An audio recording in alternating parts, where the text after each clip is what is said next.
Good evening. Welcome back. If you were here before, we are doing an evening stream. This is not part of our regularly scheduled stream. This is just something unscheduled. I let everyone know yesterday that I would be online today. I'll be doing the normal stream starting next week. We got some changes to next week's stream if you are just joining, but I am Lime Latch. You can call me Lime.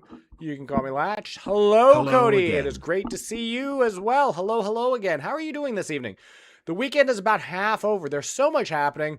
I got to tell you, one of the interesting things that's happened since I've started streaming is it's like, seems like every time I'm streaming, that's when everybody else, like, in other words, like, I watch a lot of streams myself, and I'm a part of a few Discord communities and a few stream communities and some social clubs and things like that before.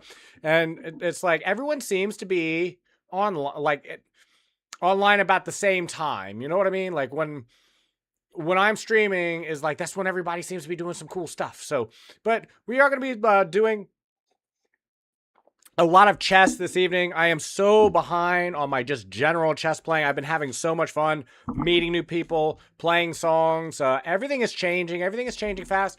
I do apologize about that. It's like there is just every single time you come on, we're making small improvements, small changes here and there. I'm just kind of evolving as we go. I don't know what it'll be like tomorrow. I don't know if people that come, it's people I'm talking to and having such an amazing time today. Maybe I won't see you tomorrow or the next week or the next month. But I've been so happy about the people who are here, people like Cody who have come by and said hello. Just all the normal people that come by. I never thought I'd have so many cool people around. When I first started streaming, I was told it wasn't likely that I would be even have anyone to talk to for a serious amount of time, and there's been more people. I struggle with things like in the real world with things like names, and just meeting all you amazing people who have come by on Kick, on Twitch, on YouTube to say hello, to play a game, to converse, to just tell me a little bit about yourselves, to share an experience with. It's been humbling. I mean, because I really didn't expect for months to have as many people who just come by and say hello, play a song, join a giveaway, all these type of things. I mean, everything's getting thrown together kind of as I go. I didn't spend months or weeks even planning. I've been thinking about streaming for decades, really, and I finally pulled the trigger on it, and it's been an experience. I mean, and right now I have like no moderation, no bots, no mods. It's just me here playing with y'all, doing some cool stuff, and it's really cool. And so thank you everyone who's come by. Tonight we are going to You do have good another set of vibes to puzzles. me, so that's why I enjoy being here, lol. And that's the whole point, isn't it? When I first started I've been thinking about streaming for a long time. And when I finally decided, okay, I'm going to try this, I was determined to try to be the type to take it seriously for one, but also to try to be the type of streamer I would want to watch if I'm watching streams. And I watch a lot of streamers of various different varieties, some of them more than others. Some I watch for a period of time, others I've watched my entire life. Like there are some streamers that I started watching over 10 years ago who I still tune into for an hour or so a week or just keep them on my side monitor and watch them. And my favorite type of streamers are the ones who are upbeat, personal, like to talk. I mean, I have a couple streamers that kind of play games, right? It's like they're doing on stream what they would be doing off stream. They're sitting there staring at the screen, doing some mild chat interaction, but they're just playing games. And I've got no hate for that. If that's the type of streamer you want to be, that's fine. If that's the type of audience you want to cultivate, then good for you. I'm very happy. It's like I wish you nothing but success. There's a major audience for people like that, but for me, I want to do things that are more engaging, more upbeats, more like a type of entertainment. So I've been watching people like Hikaru Nakamura, like since before COVID. Like I think he really blew up during COVID, but he was streaming before. I'm fair certain, and he talks about like just. And I've really tried to kind of model my content largely, and this is before I even started playing chess on stream. I really just started trying to uh, emulate Hikaru from the way he handles his stream, the constant talking, the interaction, being entertaining, doing cool things, and And he's not the only one. There's so many streamers that I just come by and I just watch for a little while. Like I used to be a big Night Blue 3 fan. I don't even know if he still streams anymore. I have no idea. But there was a time I was playing League of Legends very regularly. I have an account which I've abandoned long ago that has probably I don't know, hundreds, if not over $1,000 in skins on it. I just played on it for years. I was playing it hardcore, and so it was very easy to get into the streaming community. And I tried streamers like Double Lift, and I'm a Cutie Pie and TF Blade and over the years and everything else. But Night Blue was just a really upbeat type of personality. I started watching him right about the time he was doing his face reveal, and I think he always talked about kind of having the formula cracked and where a lot of new streamers go wrong, especially with consistency, people knowing when you're online, sticking to a schedule, putting in the hours, making the effort to be entertaining. And so that's what I've tried to do. Hey, I wanted to let you know about this side. Oh, this is cool. This is very cool. I will 100% be looking at all the DMs that people have sent me. I've gotten a couple. My DMs are open if anybody would like to DM me on Discord. My Discord's linked down below. I have these nice, beautiful new banners. That was a recent addition. We hit affiliate. We put up our banners. There's more banners on the way. I've been working hard to make everything. I didn't want to put the monetization ones up right away because that's not my focus. My main focus is getting channel points up, getting entertaining things, get the alerts up, things for viewers that come by to kind of enjoy and be entertained by. But without further ado, let me switch over to chess, and we're going to do some chess rush. Some chess puzzle rushing. Why is my board like this? There it is. What is this line? What is this line? Oh. Yeah, let's move that over here. There we go. Much better, much better. So let's blow this up. I don't know how it got all the way down there in the first place, but it did. All right. Move this over just a hair. There we go. I should probably darken the background of that text so people can see it a little bit better. But we are going to be doing our puzzle rushes to start. If you've never played, and just a reminder, we have a giveaway happening. We're giving away a $25 gift card on May the 31st. Don't need to be present to win. Requires absolutely no purchase necessary. You don't need to sign up for anything. All you have to do is do a couple chat commands, and you'll be entered into that. We also have song requests. It might be a little bit limited right now, but and we're going to be changing things. We're going to be incorporating. To me, it's very important. It's very important. Even before I started streaming, I did every day I had time to do it. And sometimes I would just do the 5-minute ones where it's time so you don't spend all day doing it. But it's tactics training. If you've ever seen Hikaru Nakamura stream, he does puzzles because this is tactics. This is how you learn patterns. And it's and you'll recognize these things because one of the great things that chess.com has done is they have made it to where a lot of these puzzles look like real games. Like this looks like an actual end game you might actually see, right?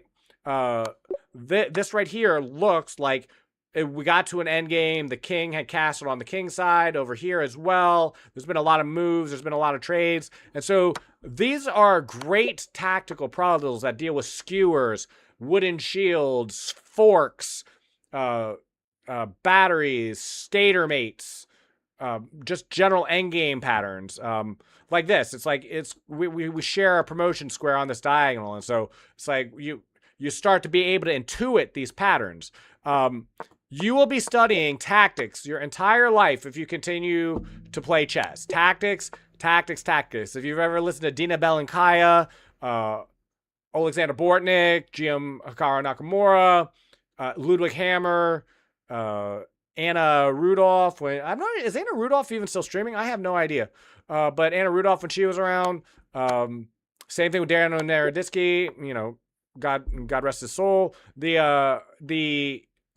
You're going to be doing tactics. So I'd say very important. And I like doing it as a group as well. So we have a lot of people who come by who like to take part in it. If you see an answer shouted out, I don't mind. Some streamers kind of even ban you or will warn you if you shout out answers to puzzles or moves in a chess game. It doesn't bother me one bit. I'm not that good. I don't care about my elo, and I'm small, right?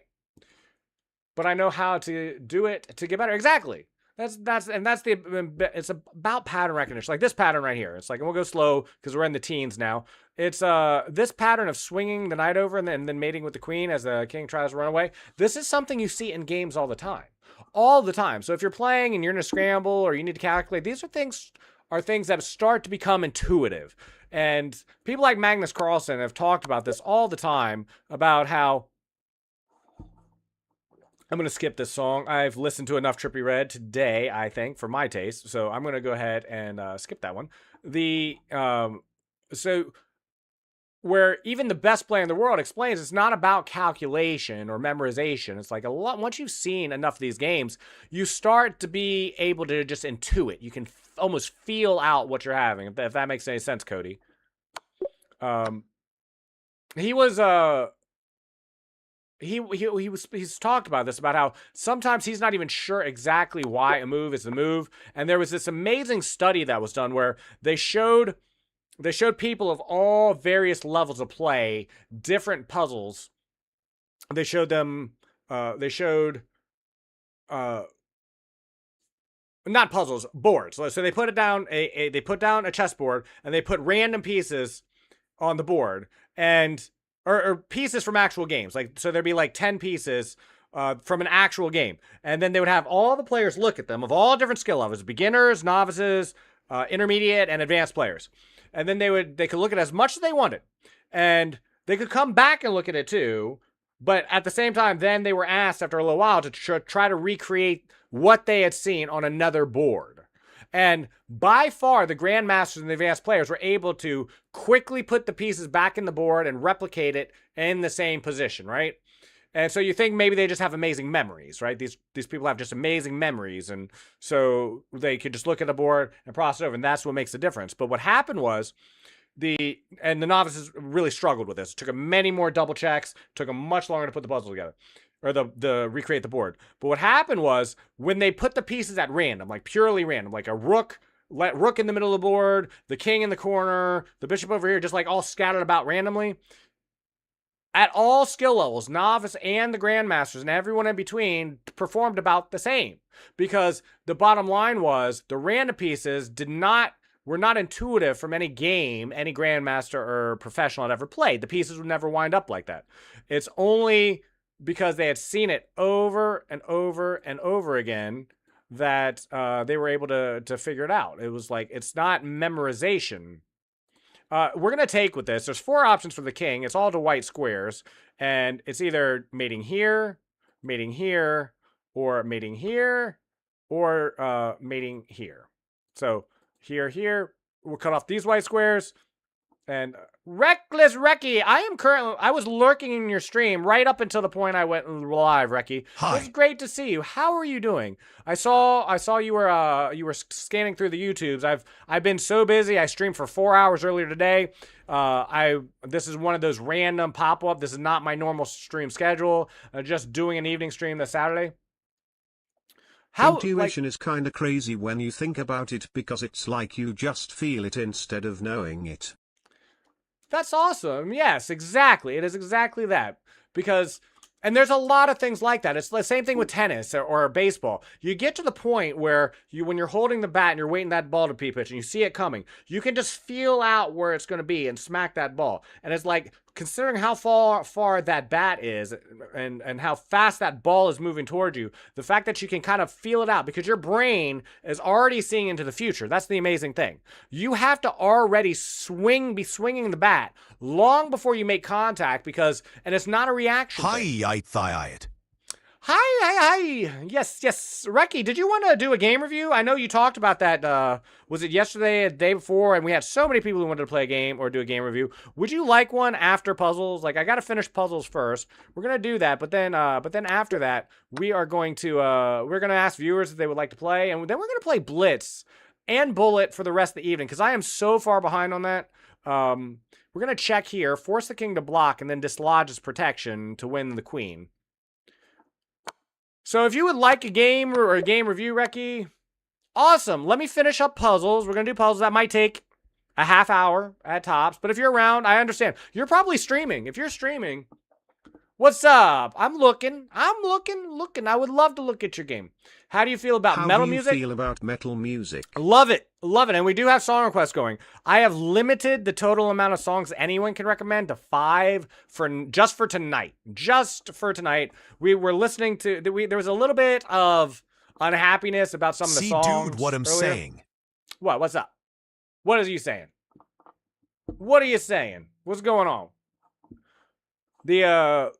So we're currently being checked. We don't have a lot of moves. We got a couple of these. It's certainly not here because that just loses the game in I'm one doing move. something right now. Oh, okay, you're doing something right now. Cool. I didn't mess my. Oh, no, I didn't. We're good. Where was I going with this? Yeah, but we do have song requests. We had a little bit of a disagreement about some music choices earlier today, so I've limited it just tonight for 5 songs a person. I hope no one minds about that. We have an amazing playlist. It's purely created from song requests on the stream. It has a total of 1,225 songs on it, so you can add 5 more tonight if you would like. We're gonna start using channel point redeems for song No, requests. I'm live viewing you. Oh, that's cool. Hi everyone on Recky's stream. That's awesome. That's very cool. Very, very cool. I think that's very neat. Let's see. It's almost certainly blocking with the pawn, then trading and taking the rook. This is a mate in 1 on the h7 square. The rook supports the queen, and the queen kills the king. And the goal of the game of chess is to kill the king. It doesn't matter what else happens into the game, so long as you kill the king. I see that. Cool. I'm currently lurking in your chat still, Recky, so it's very cool. Thank you so much. Let's see here. Here, and after that, I'm not sure what the move is. I'm not sure I see another move, if I'm being honest. There's got to be something here. Just take the rook. So it looks like we just take this rook here, and we are up a full rook moving forward. Okay, the king and a queen here. There's probably a way to win the queen somehow in this position. So here, and then, yeah, then we just fork the queen here. And we just force the king off and pick up the queen. I'm doing something right now. No, yeah, thank you so much, Recky, by the way, for coming by. I think your stream's pretty cool. I lurk in your stream a good bit. I've just been so busy lately. It's so hard to interact with people. Just like, you're busy. You've got family you're dealing with. You got to go get a nice croissant or some hot chocolate sometimes. It's very hard to keep up with everything. I've just got my channel point rewards. We're going to be adding channel point redeems custom. We have some that were just suggested. I added in the what up the channel point redeem, but that's the only one we have currently. Okay, let's see here. We have this check, and then does this close the door? Not quite. We have 2 squares that we kind of need to finish off this king on. I don't see anything other than this, though. These are not valid checks. Not valid checks at all. We have this, but then that drops the rook. So it's got to be this knight move into... How do we finish this position here? Yeah, this covers everything. Covers absolutely everything. Okay, we got a double check in 2 different directions. Let's see if one of them is right. One of them's got to be correct, probably. Probably. I mean, it is a revealing attack as well, so it might be something there. We could take... But I really want to cover the square, so it's almost certainly this. And so both the knight and the queen will be attacking the king, and we're covering the square at the same time, so the king is either forced to this square or this square. If he goes this way, then it's knight here for checkmate. And if he goes this way, then it's just queen replacing the king for checkmate. So the important bit is to make sure the knight is covering the d2 square. That's how this mate happens. 25 up, 25 down, no misses so far. Then we're going to ask any viewers if they would like a game or a review. And Recky first, if he is going to stick around. But he's busy. He's also streaming, so we shall see. We win the queen by taking this pawn here. We trade 2 rooks and for a pawn and a queen, and because of the position, we'll just be a full up in exchange in this position. It's the same issue once we trade queens. This is going to run. It's going to cover the promotion squares on the diagonal, and after takes, will they be able to stop the pawn? It'll be on a5. Will we draw a square? from where this is how you draw a square. This is the idea. So the pawn will be on a5. You draw the square here. If the king can get into that square on the next move, it can stop the pawn. If it can't, then it cannot. And as you can see, after queen takes queen, king takes queen, we play a5, and the king cannot get into the square fast enough, and so it will just promote on a1. It was people were the person was recommending Drake. It was a lot of Drake. Drake is very hot right now, and the person is a major Drake fan. And it's not just that Drake was being, it's not that Drake was being recommended, but ever since I started streaming on March 13th, I've left song requests unlimited. Unlimited means unlimited. That's what I wanted it to mean. That was the full purpose. And so the person I just recommended about 30 Drake songs in a row, and people just didn't particularly want to hear 30 Drake songs in a row. That was the only point of contention. That same person had like a couple weeks before recommended or had put into the queue something like over 200 songs by the same artist. A different artist, but 200 of his favorite artists. His favorite artist is Trippie Redd, and he played literally like 5 of his albums in a row, like just filled up the entire queue with them. And ever since that happened, I kind of realized I would probably get to the point where I had to at least put some limitations on there. I want people to be able to listen to the music that they want to listen to. That's very important to me, and I want to listen to that music as well. But at the same time, I don't want someone to have a full monopoly on music either. But when I was just starting out, I didn't have any viewers, right? 0. And people would come by and recommend, 1, 2 or 3 songs, and then, that were their favorites, and they'd leave. And so it started off slow, but then some people started coming in and requesting 20, 30 songs at a time. And I was very encouraging of it, and I still am. But I think it's about time, now that our playlist and our song recommendations have reached over 1,200 songs, it's probably time to let's listen to what has been recommended, let's listen to what has been recommended. New songs can keep coming in, just at a slower pace. And I've been planning to do that for 2 or 3 weeks now to make that change. And the change was already going to go into effect tomorrow. It just coincidentally, people kind of just got upset about Drake today. And if you don't like Drake, I completely understand. You don't like, some people don't like G5. Knight E6. Knight E6. This is what I was looking at. And then knight takes G5. Yeah, that could certainly be it. It's attacking the queen, and the queen can't check anywhere because all the squares are covered. So it attacks the queen and is threatening. Well, hold on. But it wins the pawn, but can't it just be traded evenly or relatively evenly on the square? I feel like there's something I'm missing here. I feel like there is a missing piece of the puzzle. So definitely knight G5, E5, E6 is the move. I'm fairly certain you're right. That is going to be the move. But how do we make progress past that? The only checks we'll have are here and here to improve our position. And this is covered by the rook and the queen currently. And I don't think I can dislodge the queen fully from the file. So how do we finish off the position is the question. It's not clear to me. But it is this. Do we just take?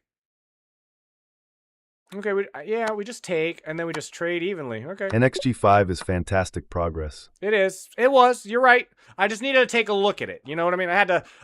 I can't tell you how many times, Mr. Scones, I've spent there and looking at it, I've been sure of the move, and then I moved just a little bit too quick and I missed something. Even though that did seem relatively obvious, didn't it? Once Smother mate. Yes. Yes, I think so too. Or close to it. Is it a smother mate? It's close to a smother mate. Here. Yeah.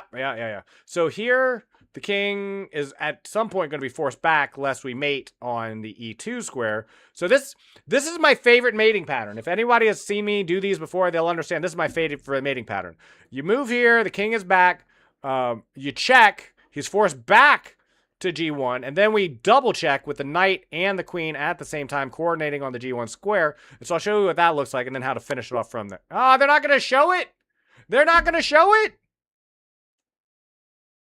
Heskret. I sure do. Right after puzzles. I sure do. There's one person ahead of you at the moment who would like a game review if they are going to stick around.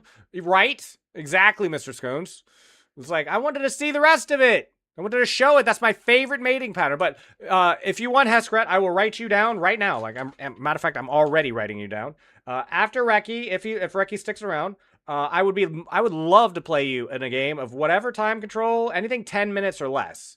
Anything 10 minutes or less, we can play any variant, absolutely any variant, any game, any mode. We can play Bullet, Hyper Bullet, Blitz, 10-minute Rapid. We can play Crazy Owl, Suicide, Atomic, M2 just don't play F3. Don't play F3. Yeah, no, I would never play F3. Oh my goodness, that looks absolutely horrible. Our king would be forced somewhere bad. I'm not sure exactly, but that's definitely not going to end well for us. I mean, minimally, we could win the game, but it would certainly be the wrong solution to the puzzle. Okay, so we have a couple options. We have this. It's a pretty forcing move. If the rook blocks, we take It'll the pawn. It'll be more tempting after your first move, but still wrong. Okay. If, I will keep that in mind. If here, yeah, that would be a tempting move, but if the queen would just take it. Is there another mate? Like, if this is the right move and the king moves forward, that's what we're looking at. So, is it queen takes rook? Yes, and then it covers all of the squares. So, it's check, take rook, or check, rook blocks, and then we just mate by taking the pawn. Then it's, see, the queen takes, and it covers all of these squares. This is covered. King is covering these squares. You are a good call, Mr. Scones. Very good call. Sombrero, Bonnet. Great to see you, my good sir. How is the sombrero? Did I ever ask you where you're from, Ponent, by the way? I know I saw your flag on chess.com, but that doesn't necessarily mean that's where you're at. You can choose any flag you want. And feel free not to answer. I'm just curious. Rather than trying to do something directly on this file, we just do queen b4 and M2 attack just don't at a play diagonal. F3 Kappa. Yep, correct. Great call. The bishop is forced to block, and then now we can mate on d2. A little bit of triangulation. I see that all of the king squares are blocked by the knight, so we just have to find some way to finish the job. And what I like is rook takes h4. This is unavoidable. It cannot be stopped, not in any way I can see. The knight has no check on our kings. The knights are too far away to help. Yep, the knights are just far too far away to help. So just take and bring it on to the other side. I love those type of mates where you just move around all the enemy pieces. You're like, all your pieces over here. I'm just gonna do an end run and come all the way to the other side of the board. I'm feeling pretty good this evening. I am feeling pretty damn fine this evening. We are currently doing our puzzles for the second time today. I always like to start stream with puzzles, and we are doing. I was struggling. I woke up early. MB3. Stayed up long. Is it? Are you sure? I was looking at that. But after it takes, we have check, king moves forward. Oh, yeah, and then the queen, supported by the pawn, coordinates on b2. 100%, good call. So we check in the corner. That's important because the queen is covering the b2 square otherwise. And now we just can move to it with the queen's protection of it now dislodged. Great catch. This looks like a mate in 2. The bishop is covering all the dark squares. The other bishop comes on to b5 and covers the light squares. Yep. He can block, but then the queen just takes, coordinating with the bishop. Oh, wait a minute. That's pinned. You can't pin me. Okay. I'm glad it's pinned because it's also an illegal move. Yeah. Good catch. That took me a second, but okay. So in that case, it's certainly a winning endgame to just take the knight. We could just take the knight. That runs into some issues, but I don't think any major ones. But no, I don't think that's it. What is the right move here? Let's take a closer look. Where are our checks? Do we have any other checks? No checks. We could take the rook. Could certainly take the rook. I don't think that's it. I don't think it's a rook sack. I love looking for rook sacks. I don't think this is a rook sack. I think this is going to be queen takes knight. I think we just have to calculate it out. Queen takes knight. It's now we have a bishop, 2 bishops and a queen versus 2 rooks and a bishop. That's a winning endgame for us, especially with all the extra pawns. But we have to just make sure we're not getting mated or anything. So bishop checks, king forward only move.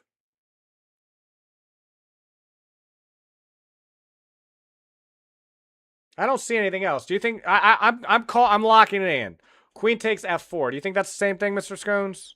I Yeah, think take knight, and we mate him when the checks run out. exactly. Yes. Hello is there. Chance we can do shells with Mr. Scones, missed you lime. Leviathan, it is great to see you. It's been a little bit. Not tonight. I wish I could. I do want to, but we've been very busy, Leviathan. I would be more than willing to do it tomorrow. I'm going to be streaming tomorrow night and tomorrow morning. And so if you would like tomorrow morning or tomorrow evening and drop by and let me know, remind me, after we're done with puzzles, I would be more than happy to play some shells. I would love to play some shells. It's been a little while since I played some shells, but I am behind. Okay, tomorrow on is shells days tomorrow. Yes. I'm gonna write that down. In fact, we will 100%. I've got all kinds of cool things planned for tomorrow, Leviathan. I've had a lot of announcements earlier today. We're implementing new channel points, custom channel points. We're doing community gaming, 2 hours like scheduled. If people, just so people know when they are. If they don't, you don't have to show up for it, obviously. But I missed you, lime and scones. What have y'all been up to? New voices?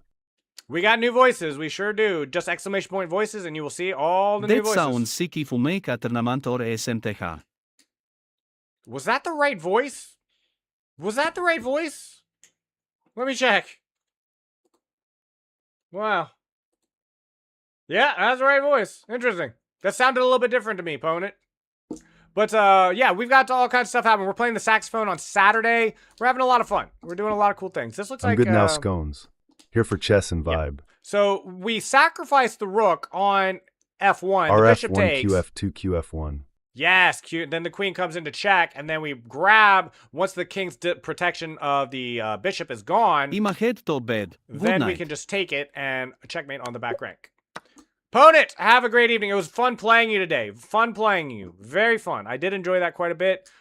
Sorry if I seemed accusatory. It was not my intent. Had a lot of fun earlier today, though. Good night, pound. Drink water, please. Leviathan, thank you so much for the song request. We just, oh yeah, we're updating song requests too. We have ballooned over 1,200 songs on the playlist for the stream, and there are so many cool people are recommending songs now that we almost never get to hear the songs on the playlist because new songs are constantly flooding in. And so It's all good. He started streaming just for people that feel like watching me play. Obviously not self-promotion. No one's accusing you of doing anything wrong. You're just stronger than your elo. That's it. That's all we're saying. You're much stronger than your elo. No one was accusing you of anything. I'm certainly not anyway. Let's see here. Check out, take. Please come back, pound. Back. You will be missed. Rest up. This is draw, I think. You sure? Yeah, it doesn't matter anyway. Good night, You lime. See you sure? tomorrow. Sure? Like, I mean, there's no way to finish this off. I mean, I feel like there's a mate in here somewhere. This is our only check, though. This is the only check we have. If it's not this, I don't know what it is. And then this is our only check. If it's not this, I don't know what it is. And then what? We just go back and forth? We just go back and forth? I mean, he is up 2 bishops. He is up 2 bishops. I certainly don't Check think and it's then here. RD8. Sorry? Yes, sir. W Nikita. Yes. W Nikita. Nikita. I haven't seen Nikita since this afternoon. I think Nikita's a little bit busy. He might stop in just to try to pick up an extra ticket in the giveaway. We do have a giveaway happening. If you would like to join the giveaway, it's ! giveaway to find out what that is. We're giving away a $25 Steam gift card or something of equivalent value on the 31st. You do not need to be present to win, and it's going to be a lot of fun. I'm looking forward to that. A lot of people really like coming by and redeeming their tickets, and or just picking up their tickets. So I might do that next month too, to be honest with you. What is this puzzle? There's no checks. I have no checks. I'm looking at this. Is there a chance music can be tuned up 7% because Sure I'm can. 7? Yeah, absolutely. If anybody ever needs the volume Yes, CX. increased, yeah, that's what I'm thinking too. That's what I'm thinking here because it threatens to Wait. dislodge. I haven't looked at it yet. Let's take a second to look at it. If pawn, takes, knight moves away, and I don't. Yeah, that kind of fizzles, doesn't it? That kind of CX fizzles. NXD7 is a problem. Mm-hmm. Yeah, that's what I was saying. Knight D takes. I think bishop takes works as well. I think that works just as well. So maybe let's look at bishop takes, or Or maybe bishop a5? Threatening... No, The that X doesn't is work. not a problem, actually, because both his and S are hanging. Both of his knights are hanging? But this knight is not currently under attack by anything as far as I can tell. So if bishop takes, knight takes, he's up 2 minors. If we recapture, he can just move away. Unless I'm missing something. Do you see a line I'm not seeing? So BX, NX, NX, DX, C3, and he can't escape. Bishop takes. Knight takes.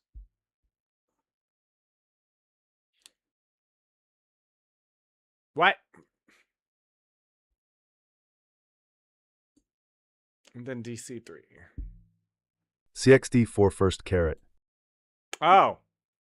Yeah, this was my first instinct, too. This was my first instinct. Bishop takes.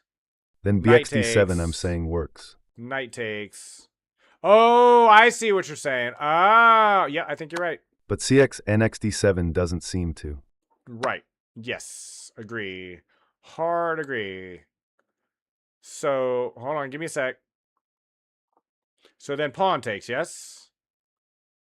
And then... Hold on, wait. DX, yes. Yeah, that's what I was thinking. I'm just... Wait, what? See, that's not what I... That's why I was a little confused. That's why I was a little confused. We'll open up. We'll look at that. We needed Ba5. Yeah, that's what I was saying. We need to pin the knight onto the C3 square. I think we'll go back and look at that one. That's just one miss. I forgot our bishop was under attack. My B. It's fine. It's not. That's why we call it out. That's why we work these out. This is a free knight, I believe, because he can't recapture. He cannot recapture without losing his queen. So I think we just take the knight. Fair certain. What? No, we're down.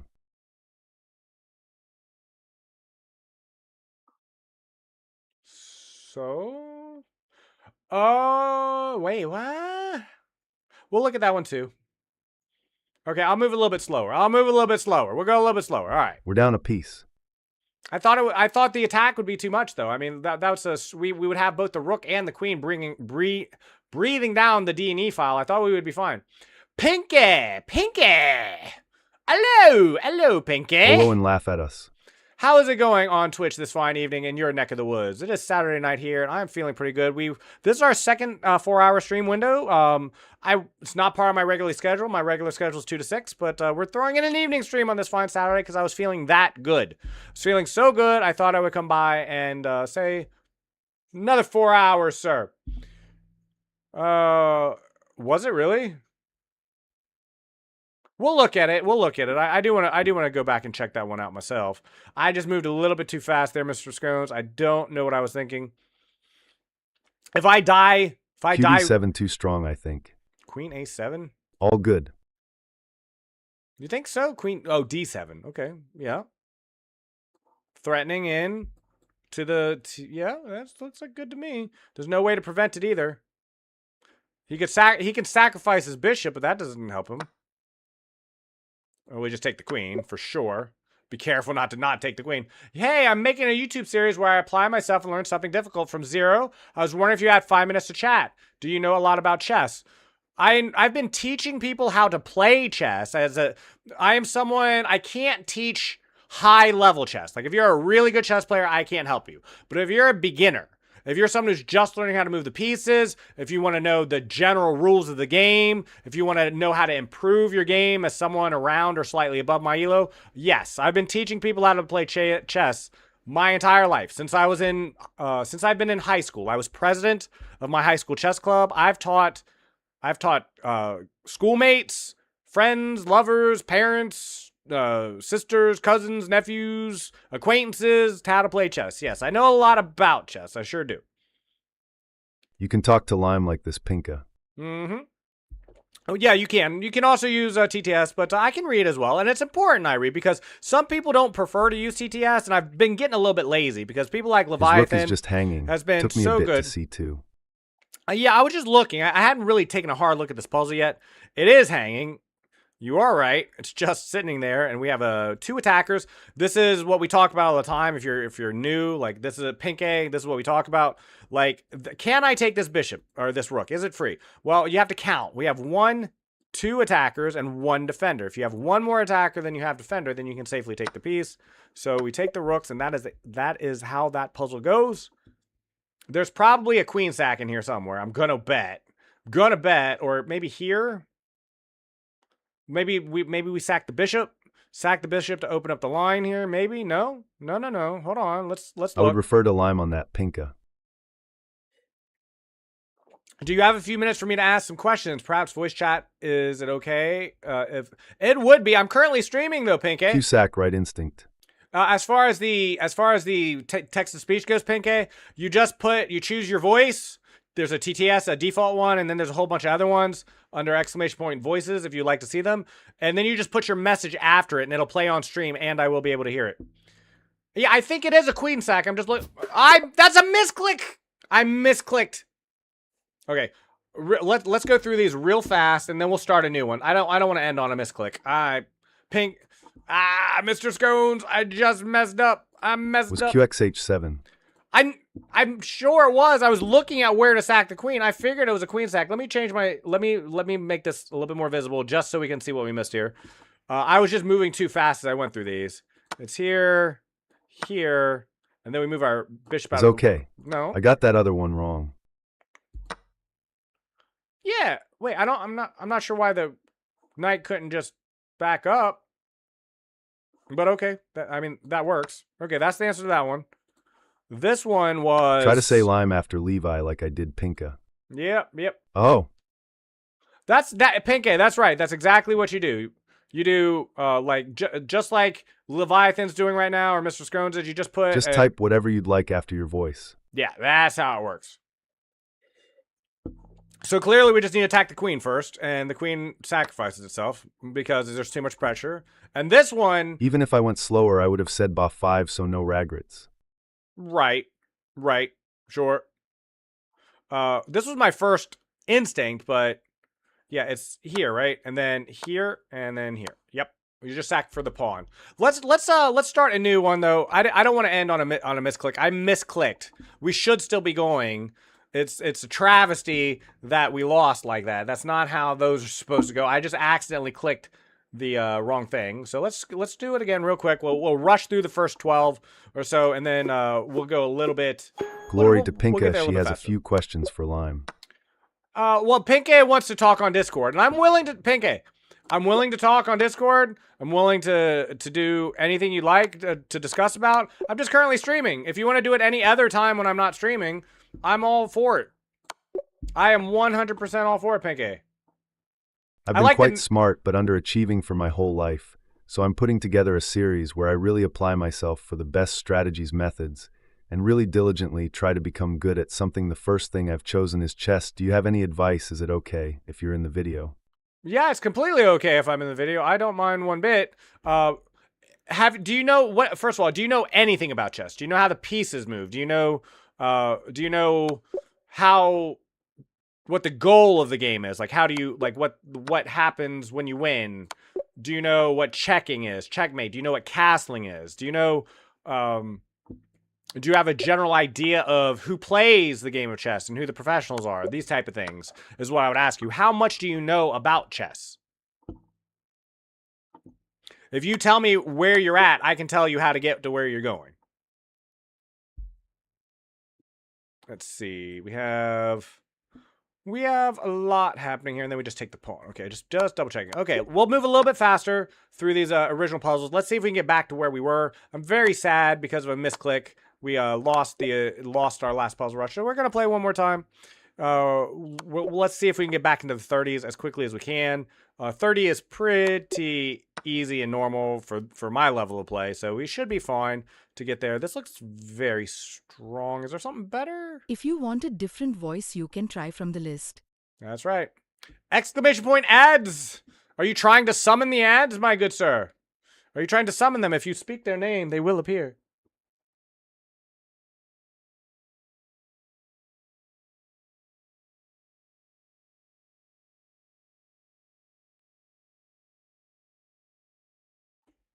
It's funny, I could have used some advice myself, Pancake, because yes, I need the ads. What? Hold on, 1 sec. Hello, Lime. Hello, Leviathan! That is Obama speaking. That is not Leviathan, that is Obama. Sorry, I looked away for 2 seconds because I realized I hadn't started my stream on my laptop. I know how the game works fundamentally. I know how the pieces move. I've followed chess to some degree and seen lots of clips, but I've probably only played 20 to 30 games in my life against that beginner bot on the app. So I know what checkmate, etc., but no theory. Well, that's easy then. I can absolutely help you with that. I can tell you, like, you've already accomplished... Barack Obama. You've already accomplished all you really need to do. Like, that's kind of largely the hard part to get started. Obviously, learning chess, getting better than chess, achieving some level of proficiency is always helpful. Pinky! Awesome. Thank you so much for the follow. I do appreciate the follow on Twitch. Would you like to set aside 5 minutes somewhere where where I can teach you the basics, or do you want to do it right now here? If that's all you need, like if all you want is 5 minutes of knowledge, we can join a Discord call and I can do it while I'm streaming, or I can explain it to you right here and right now, like the basics of how to get better, what I know, what you need to do, some of the simple stuff. Like I can pull up an analysis board right now and I can teach you. You're free? Very cool. Did you subscribe? Pinky! Good lord, thank you so much. You are now a founder, in fact. I've only been streaming for a couple months. You are my second nice subscriber. Pink. Wow, thank you so much. Do you want to join a Discord call, or would you like to do this from here? How would you like to do it? You have subscribed to my channel. I will do it if you need some time. How long did you say? 5, 10, 15, 20 minutes, whatever you need. I'd be more than happy to tell you what I know and give you a little bit of background and get you started on your journey. I would love to know how that journey goes, too. So if you're doing a YouTube series, I actually want to know what your YouTube is as well. Brooks Bank. Okay, give me 1 sec. Let me pull you up. Let me add you.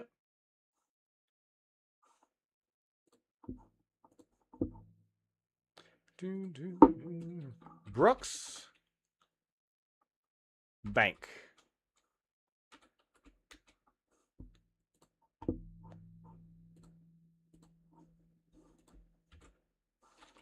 Oh, here. Sorry, I was in the wrong place.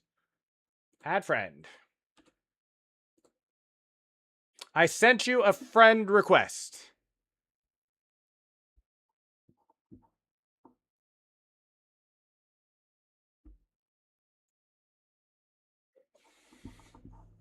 Okay, let me go through some of these puzzles while we're doing this. So mate in 1.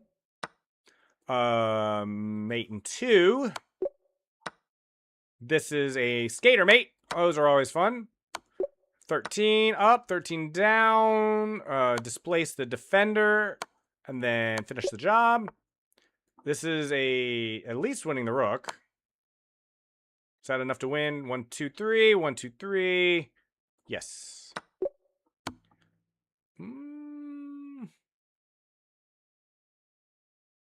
I don't want to move the king, so just here. Just here. Called? I didn't see the call. Where's the call? Ah, I see it! Okay. Hello, Pinky. Should I call you Pinky, or do you have another name you would like to go by? Charlie? Not a problem at all. Let's see. You said you understand how the piece move. You played about 20 or 30 games, and you're trying to get as much mastery as you can over the game.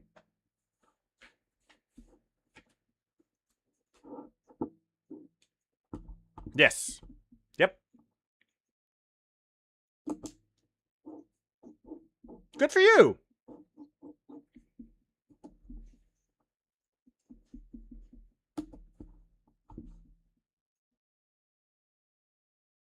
Yes.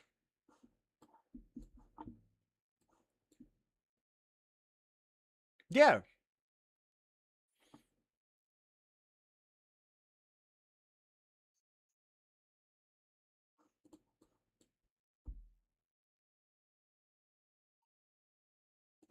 Yes. It's very smart. Very smart. Well, you certainly are. I've been, like I said, I've been teaching people to play chess since high school. I was on president of my high school chess club. It's been a lifetime passion of mine. I've been to chess camps. I've taught so many people. So based on your skill level, I can certainly get you started and tell. And I'm also I'm a follower of all things chess. So the people, the high ranked people, the people like Dina Belankaya, GM Hikaru Nakamura, even Daniel Naroditsky when he was still around, these type of things. It's like I follow theirs. It's like I've listened to their lectures. I know what they say as well, and I can relay all that information to you. Not on Twitch because I play music on Twitch, and so it's not allowed. It would immediately get copyrighted. But on Kick, I also multi-stream on to Kick.com. They are on Kick.com on my channel, Kick.com/Limelatch. My VODs are all there and they're publicly available. If you,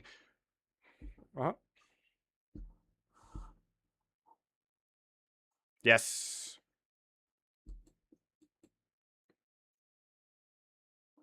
yes.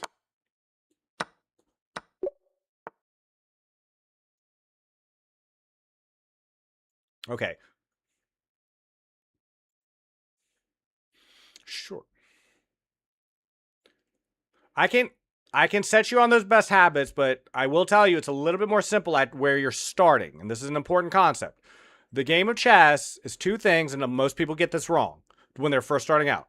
The game of chess is fundamentally, innately, and inseparably a game of ideas and a game of pattern recognition. A lot of people think it's a game of memorization and calculation. It is not.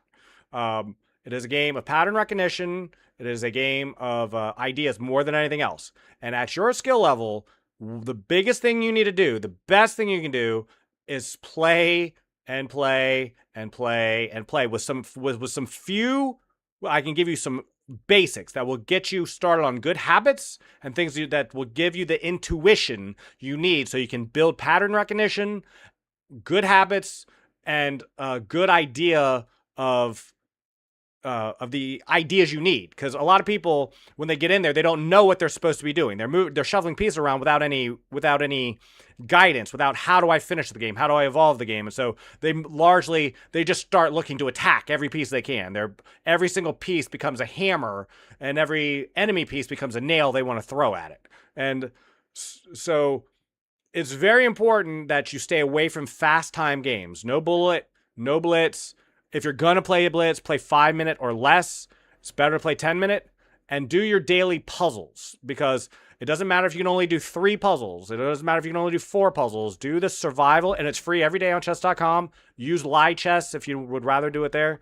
But it is much, once a day. It's tactics training. It's pattern recognition. It will get you so much early on.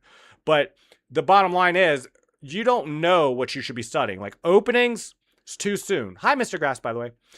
You don't know what patterns you should be looking for, or like intuition you should be building. And if you start going in with bad habits, you will cultivate them perfectly. In other words, if you're practicing wrong, you're just going to learn how to do it wrong perfectly.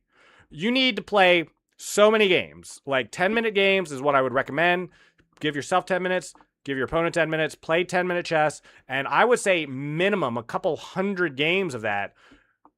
And if you do that with what the advice I'm about to give you, by the time you're done with those 200 games, you will have such an intuition that you will be able to watch people much higher rated than you, the best in the world, and you will understand what's happening. You may not be able to calculate it, you may not understand the patterns, but you can actually watch the beauty of the game by that point. I promise you. It's a beautiful thing when people get that click as well.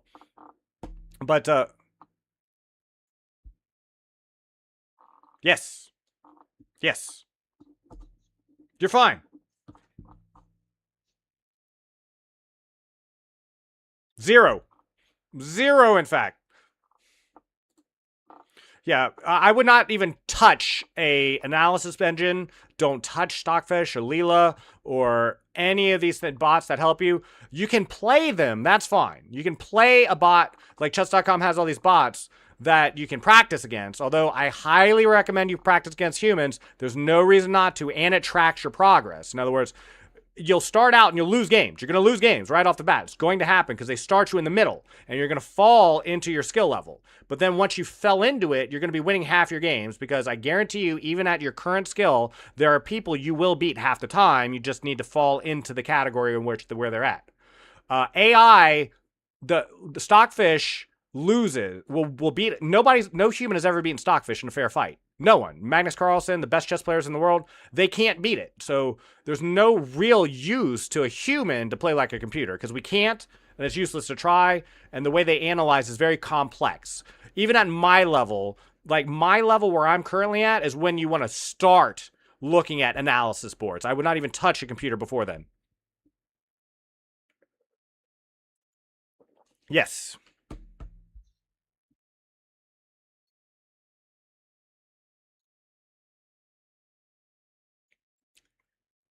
You should, no, not the same openings, but don't play anything. So in other words, I can tell you exactly what openings you should be playing and how you should be approaching the game. You don't even need to know what the openings are. That's not important, but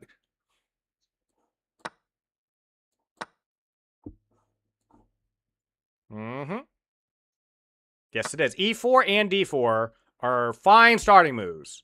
The moves you want to avoid if you want to get better and like get off on a good foot are things like A3 and H4 and crazy moves like that. Playing F3. I mean, these things are going to build really bad habits. So, what I would recommend, don't worry about what these openings are called at your level. That's not important. It's really not. Openings are not very important. Just start with pawn moves in the middle of the board. Your D and E pawns, both as white and black. Play around with it. Play D3, play D4, play E3, play E4. Play with moving those pawns around. Then your bishop and your knights, unless you're forced to, do not, and again, later on, you're going to realize why. You just don't know why now. And this is just there to get you started. Just to start. Do not move at all one of your bishops, knights, until you moved all four of them. In other words, like once you've touched one, once you moved one knight, do not touch that knight again until you've moved the other two bishops and your other knight and your other two bishops. Just make sure you give a little bit of attention. It's called developing. You want to develop all four of your minors. Your minors are your knights and your bishops. Don't move. Yeah, knight. Yeah, I wouldn't recommend as a beginner to move your bishops over the halfway point of the board. Stay on your first to fourth rank and play around with it. You can move your pawns around, but don't get into the habit. It's a really bad habit for beginners. Do not get into the bad habit of just moving your knight and then moving that same knight again and then moving it a third time and a fourth time. Touch each one of your bishops and knights once before you move it a second time. Unless you're forced to, unless your enemy's attacking one or something, right? But,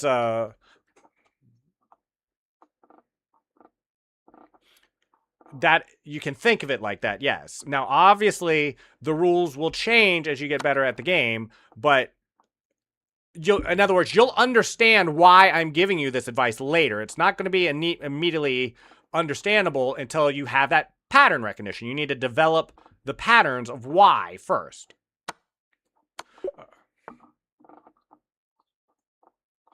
I would recommend never, ever playing against bots. Ever. There's no need to. And what I mean by that is, yeah, it's like the best players in the world, if you watch the best stream, Dina Belankaya, GM Hikaru Nakamura, Ju Wenjun, if she's on streaming. If you see them streaming, you're never going to see them playing bots unless they're doing it for content. Ever. They don't play bots, and they don't play bots for a reason. Bots are, they're programmed to play bad. The best computers in the world will just beat you over and over and over again. There's no point in playing them. You can't learn anything because they make moves that are so abstract, so complicated that humans cannot even comprehend why they're even making these moves. You don't want to play like a computer. You don't want to try to play like a computer. And there are so many humans. There are millions of people playing on chess.com and Lichess and these other sites that then why play a computer?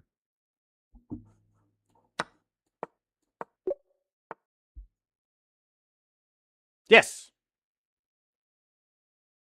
Mm-hmm.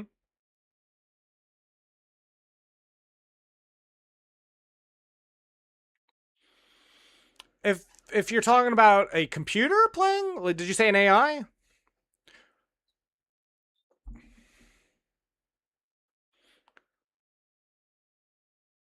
You're right, Mr. Grass. It is if you're playing any of the computers that are actually trying, if you're playing Leela, if you're playing AlphaGo Zero, if you're playing Stockfish, the way they play against beginners, or well, they're playing their best, right?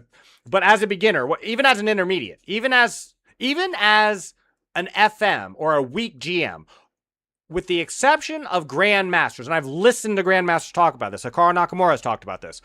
Daniel Naroditsky has talked about this. Unless you are at their level, the very, very best humans in the world, which we are not, what a computer is going to do is he is going to move his knights and his bishops around in such a way that you can't even understand how they got there or why they're taking all your pieces without any counterplay. You're just not going to see it. Even people twice as good as me at the game, even some of the best players in the world will play Stockfish, and Stockfish will move so subtly, so seemingly naturally, and yet everywhere you go, at every turn you make, you have no counterplay. It's like trying to play tennis against a brick wall. The brick wall doesn't seem to be doing anything. It's just standing there, and yet everything you do to try to beat it, it just is futile. Nothing happens. That's what it's like to play against an AI. No, never. I want to reiterate this. We looked this up on stream just the other day. Not a single human, not one, has won a single game against Stockfish.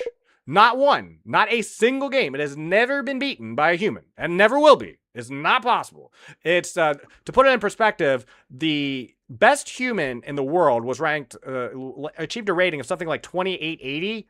Stockfish is currently rated minimally at 3,500 and up to 4,000. It is not possible to beat that. Wow, thank you so much. A hype train. Oh my gosh, Pinky. I appreciate you so much. Of course. Yes.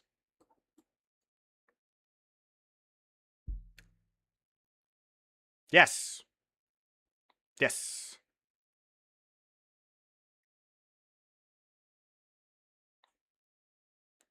Correct?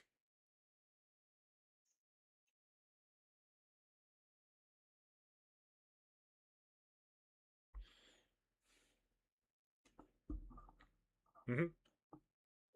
Well, I highly recommend you at least do, like, if you have time, like, as a beginner, don't do time puzzle rush. Do survival. Do it once a day. That's what I would recommend. Then it's mostly until you have about 200 games. About 200. I promise you, it's about that number. And this isn't from me. I've listened to the professionals and I've listened to coaches much better than me say the same thing.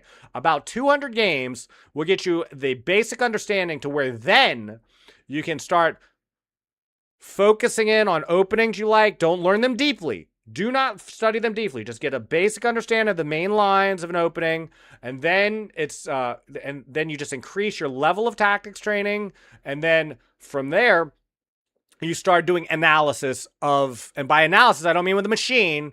It's like you play a game, you lost, you're confused about what happened. Get your game up and review it. Start reviewing your own games.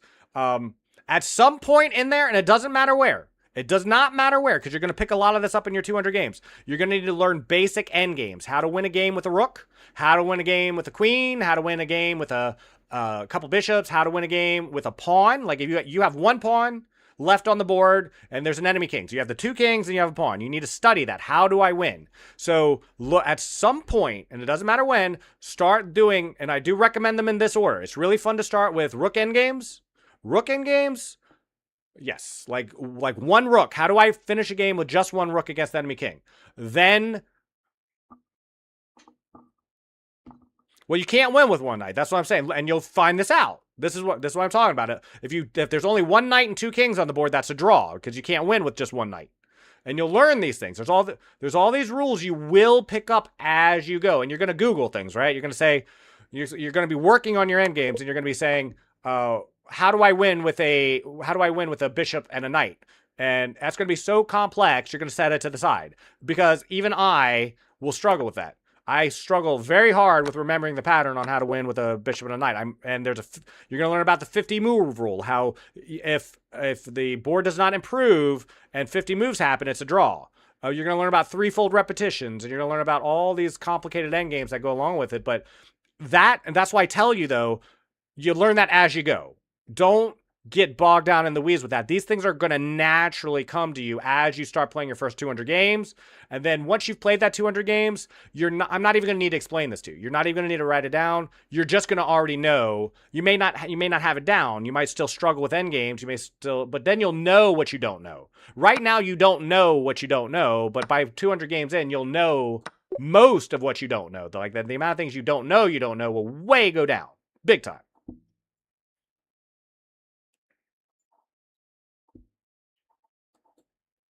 Yes. No, I don't think so. Unless you're doing it on purpose. You can with deliberate practice. Like if you I want to play like that, I want to emulate that. Then yes, 100%. You 100% can. I do. I play League.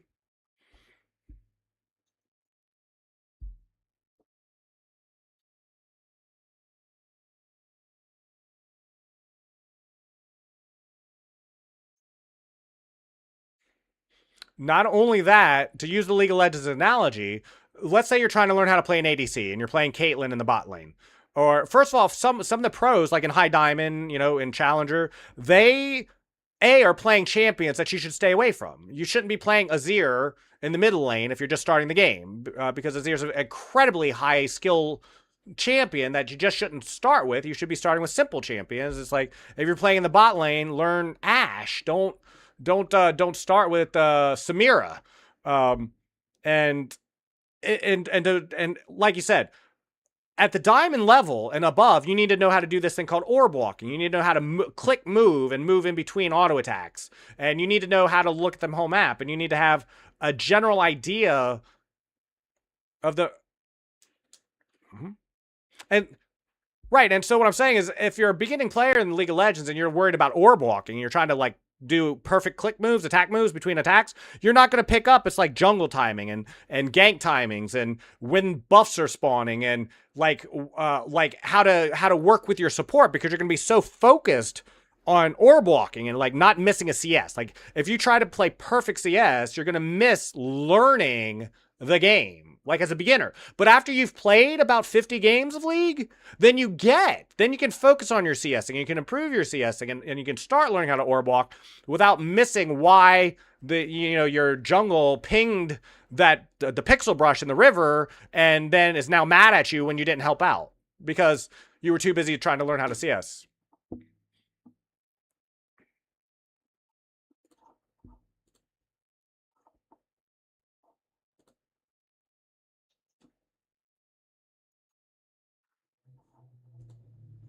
Right. Is League of Legends similar to chess? It is when you're starting out. In other words, I think League of Legends had a great system where you had to spend some time playing bots and leveling your account, because by the time your account got leveled, you had a general idea of the game. It gave you a chance to learn some basic champions and get some and that's the reason why. So in that sense, I think it is the same in the sense that you need to play, you kind of need to get your feet in there. I can tell you, someone who's never played League of Legends before, right? If I start explaining what a jungler is and what a gank is and I start talking about Baron and Dragon and buffs, right? They're not going to know. I mean, they can understand intellectually and they can wrap their brains around it. But by the time they've already played 10 games with bots, even against bots, then me explaining what a dragon is or why it's important to to not walk under a tower, right? Like that you take it for granted because you know how to play League, but someone who's never played League before, I've seen it over and over and again. They're going to walk right under a tower, and the tower's going to shoot them, and they're going to die, and they're going to wonder what happened, and they're not going to understand why they just died underneath this tower. It happens all the time. But you let them do that, and then you can improve after you've played a few games. And that's what I'm saying. Like, if you came back, like if you had told me you had 200 games under your belt, you were 800 rated, and you needed to know how to improve your game from there, we'd be having a completely different conversation. But I think, based on just your personality, what you told me, you already understand how to build good habits, like schedules and how often to play. If it's very similar to League of Legends, right? Like if you just keep queuing over and over and over again out of frustration because you've lost, like you lost a game you shouldn't have lost, your teammates were bad, but you just hit the queue now again and you just go right back into the game, that builds bad habits. You start getting angry. You're not happy with your own play, and you don't learn as much. The same thing with chess. If you start just playing, like you need to, I wouldn't recommend playing any more than an hour at a time while you're learning. Like just as you're getting started. Like I'd play 10-minute games that you can play up to, depending on how fast you're moving, you can play up to 5 or 6 games an hour. Take a break, shake it off, and then get back in there. Really try hard not to get upset and or get frustrated about your progress and while you're doing, because everyone learns at their own pace. And here's an important bit. A lot of people have the misunderstanding that they can just improve infinitely. Like I can just be a grandmaster if I play hard enough. And the fact of the matter is that's not true. There's no, past a certain age, doesn't matter how much time and effort. There's the most popular chess player on the planet right now is called Levi Roseman. He's trying to become a GM, but it's a struggle, and it's a major struggle because he's a chess educator. He teaches. It's like if he was talking to you right now, he'd be giving you a lot better advice. But even for him, who's dedicated his life to chess, the chance of becoming a grandmaster is incredibly slim. And he's devoted his lifetime to it and study. And so you get as much out of chess as you put in, but there's a limit as to how far you can go. And the game is all about pattern recognition and beauty and finding things. But there's a League of Legends player, Tyler One, who got up to 2,000 just playing over and over and over again. But he hit a plateau.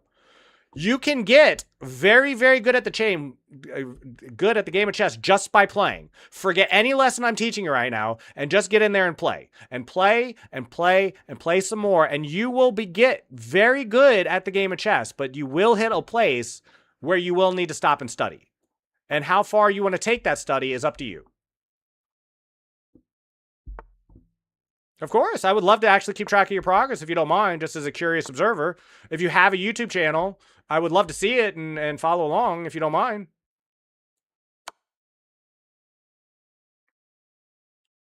You don't have any rating right now. You're not a, have you been only? Mm-hmm. Okay. Okay. What I would say is you want to like a really crazy goal or like a limits of.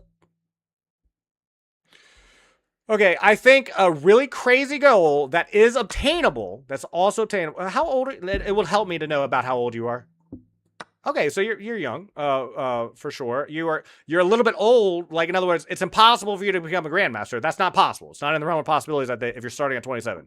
But what I will say is, for a 27-year-old just starting to learn the game of chess right now, a crazy but achievable goal would be to within a year be 1750 in a rated rapid play. You could be as high as 2000 in Blitz or Bullet because those are a little bit inflated because then you get a factor of time. It's like you need to learn how to win a game by losing it. In other words, like you start winning games by just playing fast, and that's a different skill in and of itself.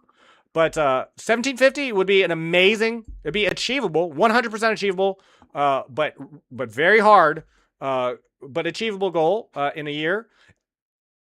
If you did beyond that, like you could set a goal as high as 1900, I'd say. Tyler One got up to 2000, but that took him like 2 years, I want to say, and he played literally like he's a streamer, and he would stream playing chess for like 20 hours a day sometimes, which that's right. You know, Hikaru Nakamura would have bent over backwards to get him on a stream and taught him a few lessons. I'm exaggerating, but yeah, it's anyone would have loved to have collabed. I would have loved to have taught Tyler One a few lessons, and but still, just the fact that he could do that at all, and you may not know this, Tyler One was playing some very weak theory too. In other words, yeah, he plays the cow. Crazy, right? Played the cow. Mm-hmm.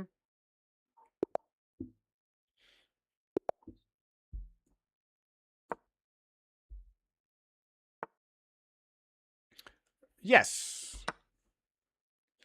Yeah, there's a lot of thing that feels right as someone who doesn't have any understanding of the game. They're like, there's no reason, like, consider the first move, the very first move of the game of chess, right? F4. F4.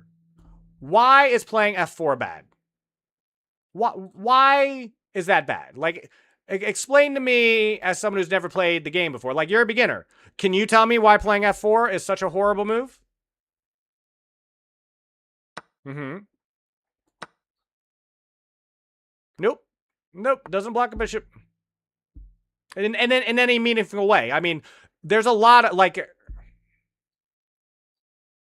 Well, taking the center is important, but F4 attacks E5 in the center of the board, and there's a lot of openings that have like, in other words, like the accelerated dragon is a C move followed by a G move, and you know, and it's like it's just these two little pawn moves, and it doesn't do anything in the center.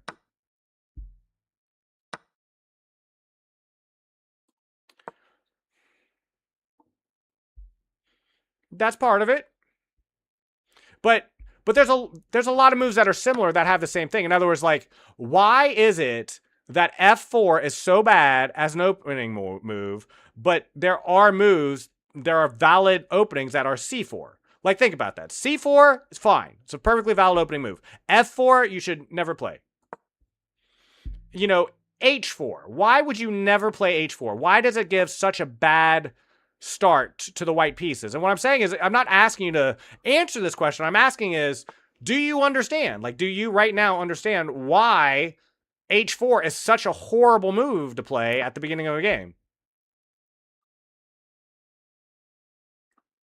Mm-hmm. Yep.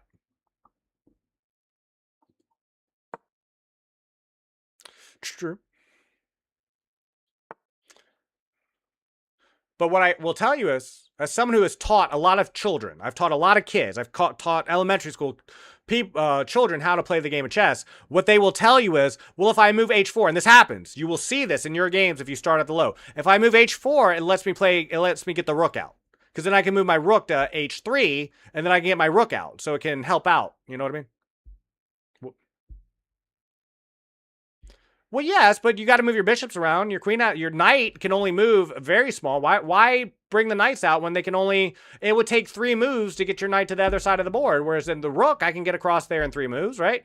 Like if I do rook H3, rook F3, then I can already start attacking my enemy.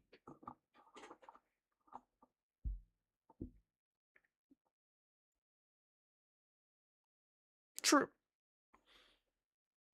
Well, yes, technically that is true, and it guards your king, and it does all these other things. But what I'm saying is, you already know H4 is a bad move. I understand you already know H4 is bad, but here's a question. Here's a question for you. Why is A3 a good move? Mm-hmm. Why is A3 a good move?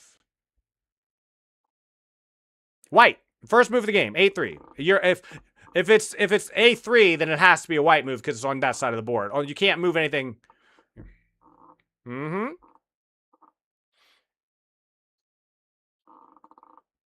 Nope. See, this is hard, right? The answer is, it's complicated. It's very complicated. It's going to be hard for me to fully explain it. But the answer is, it's essentially turning your position as into a better form of black. In other words, if you've ever run an analysis board, and I'm not suggesting you do because I've already told you don't play like a computer, but white innately has an advantage in the game just by being white. You're already starting out slightly stronger than black. It's not a winning advantage, but it's better.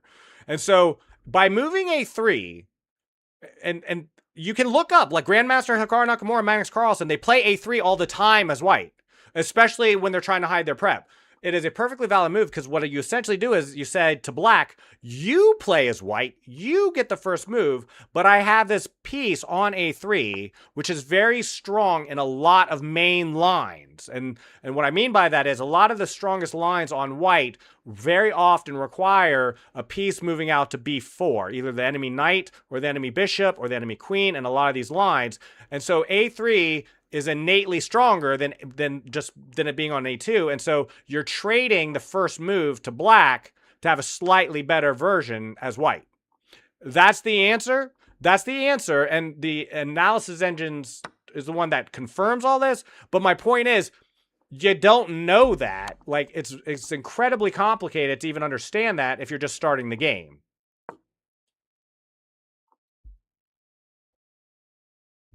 Right. There's a lot of that. There are so many things that, like, especially when you start getting into endgame puzzles, like, why is the pawn over here?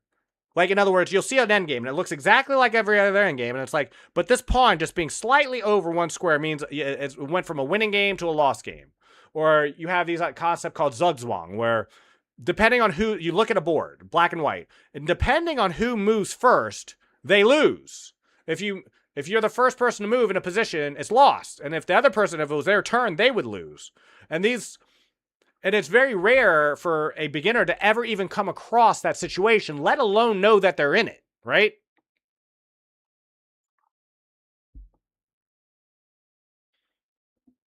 Not necessarily. These things do come up naturally, and when they do come up naturally, you don't even recognize them. Which is my point. It's all about that. It's all again about that pattern recognition, where it's like, do you see?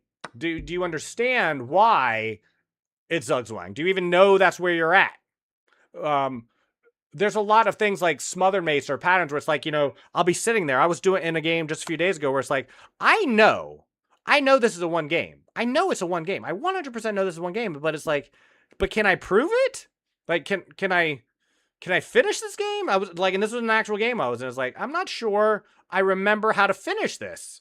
But at least I know that I'm in a winning end game. I'm just like having a hard time figuring it out. And that happens all the time.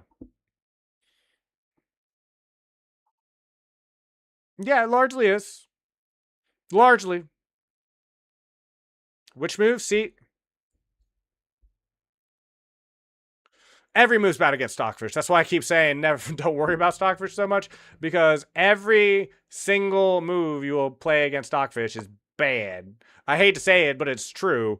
You could, like, you and I as chess players, we will not only lose to Stockfish repeatedly, but you and we could restrict the amount of time Stockfish has to think and take away some of its pieces, and it will still beat us. You could take away both of Stockfish's bishops, and you will still lose to Stockfish. That's just the sad reality of how how you and I play.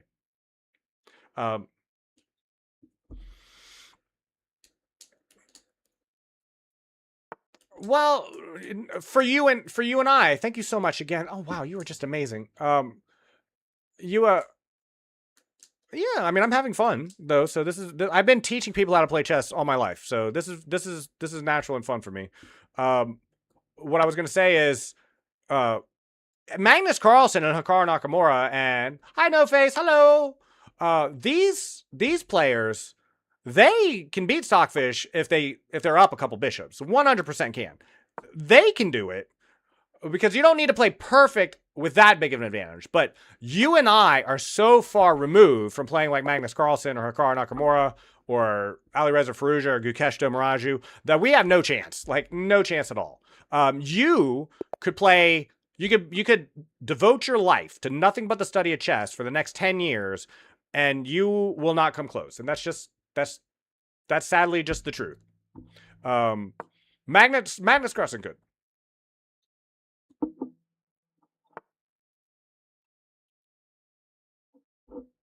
I'd be happy to. Well, I'll even run it not for the point of the computer, like figuring it out, but for its aid. Like that's what computers are great for, is like saying, like fixing things. But yeah, I what I do, and I do this on stream all the time, is I do a quick overview of what the computer thought, just like overall, just to give a sense, and then I turn the computer off, and then we go through your moves one at a time and see how how you did.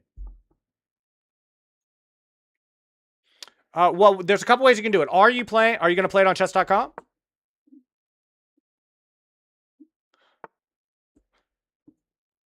Oh, that's amazing, and thank you for that. I really appreciate that. What? You're welcome. You're very welcome. I'm very happy to help. It's kind of my joy to help people with play the game of chess, because I think it's such a beautiful game, and I've been playing it my whole life. Yeah, you're right, No Face. But if you want to friend me on chess.com, or if you just want to give me your username, I can, after your game, I can just pull it up right in the chess.com application, and we can.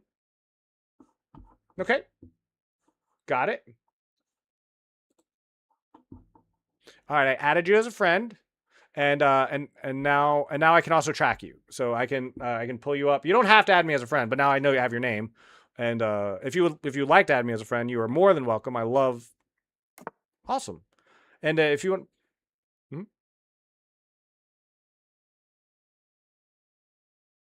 Absolutely. Absolutely. And I will tell you, I'm more than happy to review your game. I'm more than happy to look at it. I will tell you, it would be more helpful in general if you can, like in the future, not now, but obviously we can play this now, but in the future, when you have a game you lose, especially one where you thought you were winning, those are the most instructive to review, because you can't review all your games. And if you try, you're going to burn out. Don't bother. You're going to get frustrated, or it's not useful. It's really just not useful. But a lot of people fall into the bad habit of like, oh, I played this game really well. Look at how well I play. Look at all my brilliancies. Look, the computer says I'm playing brilliant. It's like that doesn't help you. You need to learn from mistakes. So it's like if you played for an hour and said, okay, this game felt good, but I lost it. Those are the really instructive ones.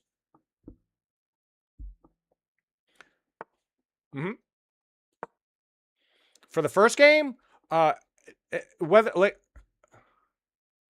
we can do that however you're most comfortable with it, and however you are absolutely most comfortable. We can do it on Discord.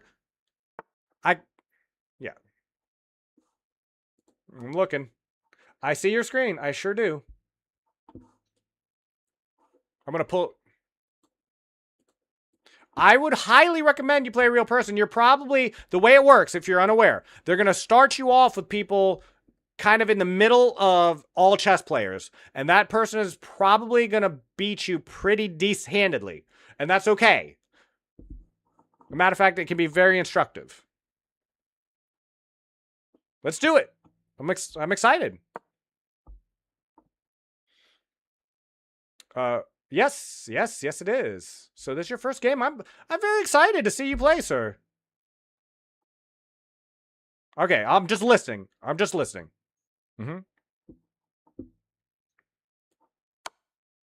Yes. You don't want me to commentate while you're playing, right? Yeah. Yeah, plus it might be slightly against the terms of service to help you while you're actively playing. Okay, I'm watching. Yes.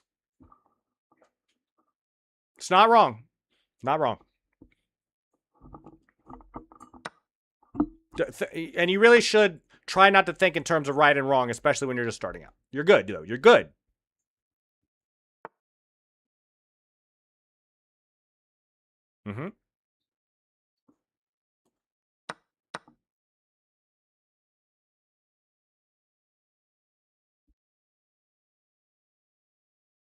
Okay. I'm locked in. I'm watching you. It's good that you're talking out loud, too, about your thought process. This game is a game of ideas. Have an idea of what you're doing.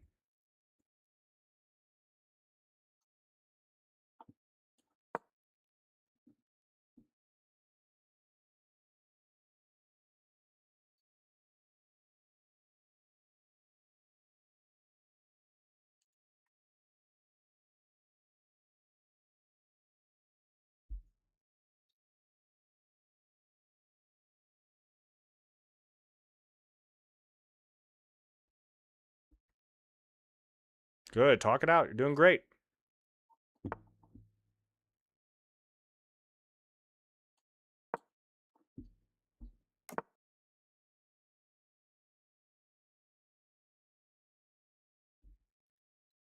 Just pay attention to what he's doing. Like try to like feel out what he's doing more so than calculating.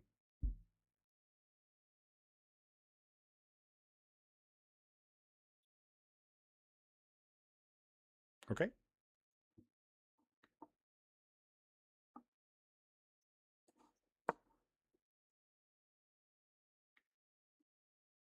Well, let's find out.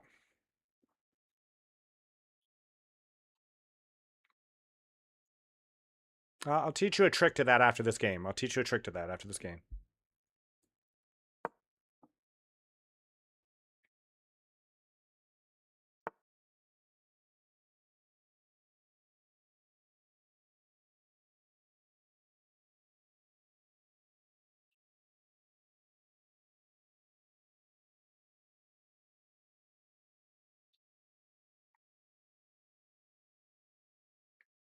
Good. You're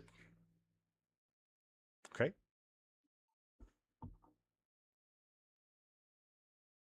Don't think like that. There are no bad moves, especially when you're starting out. Your screen share just closed. You're good. You're good. Just letting you know.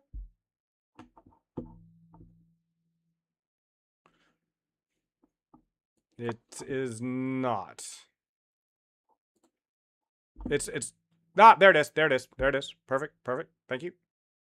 Okay, I'm tracking.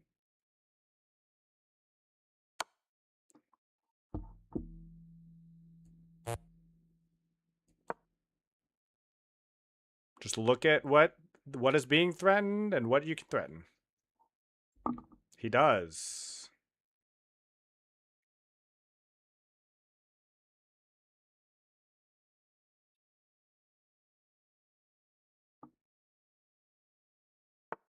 Mm-hmm.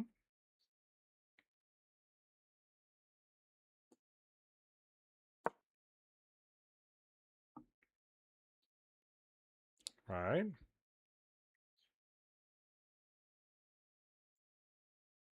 You're thinking. You're thinking. You're good. You're good. We'll talk about all this after the game. Don't get nervous. Don't get flustered. Don't worry about if you make bad moves or good moves. Just move the pieces. You're doing great. Mm-hmm. See, whether you realize it or not, your brain is already working this out. Maybe. It's great that you're looking at it from his perspective. That's a good habit to build.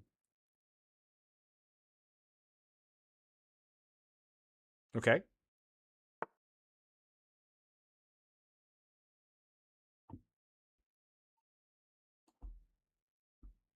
Understandable.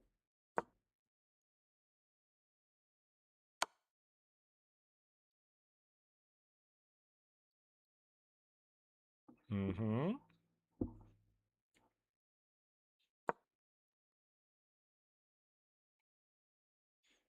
Yeah, you spotted that. Good. Good.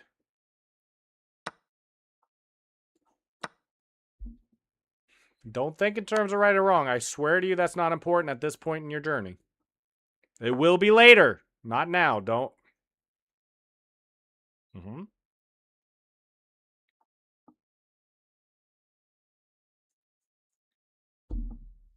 Okay. The queen is the most powerful move in the game. Or the powerful piece in the game.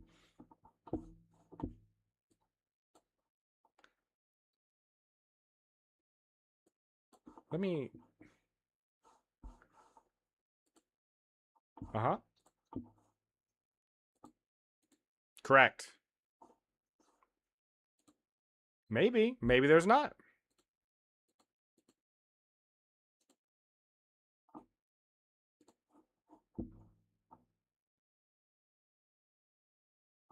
Okay. You locking that in?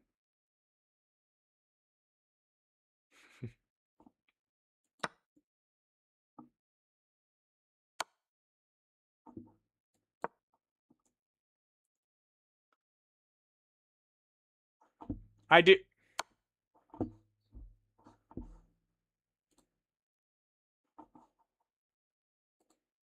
I do know face. I 100% also play on light chess.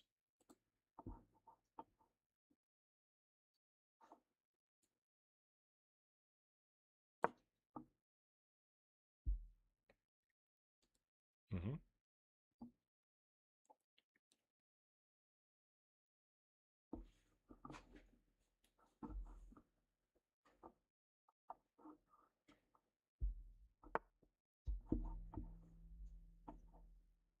Maybe. That is always a concern. They're not obligated to take anything. Okay.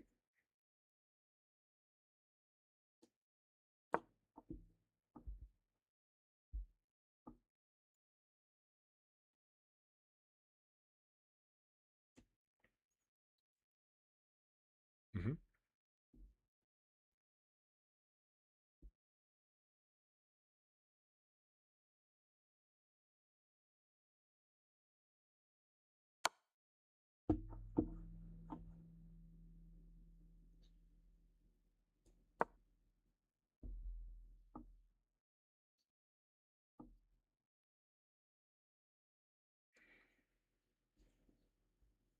Mm-hmm.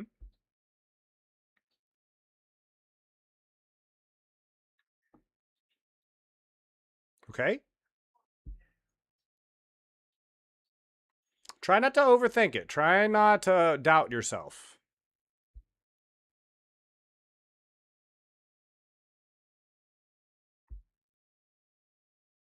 You're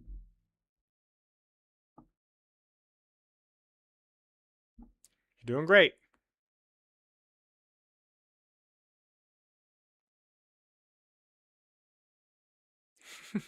You're not doomed, especially when you're just starting out. There's always ways to win these games in the lower rated games that you're going to start with, and but you shouldn't think like that. What you're here to do is learn.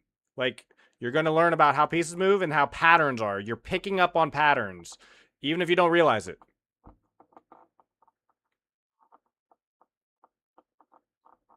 Okay.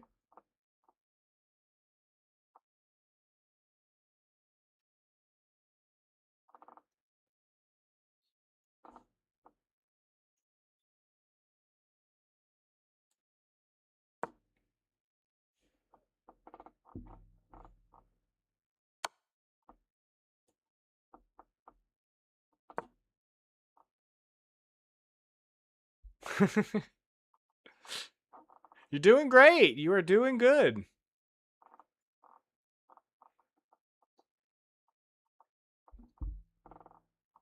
Yes.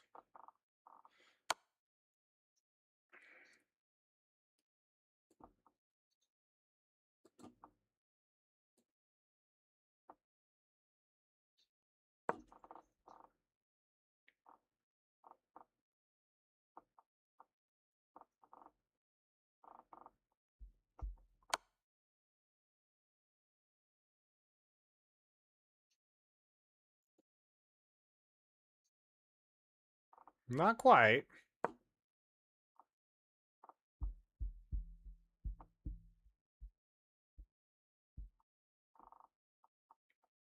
Okay, rook to d1. Okay, okay.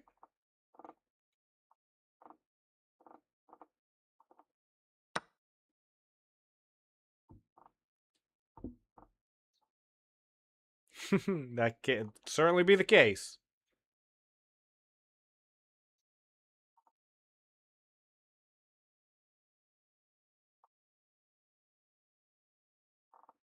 You're not playing it wrong, I promise you. You may lose, but that doesn't mean you did anything wrong, which is also a thing that happens in chess. You can do a lot of things right and still lose a game.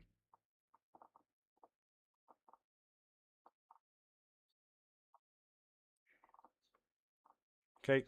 Consider what his move is. Consider what, after you take with the rook, just consider what he's going to do. Mm-hmm. You're good. You're not missing anything.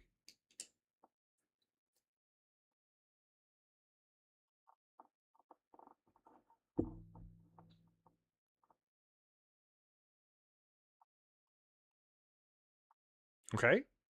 Maybe it was then.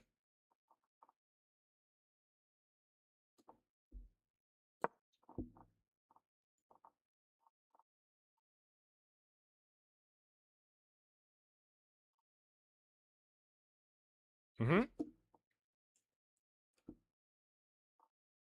Okay, you might be right. Yeah, take your time. You have a lot of time on the clock. Mm-hmm.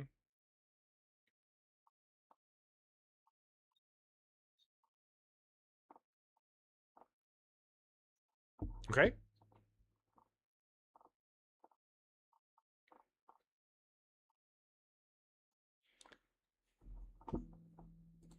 Hi, Reki. We're currently working on teaching someone. We're in Discord doing it. I've got a game going at the same time. I would love to play Speedcuber. My name is Limelatch on chess.com. If you want to send me a challenge, I would love to play you.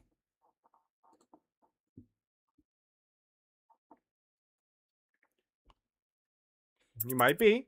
You have a minute left on your clock. Don't panic. You are going to need to move a little bit faster if you want to like get the most out of this game, but you're good. You're doing great. You are doing great.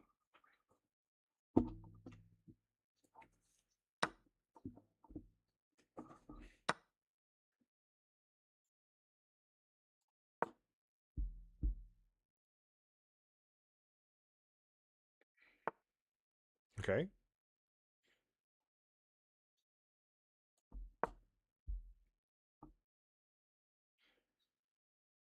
Right.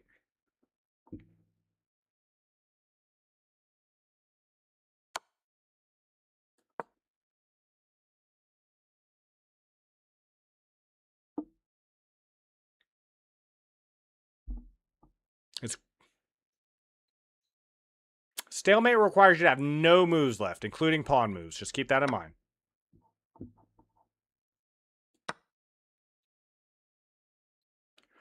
A single piece by itself cannot checkmate you. Just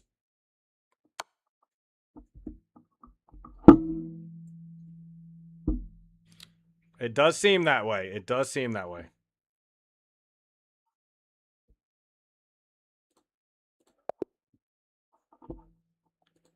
Speedcuber. The best outcome for you is to, like, normally you would resign at this point, but, which is at the bottom right, but I would highly recommend you not resign any of your first 200 games, because even if you lose, you want to see how you're losing. You want to see what the enemy is doing, how you can move around it. You will learn a lot, I promise you. I rated you /. Reki, thank you so much for the raid. Let me shout let me shout you out.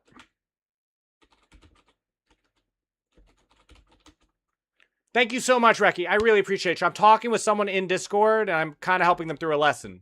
So I do apologize if I'm a little bit quieter or things are a little bit weird. Yeah.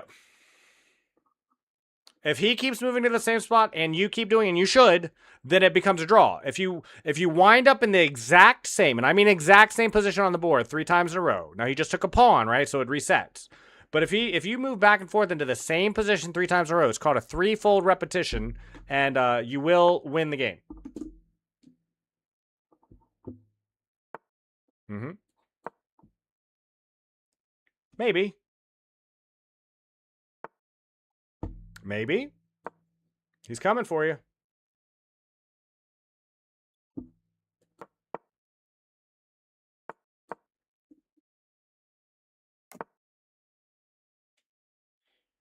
Don't expect him to play this what we call precisely. In the game of chess, there's playing and then there's playing precisely. This person may not play precisely, so he might take where he could finish the game in 10 moves, he might take 20 moves. That's just how the game is. Yes. Yeah, you will find out that sometimes people are doing it for bad manner reasons. You have a lot of people do it just because they're trying to be mean, like they could finish the game and they won't. But normally, you're not going to come across people like that. Sure, that works. Great. Would you like to review that game in particular, or would you like a general... Okay, let me pull up the board then. Let me find you on chess.com and we will do that. Let me pull this up. I'm doing a couple things at the same time, and that's fine. I can multitask. Let's see here. Friends. Let me open up this new tab. You did you add me as a friend on chess.com? Oh, there you are. Yep. There you are. I see you. So let's look at your game. I'm going to pull you up. Let me make sure my scene. Give me a second to switch it so it's on the right window.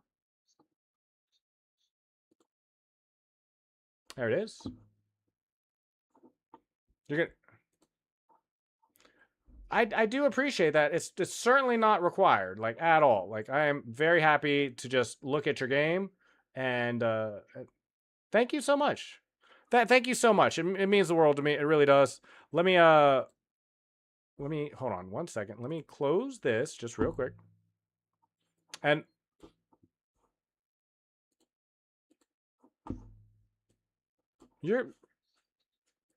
could be. Let's find out. Let's see. Let me review your game. Okay, is this clear on stream? Okay, there's my OBS. Yes, it is. Okay, I'm just gonna shuffle a couple things around here so we can take a little Recchi bit alt better here, look at this. thanks, dude. There it is. There's my OBS. You're good. No, man, this has been such a joy. What we are doing here is a joy. So, look, okay, we pulled up your game review. You played at an 82.2. Your opponent played at 97.3 accuracy. Do not worry about what these numbers are. These are computer terms. These are not important. I'm going to shrink my screen, or my... He's also I rated he's also you for provisional. first time. Yes, you did, Recchi. Thank you so much. I do appreciate it. Thank you. Shout out to Wreckful Recchi. If you want someone who also plays chess and does a variety and GeoGuessr, please check him out. That's to anyone at all. Thank you so much, Recchi, for the raid. I really appreciate it. We're here with Applying Myself. He's learning. He just played his very, very first game on chess.com. We're going over his game right now. I'm going to make my screen a little bit more clear so we can just see absolutely everything here. There we go. Now we got your whole board pulled up. So you played as white, and I think he was a provisional rated because I do not see a rating. I could look him up, but it's not too important. He played like the game says down here at about a 1,000. Do not worry about these. We're just going over these to get a general handle on how well you played, and we're going to skip it now and go straight into just looking at your game. No, you're not crazy. What I'm saying is that's not abnormal. That's not abnormal. What it shows over here is the amount of time you took, like you and Black took on each move, and then here's your moves order right here. It will be useful at some point to learn basic notation, like E4, C5, knights, like, so when you're just looking at these numbers and letters, you understand what they are. Okay, but I really want to stress this. As you're going through these and you're doing review of your own games, when you start doing it, don't worry about it. It's really not important. This is a game of ideas, and you're learning patterns, and you did great. You did great. The one thing I will say before we get started is you're being very critical of yourself before you even know anything. And what I'm telling you is you need to be prepared and ready and understand you're going to be making a lot of mistakes, a lot of bad moves, and that's okay. You learn that way because your brain tells you, whether you realize it or not. It's like, oh, I realize now why that's bad. E4 is great. Keep just pawns in the center. Like, focus on your center pawns to start. Play around with E3. Play around with E4 and D3 and D4. One of the things we talked about was about your minors. You really want to kind of get a little bit of motion on all four of them before you start really shuffling things around. And you'll see why that's important in a little bit. So your opponent plays C5. It's a perfectly valid opening. And... okay, this is a very simple reason why these are valid. You see this thing that's a book here that says it? That means that this opening has been so well studied and so well played and understood to be such a good way of playing the game that there are so many millions of versions of this game is that the computer understands that it's called a book opening. That's why. I hate to say it, but that a lot of moves are only understood because of the great body of knowledge we are standing on the shoulders of giants. And so, like we were talking about before, it's like, why would H5 be bad? You know what I mean? Like, why would him being playing as bad? Well, it's because we've played millions of games and we just understood it has more bad outcomes than good. So it's very useful when you're doing your games to just kind of skip through these. You see all these book moves? Okay, and see, now you have a check mark. That means now we're off book. Doesn't mean it's bad. It means now we are in territory where things aren't as well studied and aren't well known. There's nothing in I'm sorry? There's a lot of book moves. That's what I mean. It depends on, like, this is a book move. So is this. This is a book move. This is a book move. And what I'm saying is there's literally a book. It was about this thick. It was called Nun's. We called it the Chess Bible. And you would look things up. And that book hasn't been expanded. It's now gigabytes worth of data.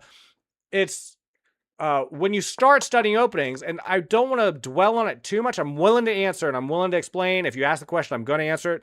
But what defines a book move and not is something you really are going to ask later. It's like, in other words, you'll have a lot more clarity and there will be plenty of time to learn the difference between books and openings and prep. It's just worth noting that this is the moment, like when you're doing analysis, that you have moved off of the book and now we're playing a game. Speaking of which, you spent a lot of time analyzing this move. Like, I was listening to you, and that's great. You're thinking. It's a game of ideas. You're doing that. But you talked yourself out of making moves like this because you're like, this isn't a good move. This isn't a good move. This is a perfectly good move. This is probably a move I would play, and it leads to an opening called the 3 Knights variation because there's 3 knights there. You'll learn how to speak that language. That being said, there's nothing wrong with F3, but just try not to talk yourself out of doing anything at all when you're starting out. Like for just the first 200 games, you will thank yourself later. I promise you will. But you do play F3. There's absolutely nothing wrong with that move. I'm sorry. It is, and it's weird because there's absolutely nothing wrong with it. That's what I'm saying. I do apologize for that game that got dropped, by the way, Speedcuber. I will pay attention to both at this point. Nothing wrong with this move. This is a perfectly valid move. We're just in the opening. Nothing has happened that's interesting in the game yet. It says best move, but there are a few different moves that would give that thing. This is why I keep telling you, especially when you're first starting out, do not worry about what the computer says. Do not look for computer-aided analysis. I promise you it's not helpful. I promise you. You play D3, perfectly valid move. It's worth noting, and again, just ideas here, this does weaken your dark squares, because now all your pawns are on all these white squares, right? Just be aware of that. Just know that this bishop now on a white square is weaker because it can't get out. And you realize that later. It's like, where do I put the bishop? Well, it's kind of stuck in here, right? No, it all depends. That's what I'm saying. This is something I can explain to you after you've played 200 games a little bit more in depth. Sorry, Speedcuber.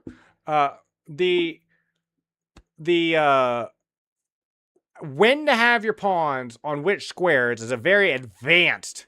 When you're starting to get to the end of your 1 year, that's when we start talking about why pawn structure is so important and the shape of pawns and permanent weaknesses. Just know that there's no invalid way to place any of your pawns, generally speaking, especially when you're first starting out. Do not worry about bad pawn placement. I promise you'll thank yourself later. He comes into the center, and I want to this is the first really specific lesson, and I feel like you're kind of looking for some hardened rules. And so here, I'll give you some hardened rules. When you're considering an attack, like he's moved his pawn to d5 in range of pieces that can now attack it, right? You see how your pawn and knight can attack that pawn. When you're calculating whether you can win the pawn, win whatever is on that square, you need to count your attackers. You have 1, 2 attackers. He does, but do you know why he wins? Like, in other words, see, you're calculating. See, that's what I mean. No, you're great. It's great that you're doing that, but what you're doing is something called a calculation. You're trying to think about the moves in advance. And that's fine, but there's also something called heuristics. You probably know what heuristics means. If you don't, it's just consider it like a mental shortcut. It's a lot easier than rather than, okay, takes, right? You can do all that, but that can get very complicated. Just understand that when you're... You have 2 attackers. He has 2 defenders. That's all you need to know.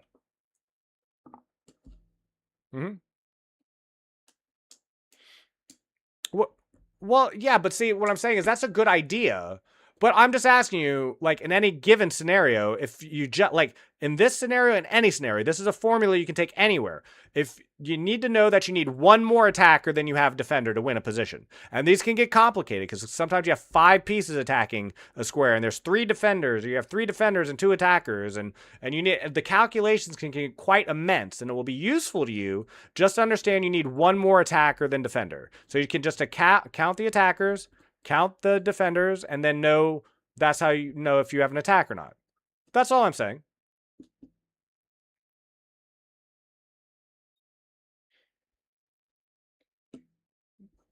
Great question. Great question. The counting of attackers only determines how many pieces you will win, not the value of the pieces. Have you ever heard of the 1-3-5-8 rule?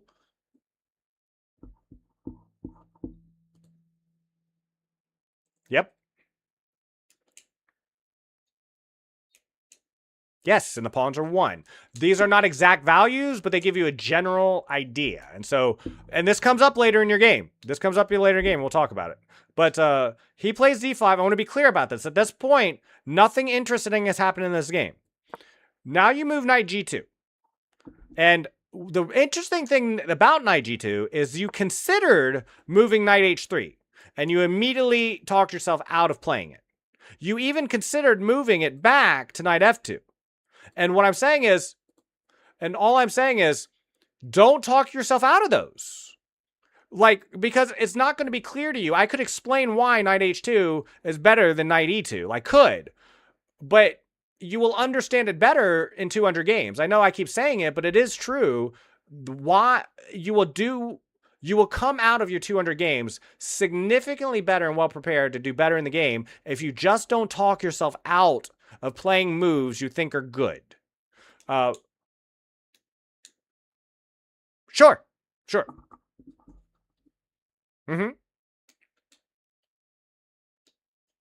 Correct.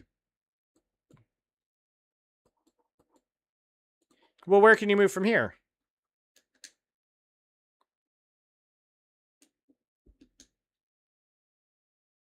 Well, to be clear, you only have 6 moves from with your knight, and we'll just go here. With your knight on knight e2, you only have 6 moves innately, right? These are your only 6 moves. So you went from 4 to 6. But it's the, remember we were talking about how to trade pieces. It doesn't account for the value of the pieces. When you're counting squares, it also matters the value of the squares you're moving to. So what I'm saying is, now not only is do you only have 6, but so you have 2 extra squares, but the knight is on c3, the bishop's on c1, so those aren't squares you can move to. This square, knight d4, is guarded by the enemy pawn. You don't want to move back to where you were, so you have, these are the only 2 squares your knight can move to from here. You can only move your knight to f4 or g3. That's all you have. Good night, Swedish cookie. Good night. So,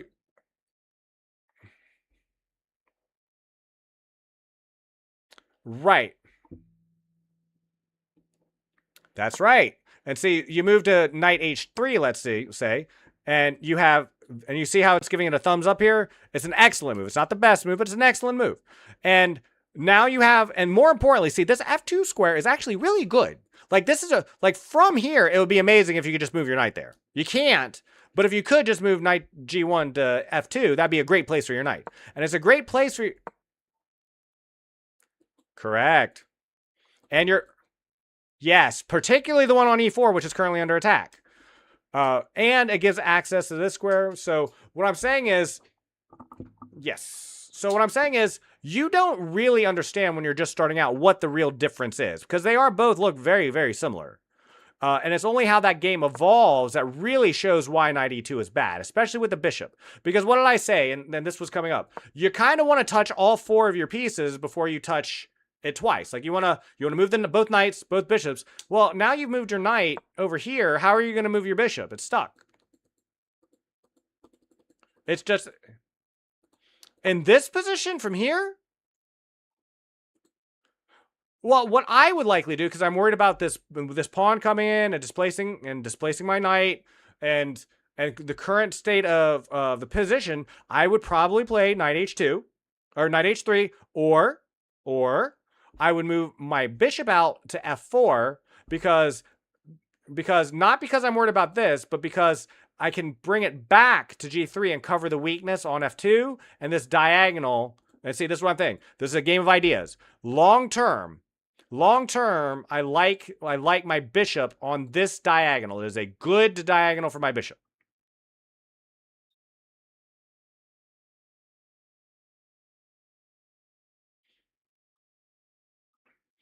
That's a little bit overthinking it. That is a little bit overthinking. You see, you're trying to think in concrete terms. You're saying, well, okay, in the future, the bishop here might be an issue. It stops the queen from moving out. All I'm thinking when I make a move like bishop f4 is I like that diagonal. I like that diagonal. I've played so many games that are so similar to what you're currently playing that I just like having my bishop on this diagonal. That's it. It is, and long diagonals are better to be on. Generally, that's a rule that you will learn later to where to break. It's a good rule to know. Just understand that rule doesn't cover everything.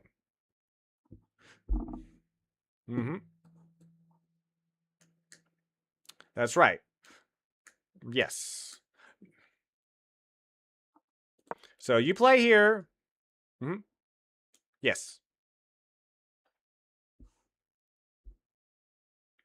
He's not particularly thinking about what you did here. Like, he will take advantage of this, but if you look at it from his perspective, let's just do that for a moment. From here, when he played this move, what he is thinking, I promise you, at his level, because now we see what his rating is. He is a 306 rated player. What he's doing is he just wants to attack your knight. That's what he's thinking. He's saying, I want to attack my opponent's knight and get my pawn further up the board. That's his idea. And it's a completely valid idea. There's nothing wrong with that idea, but it's also simplistic. It's also...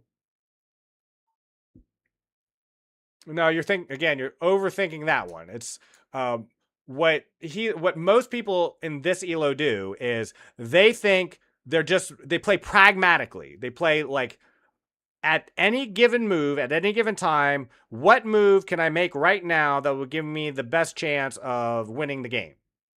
They're not thinking about ideas. They're not thinking about the future. They're like, they're thinking, from his perspective, it's like, I want to go attack this knight. And then if the knight moves somewhere, then wherever it goes, I want to attack that. And then I hope at the end of this game, I'm winning because I've made so many good moves along the way. They're not thinking long term. They're not thinking... And to a large extent, neither should you. To a large extent. Because you're so analytical, which is so great. But you're so analytical, you are starting to already consider complex things that are going to confuse you as you're trying to learn. In other words, like orb walking in League of Legends. You're already consider orb walking and perfect CSing, when really you should just be thinking about like how to get to lane and how to use the shop. I've never used a shop before. What item should I be buying, right? So, right, or like learning how to insec is. Do you know what the insec is with Lee Sin? It's like, how do I flash kick? Yeah, exactly. It's like, how do I to do the insec on Lee Sin when you don't even understand when the red buff is spawning yet? It's like, is my red buff even up yet? It's like, same concept. It's good that you're thinking there. It will serve you amazingly well later, but it's a little bit going to get in your way to start with, and that's okay. You'll work through that. I have no doubt. But you do play knight e2. It's something called space. This takes away space. Now you can't move your queen to e2. Now you can't move your bishop to b2. Now your king feels like he's kind of stuck in here and smothered. Your knight can't move back if you need it. It's a very crowded position. It's this concept of space. Now, from here. There's nothing. Watch. There's nothing wrong with pawn to g4. Nothing wrong with it. Well, it's a slight inaccuracy. You see the evaluation went down. Don't listen to the computer. Do not listen to the computer. The main problem with knight g4, to be clear, is the queen is gonna attack you on the h4 square. You see this? And you've got no way to block it. So you're gonna be forced to move your king somewhere. Yeah. This is the reason why you should avoid making too many pawn moves in the beginning. I'm telling you, you won't know why. You will not know why. But focus on, like, even here, the reason why I would not play f3 is because you can get your knight out you can get your knight out right away. You see, it's a good move. Now you got your knights out. Now you can get your bishop out. Like now you can get your bishop out. Now you can, sorry. Now if he moves here, like now you've moved each one of your minors. Now you moved each one of your minors a little bit. Yes, get your bishops out, get your knights out as safely and as fast as you can. A great way to do that. My sister, when I taught her, she fell in love with this. She fell in love with this idea. She moves a pawn out, right? Then she does this. She moves this pawn, and then she moves her bishop here and her knight here, and then she castles. And then she just creates this position every single game. Yes, that's correct. I'm not recommending you do this. I'm just saying that you want to get into that good habit of just giving yourself some space and a chance to move your minors out, because that's where the learning happens. If you fumble the opening by moving too many pawns or shuffling pieces around, you're not going to get that good pattern recognition that will serve you so well later.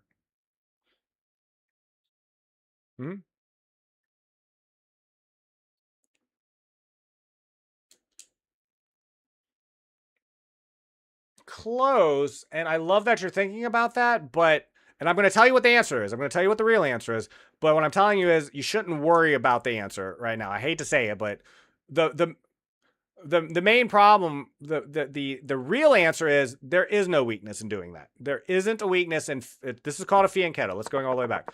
It's called a fianchetto when you move a pawn, either your B or your G pawn, and then you move a bishop behind it. That's called a fianchetto. So I just fianchettoed my kingside bishop. And what I'm telling you is there is no weakness in doing so. It is not weak to do so in any way, shape, or form. You could say you're a little bit slower to develop in the center, right? Because look, all these moves are happening in the center, right? It's like they're developing and attacking the center, and I'm over here castling, right? So maybe it's a little bit slower in the center, but look at the evaluation bar. White is actually slightly ahead in this position. No, it's not because it's a white move. It's because there's nothing wrong with it. That's what I'm saying. There is absolutely nothing wrong with playing like this. There is absolutely zero things wrong. There are more ways the game could have progressed after 8 moves of black and white moving than there are atoms in the universe. And most of that possibility space, most of those moves are completely valid ways to play the game. There's some very bad ways to play the game. There's some they're called scholar mates. There's ways you can lose the game in 3 moves. But the space of moves that are completely valid ways to play the game are so gigantic, so absolutely massive, that talking about like what's wrong with this, like what is the weakness in this position, it loses all meaning. There's nothing wrong with playing like this. Absolutely nothing wrong.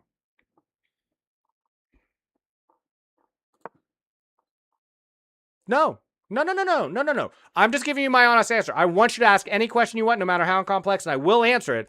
But I'm going to be honest with you when I tell you it's counterproductive. In other words, it's a question you should be asking, but it would be more efficient, right? It would be, you will get that knowledge easier and quicker. In other words, like, if you know math, right? You wouldn't start teaching a second grader algebra or someone in middle school calculus, right? It's very good. It's like, you do need to learn calculus. You do need to learn algebra, but, I can't need you to learn your multiplication tables right now. Does that make sense?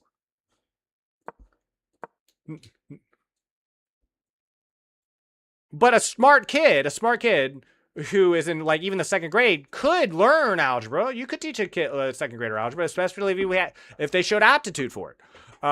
But then you just have to be careful is all I'm saying. So please ask any question and I will be more than happy to answer it. So do you have any questions before we go through the rest of the game? Yes. So yes, she almost always fianchettos, normally with a move in the center first. Her opponent plays something like this, and then she castles. Yes. No. Yes. No. See, that's what I'm saying. No. Generally, if you want to take that as a general rule, yes. 100% yes. But again, there are a lot of openings, and I mean a lot of openings, which completely cede the center to black. You have openings like this right here, where you completely give up the center entirely to the black pieces, and you don't even worry about it. Look at this. Like, look, is it clear to you why this, I mean, obviously a pawn is hanging, but what I'm saying is this completely cedes the center of the board, right? Like, you can see that, right? Like, the black has full control of the center, and I've just moved this bishop over here, and I took this pawn over here, and yet I'm winning the game quite severely, like according to the computer. Again, don't listen to the computer's evaluation. That's not important, especially right now. The important bit is there are a lot of openings, like let's look at it from black's perspective, because this is an opening I play all the time. There is this opening. You would think, but it's not. That's what I'm saying. It's not that simple. It's like, that's what I'm trying to tell you. Like, this is a completely book opening, right? As you can see, this is the first move off book now, and the game is perfectly equal according to the computer. I have put no pieces in the center of the board. I have put zero pressure on the center of the board other than this bishop attacking through it and this little pawn over here. Meanwhile, my opponent is in complete control of the center of the board.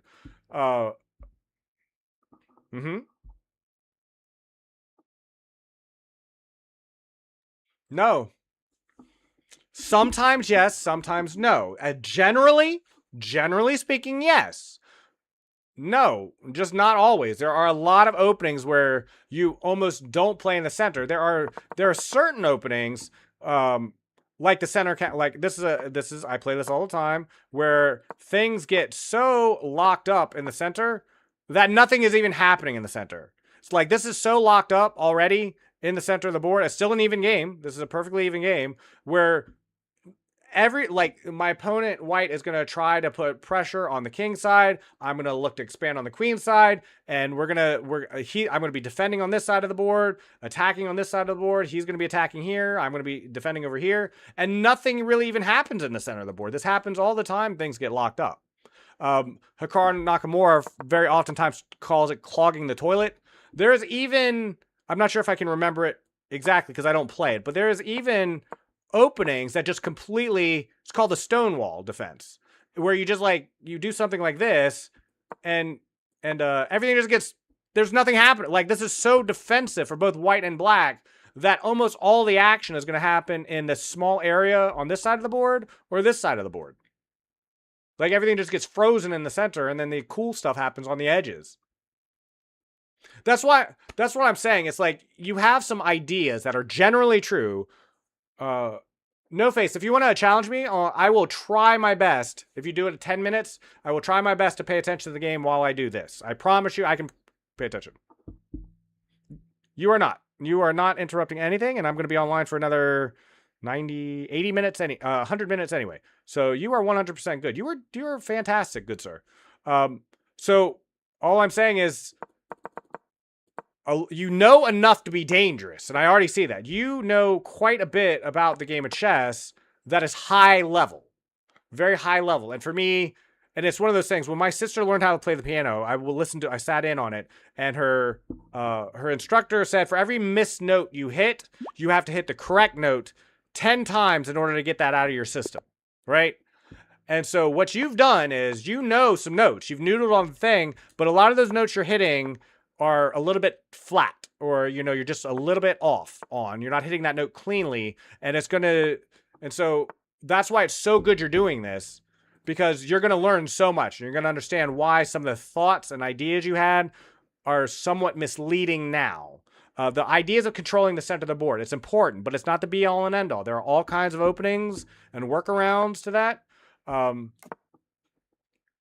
You're going to learn so much after just playing some things. You need to get in.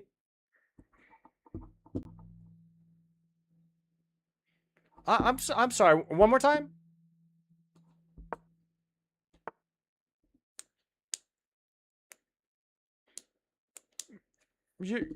I would love to continue with this game review, and then I can watch you play another game too. I have no problem doing that. I'm going to be on for another, like I said, 100 minutes. So, I'm loving this. I'm loving helping you out in a lot of ways. And again, I do want you to ask all the questions you have.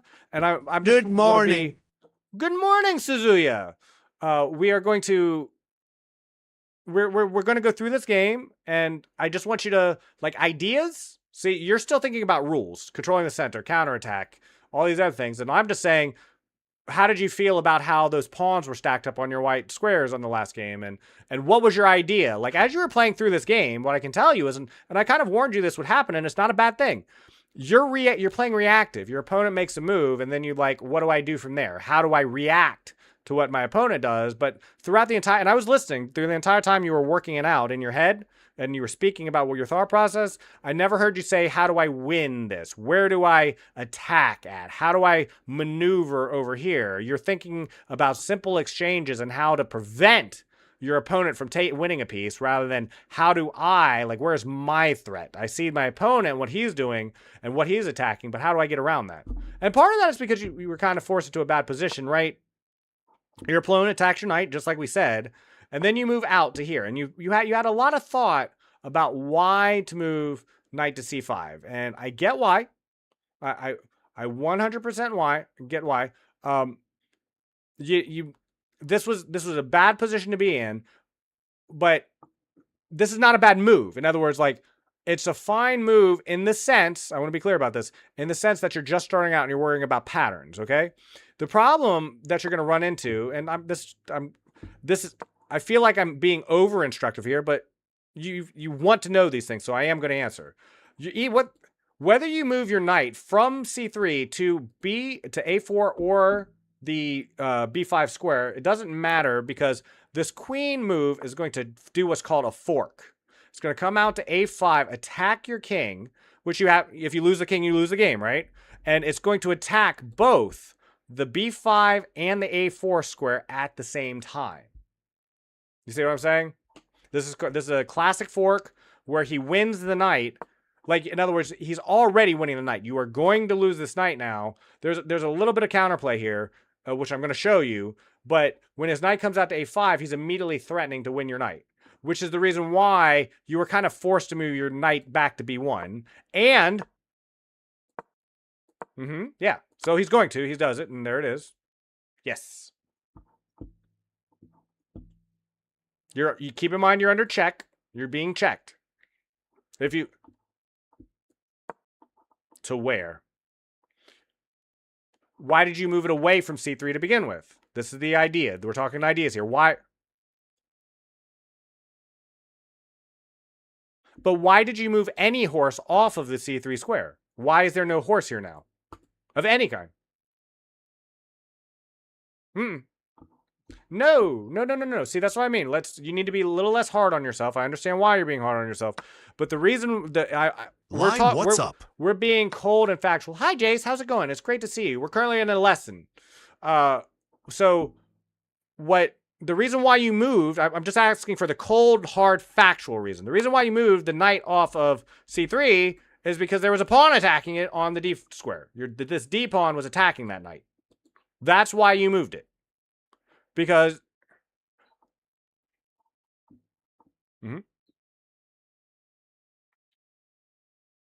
it's not that you would have lost more than you gained. You would have lost your knight, right? Like, that's what I mean. Don't think about it.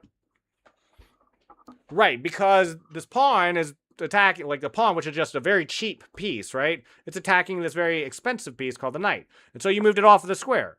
So the point is, and the reason why I bring that up and we're talking about ideas here, the reason why that's so important is that pawn is still there. It's still threatening this square. So it doesn't matter which knight you put back there. Hi, Suzuya. Oh, you already said, yeah. Hi, Jace. Hi, Suzuya. So whether it,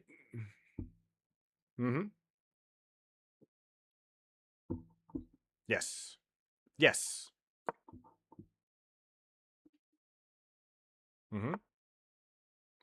Well, yeah, that's what it is from your perspective. And I like that you're thinking that. See, you weren't thinking like that until we're looking through the game. So you weren't thinking about it at the time. It's good that you're thinking about it now. But see, what I'm saying is when he attacks, what all you were thinking about at the time was, how do I stop my knight from being lost? And But you didn't consider that your opponent had a way to apply extra pressure. And keeping in mind, and we talked about this before you started this game, once you move anything past your fourth rank, it's like you see the numbers on the board 1, 2, 3, 4. Once you start moving past that, you're in a danger zone where there's all kinds of threats aplenty. It's like you really need to think about what you're doing, myself included, even grandmasters. When you start crossing across the center of the board, you're closer to the enemy by a wide margin.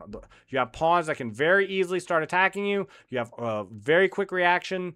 You have this queen coming out here, for example. These are ideas. And so when this pawn came down and this came out, you're thinking about, where do I put my knight? So if you can consider anywhere it can go, right? You can't go here or here or here, right? Can't go there. So you correctly said, well, I can go here or here. You didn't consider moving back to B1. And I understand why. And that's completely okay. That's a very high level thing to do. Move your knight back to the starting square. I get that. Well, I'm just saying, but it's worse than a wasted move, losing the knight. The question is, can I even keep my knight alive? Because a knight is certainly worth more than a pawn. This is also the reason why, again, this is very high level stuff. We're talking very high level here. When you move the knight to E2, this is the main reason why this is bad, because now you can't move your other knight back. Because, like I said, from your opponent's perspective, I told you, what your opponent is doing when he played D5 is he's just thinking, I want to go attack this knight.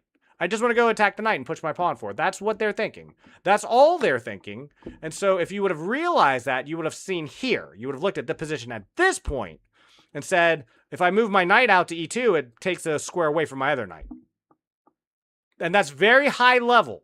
You're not going to be thinking about that this early. This is another reason why knight H3 is so good, because now you can move your knight back if he pushes forward. Does that make sense?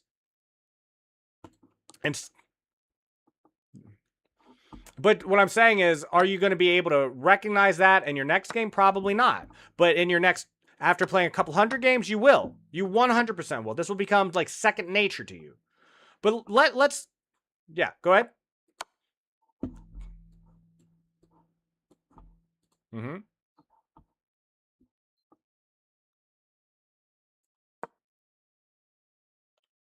Yes.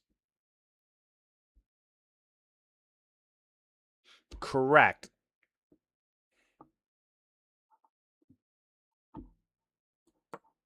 That's great. Isn't it amazing? It's going amazing, Kai. Thank you so much. We're doing a lesson with an amazing person who's just starting out the game of chess. Isn't that amazing what a difference a single game will make? It's like, because we talked about that. Like, I gave you a little bit of instruction along that line before you even played this game, that you should be focusing on just getting your 4 minors out, just moving your D and E pawns, and yet in your very first game, you moved your F pawn forward, and then you got stuck, kind of just shuffle. Because look at this. I'm going to do a quick fast forward, okay? Watch your bishops, okay, versus your knights. Watch how much your knights are moving versus your bishops as I just kind of fast forward this. Watch this.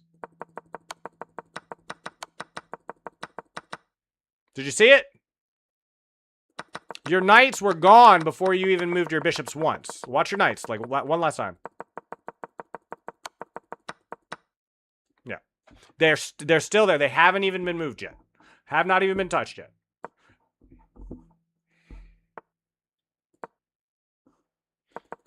Then that's an excellent question. Excellent question. You know what happens then? The good stuff. The good stuff happens at that point. Because at that point, let's go through this real quick. This is a very common thing that happens all the time, especially in my ELO. This game, I want you to analyze without and then with engine, a game by one of my fav players. Sure. You might want to see more from them after. No, you would think that, but look at this. Let's go through this. I'm just going to make some really wonky moves. IMA go, I'll be back. Okay, so I've just made a whole bunch of moves, kind of somewhat at random. Right now, all the minors have been moved on both sides of the board, right?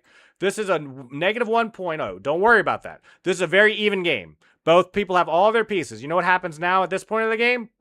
Freedom. You have so many options. You can take the bishop. You can move it back. You can develop forward. You can swing the knight over here. You can say, and this is what I'm talking about, the game of chess being a game of ideas. You can say, I want to move my pieces over to this side of the board. Just start attacking down on the queen side. And that's my idea. That's my idea. I want to win and a material advantage on the queen side of the board. Or you could say, I want to start looking to trade off a couple pieces, moving my king over, finding an open file, and attacking the king on the king side. These are ideas. And then it's really fun at that point, because then that's where the pattern recognition comes in. That's where the tactics happen. All the tactics happen in the middle of the game. And what I'm telling you is, and this is important, if you spent a little bit of time, just a little bit of time studying opening theory, memorizing, say, okay, memorization. This is the London. I'm going to know every single opening move in the London. You could take some time to do that, and it would take really long time. But once you did, you could skip the opening. You could just skip it, because it's just pure memorization at that point. Pure memorization. It's like, this is the London, and I know this because I played the London. These are the first 3 moves in the London. You can literally play this every single game, and you will wind up in a perfectly valid game. There is absolutely nothing with playing the London and the evaluation board. Exactly. That's what I'm saying. But you could learn. You could Google, and I could tell you. Yes. What I mean is, specifically, what I'm saying is, you could learn what is the London. I could tell you. Look, I could tell you. As white, always play d4. Always play f4 next, and then always play e3 afterwards.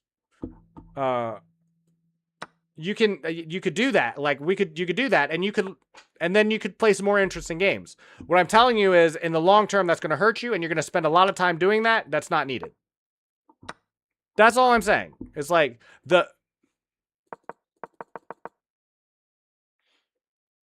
there will always become something called, and this happens in any game, even high-level games. If you've ever watched a professional game or the World Championship game, they always say there's a moment in the game called the critical moment. There's always a point of the critical moment.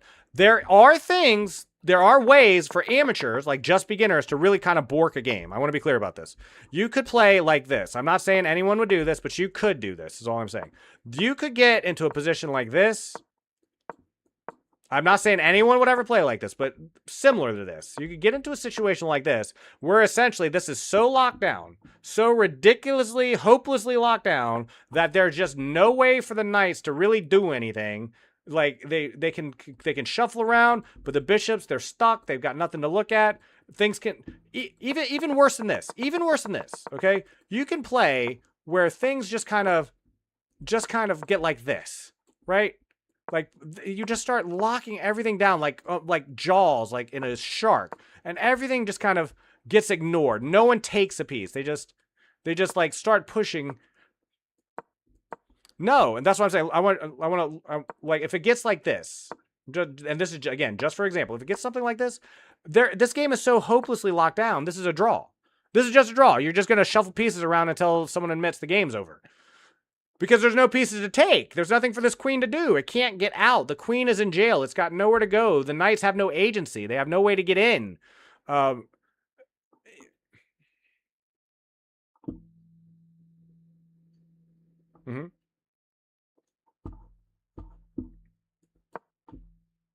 But where...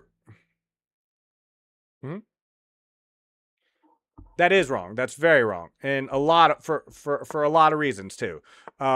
There are all kinds of manner of ways in which you can have the first move. And like, there's Zugzwang, first of all, like where if it's your move, you lose no matter what color you are. But there are just hopelessly drawn positions like the one you're looking at.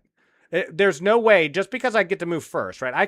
I could move this until I'm blue in the face, right? Like, there's nothing to be done. The only way to even get in on this position is to trade off, and then it just continues to stay locked down. There's nothing happening in this position. This is hopelessly drawn.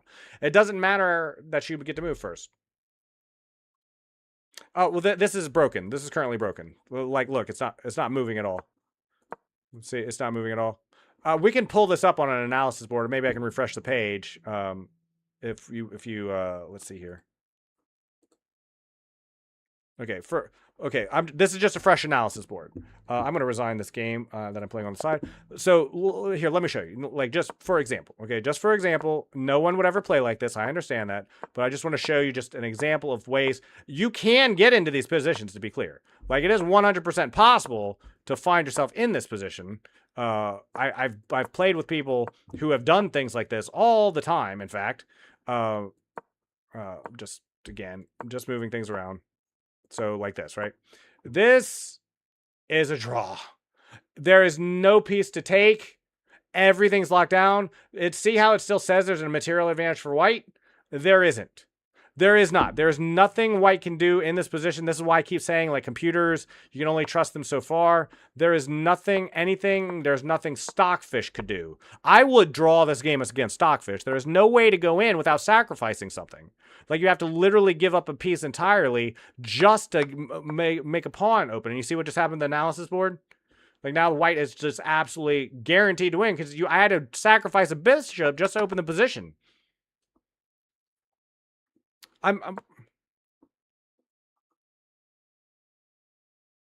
Well, what I'm saying is, this is what I'm saying. This is why I'm so cautioning you against a computer. Until this right here, this evaluation bar is above a 1.5, it is not determined whether it's a draw or not. You have to get this bar above about a 1.5 to know that it is a one game. If it doesn't get that high, you could play perfectly and still draw the game. It could still be a drawn game. Well, no. Look, this is why I went to 90%. I'll show you. So it's so here, and then like here. So what I did was I sacrificed a bishop. See now? See the white bar just shooting through the roof? See the big question marks?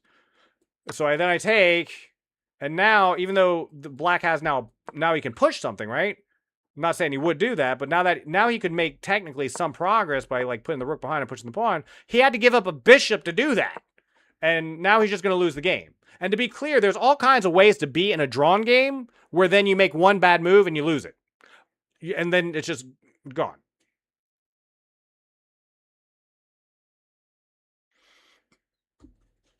He won't let you. He won't let you. Then again, the amount of moves I had to play like to get into this position would never happen in a real game. But it does happen similarly. Like, I can't tell you the amount of games where the game starts, and they're very frustrating games sometimes, where this ends up happening. We play, no, not that. So, like, we play like this, and then this happens, and then, like I said, this gets locked down, and then, you know, crap happens. People start locking these. I'm not saying exactly this, but you will transpose into positions like this all the time where things just get very boring, very locked down, very annoying. There's not a lot of progress to be made. It's very dry.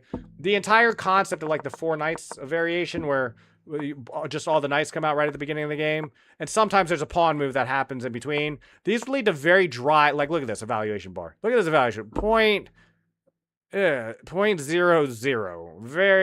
four knights variation where all the knights come out and maybe a couple pawn pushes are notoriously drawn amongst grandmasters with perfect play. They're just like, they lead to such dry, boring positions that nothing really happens in the game, and it normally fizzles out very quickly. Very not interesting of a game. But against Stockfish will kill you. Stockfish will find ways around, and he will find an imbalance, and you will lose this game. It may say 0-0-0, but Magnus Carlsen will lose this game against Stockfish on either side of the board. Let's be clear. I want to be clear. Hold on. I want to be clear about this. Just a couple things. One, stalemate means a very specific thing. It means a very specific thing.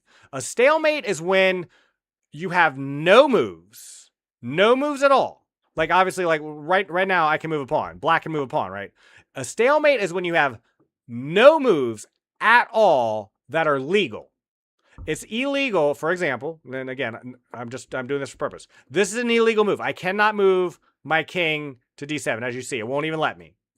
But this is not stalemate because I can just move a pawn. You know what I'm saying? A stalemate specifically means I have no moves, no legal moves. That's a draw. A stalemate, that's not the same thing as a draw. There's a lot of ways to draw a game. There's a threefold repetition, a 50-move rule, and stalemate. But stalemate's not the only way to draw a game.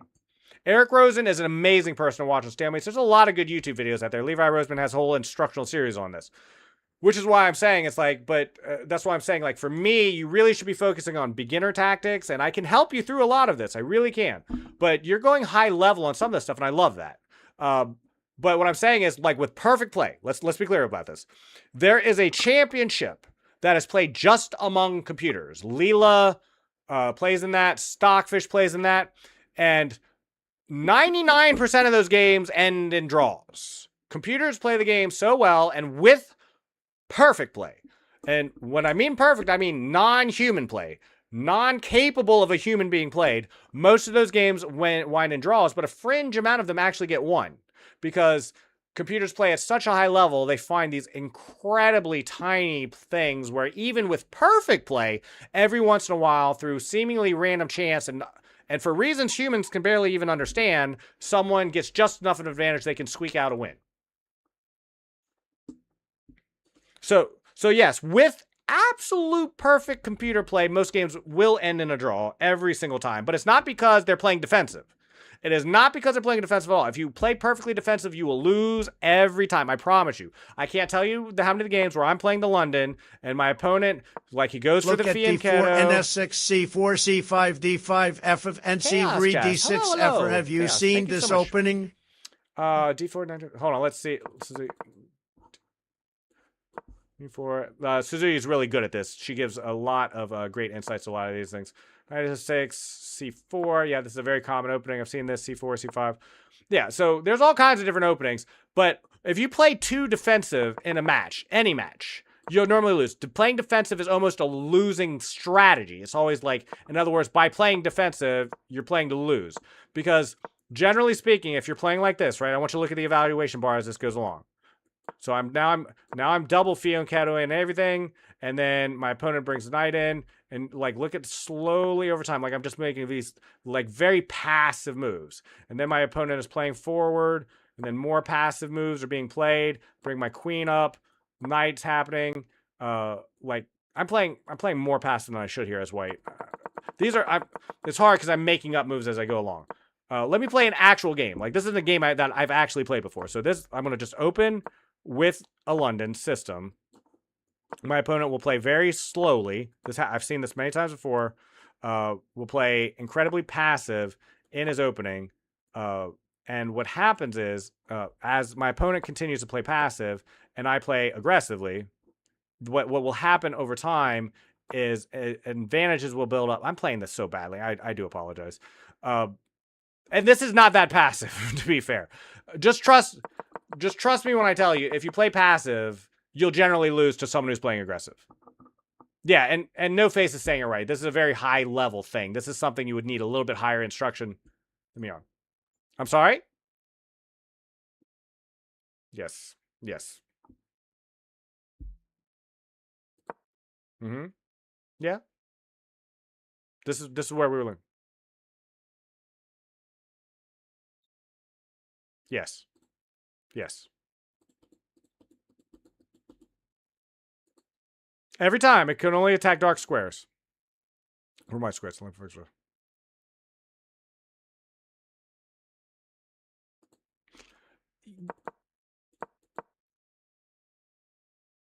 No. See, you're thinking about stronger and weaker.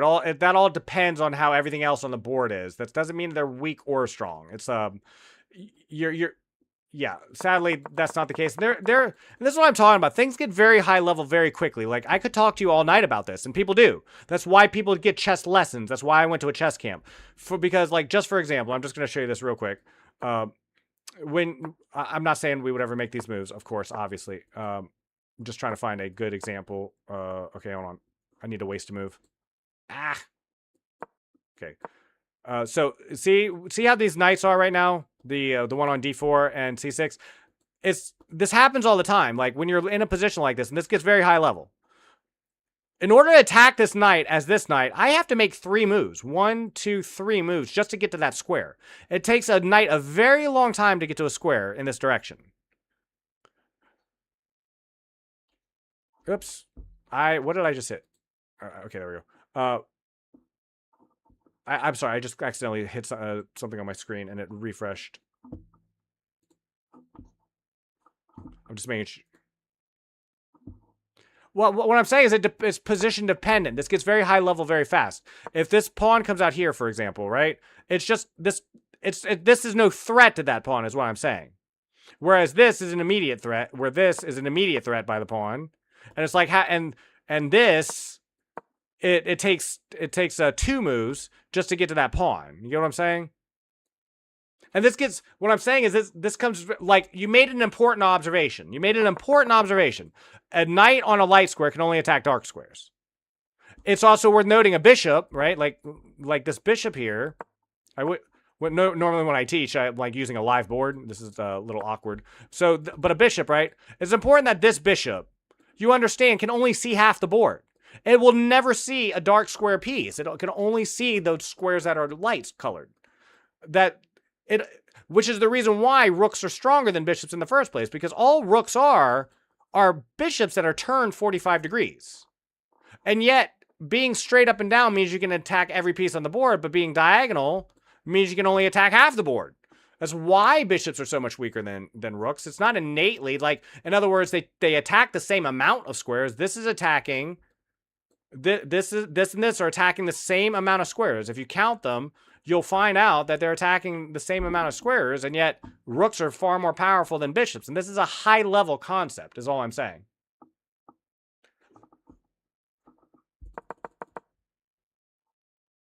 Right, but that's right. That is one right. But then why are knights slightly, depending on the position? Sometimes they're stronger, but why would you want a bishop over a knight, generally speaking? Why is a bishop better than a knight?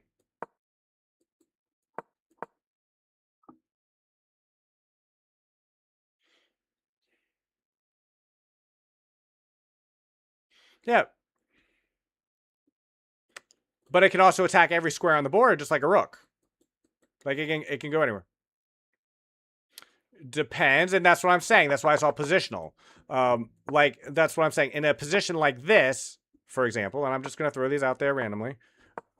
In a position like this, like just like this, I guarantee you're going to want a knight over a bishop, because your bishop has a hard time maneuvering around all these pawns, and everywhere it looks, everything's kind of cut off. So it's like, so now you want the knights are more valuable than the bishops. So that's what I'm saying. All of this is very, very based on patterns. I said it from the very beginning. You'll hear me say it over and over and over again. The chess is a game of pattern recognition and ideas. Things being better, things being worse. Like, yes, there are positions where you can say this move is definitely bad. This move is definitely good. You can absolutely say that. But as a macro level concept, the chess is about seeing the same thing over and over and over again. And I'm going to illustrate this with a quick story. I promise it's quick. They did a study where they set up multiple pieces on a chessboard, and then they had people of all skill levels, beginners, grandmasters, and everything in between. They had them look, and they could double check, but they couldn't see it at the same time. And then they would have to recreate what they saw on another board. They had to so they could look over, and then they had to recreate it. This actually happened. It's a very famous study. It was Magnus Carlsen was there, Hikaru Nakamura, they actually did this. They told the story on a Netflix special, I want to say, or a YouTube channel. It's not important. What is important is, what they found was the grandmasters needed to double check, and were quicker at putting that board together by a large margin. It was a very skill-based thing. The better you were at chess, the easier it was for you to take this position and then recreate it over here. But here's the catch. When it was random pieces, when it was like just completely unnatural board positions, pieces that would never wind up in those positions where the kings are touching each other and the queens and the rooks are all just huddled together in a corner of the board.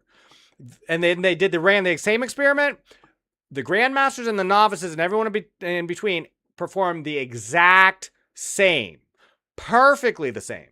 They did the same amount of moves. That neither one of them were able to do it in any better than the other. And what that shows you is, and this is the important bit, it was only the fact that the grandmasters had seen the original position, which flowed from a natural one. They had seen it so many times. They're like, I recognize a game like this. I've seen this game. You see what I'm doing right now? I have played this game so many times before. But it's like, but if all of a sudden the knight just transported to c6, it would throw like, that doesn't happen. The only reason I recognize this is the London, right? Like this, as white, I recognize as the London. And I recognize this as London because I've played it so many times before. Just like as black, I recognize this as the accelerated dragon. I just know that's what it is because I've played it so many times. I understand that that's what this is. I know where I've lost. I know where I won. And what you'll learn is, and this is you do not do this. Please do not do this. I swear to you, it will be detrimental. It will be actually detrimental to your learning. But what I'm telling you is, for me and where I'm at my studies, I'm currently studying the London. I bought a course from Amon Hamilton from the Chess Bros. He's an amazing grandmaster. And what it is and what I'm learning is like how, and this is what the entire course is about. It's like a 5-hour course. I could spend 5 hours explaining this to you. It's all about how, in these positions, to defend against b6, queen to b6. 5 hours. It takes 5 hours of a course to understand how to defend against this. And all the variation goes with it. It's like, okay, maybe he doesn't play it on this move. Maybe you move here. Maybe he moves here, and you move here, and then b6 comes out. Now what do you do? And it's completely different. It's a completely different move now. I actually lost to that queen move recently, lol. That's right, Cody. Right, it's right, exactly, because like there is 16, there's 20 moves you can make at the start, right? There's 20 possible moves. Just by moving this, now it has exploded on your next move to 30-something moves. And so every move that you make, the ways you could have gotten into that position blow up so quickly that, again, by move 8, there's more ways that game could have gone than there are atoms in the universe. And so there are entire coursework on just how to deal with a single opening, just how to deal with a quick with a quick queen b6. You know, it even starts off with, it's like, what if you just start the London? What if you just start the London, your opponent plays here, and then the queen comes out to b6? Like, then what? You know, how do you deal with that? This, of course, goes into that, and that's what I'm working on. That's right.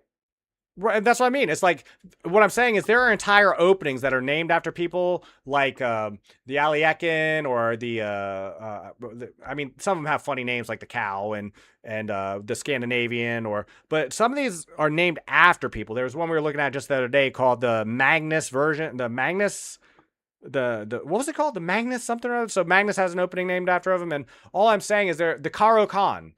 There's an entire opening called the Caro Kann because there was one grandmaster, and he popularized and he studied it his entire life. His entire life was devoted almost exclusively to learning a single opening. You're not going to get to that point, neither am I.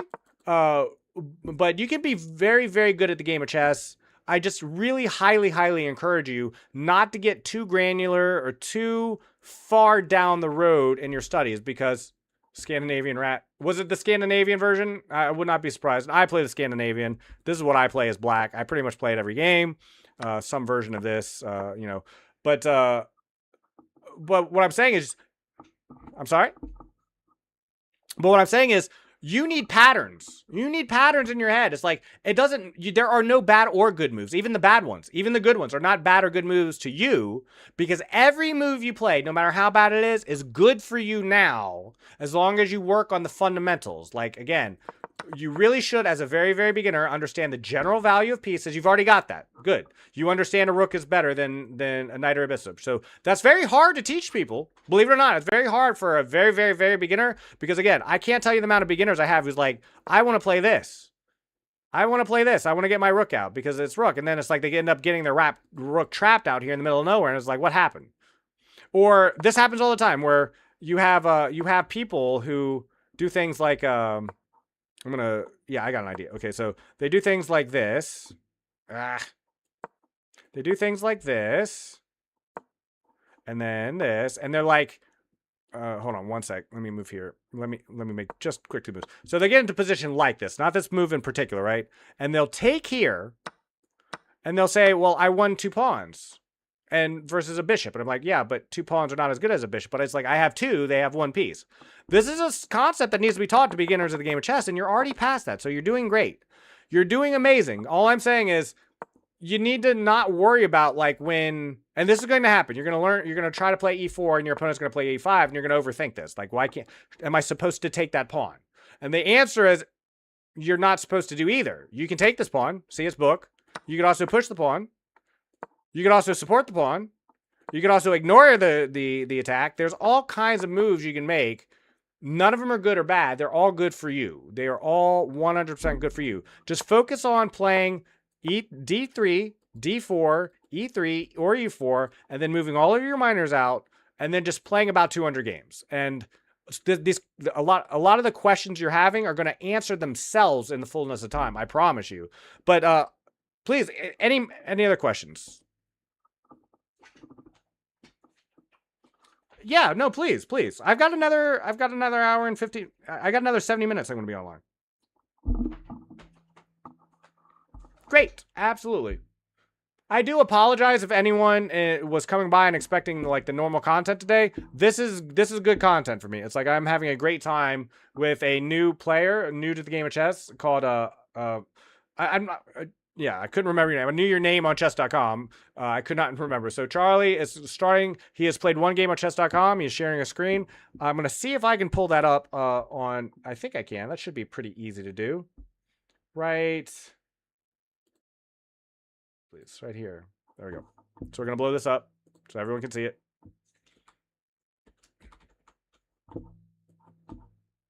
Please, think out. That's good. That's good in general. That's just good life advice as a... speak out loud about what you were doing. We're watching Charlie's game. Only thing...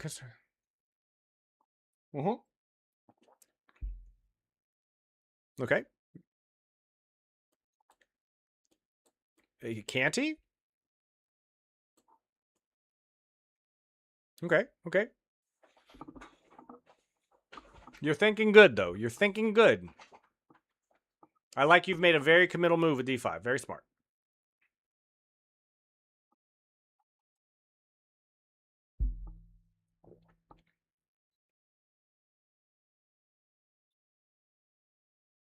Remember to consider what your opponent will do. Don't forget that.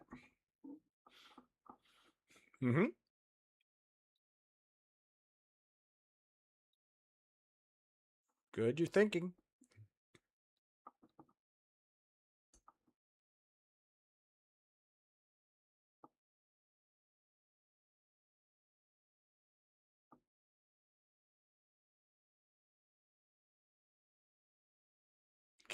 Breathe. Think. You have a lot of time. You have 9 minutes on the clock. What is the idea?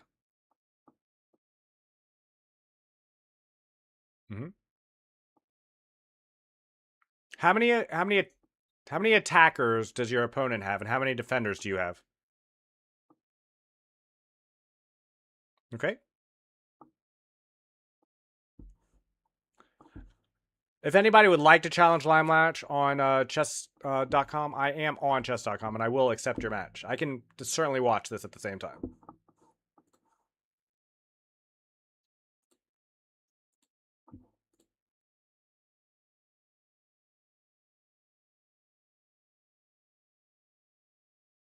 Okay.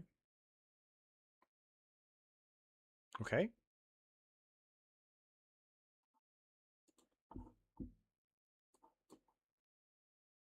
All right. I think you're okay too.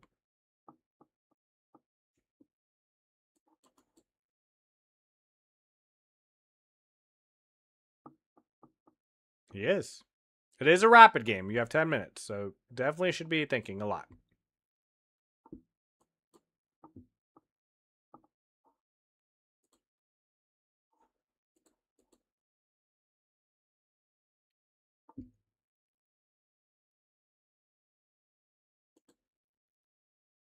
You're good. Hi, Jace. Remember? Yeah, you're doing good. You're doing good. Oh, I do apologize.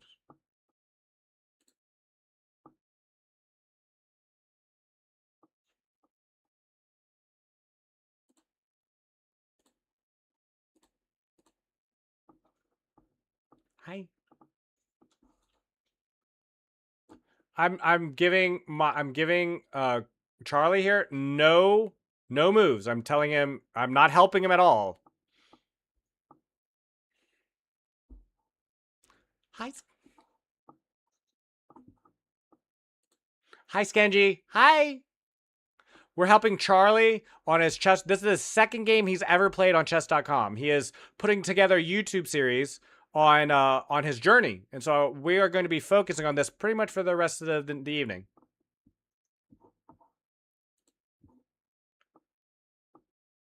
Yes. You're doing great, Charlie.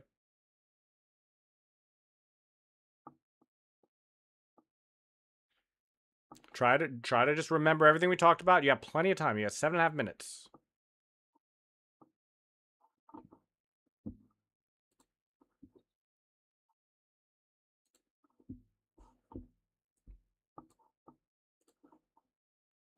You're doing good. Okay. Don't get pawn push crazy. Remember, you still have minors.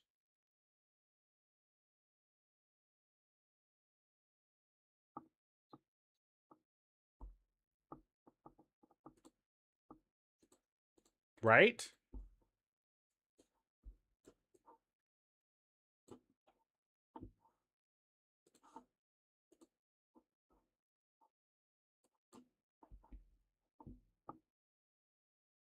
Mm-hmm. Right. Okay.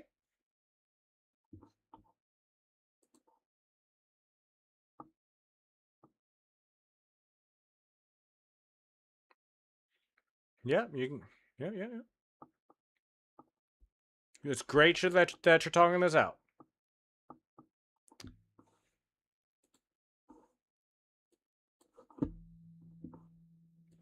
I'm adding in those manually, Jace. Don't worry.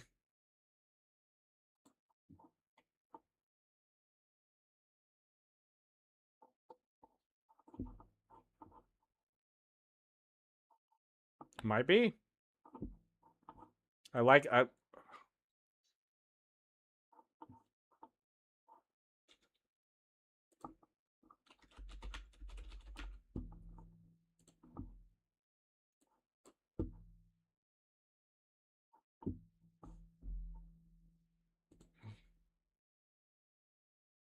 Okay.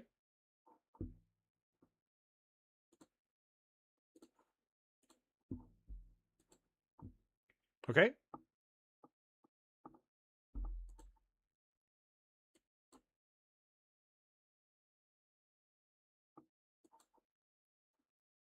Don't worry about it. It shouldn't be about winning and losing, especially in your first 200 games or so.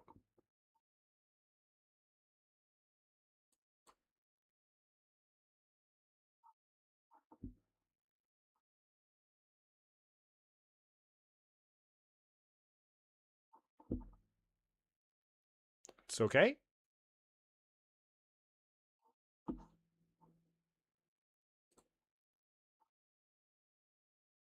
Maybe you're not missing anything.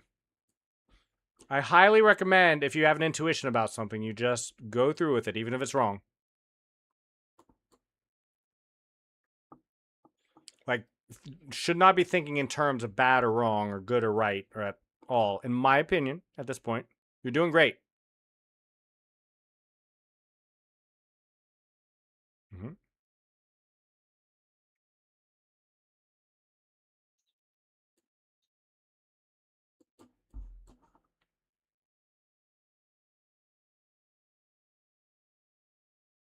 He might have.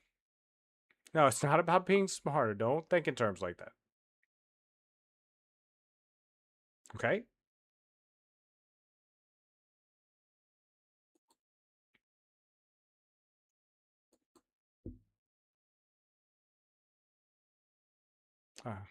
Mm-hmm. It's good that you're counting all your squares. Do you see those little dots on the screen, by the way? Those show you where your queen can move. Do you see that? Yeah. A little bit. A little bit. Don't worry about it. You're doing good. You're doing good. That's the right concept. You got the right idea.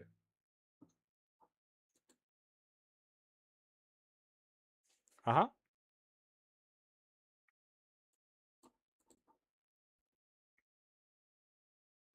Yes.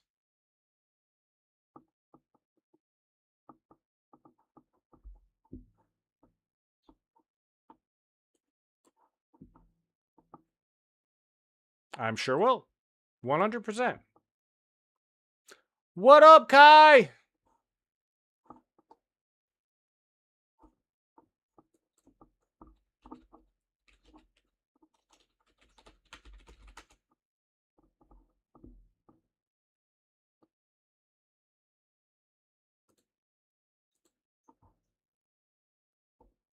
In a complicated way.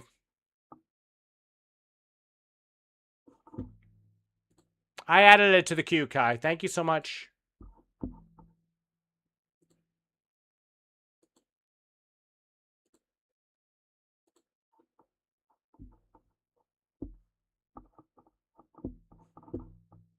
If you're just joining on the stream, we're watching Charlie. He's just started playing chess. This is his second game. He's doing amazing. He's currently. You can't hear. Can you hear the music though? Oh my goodness.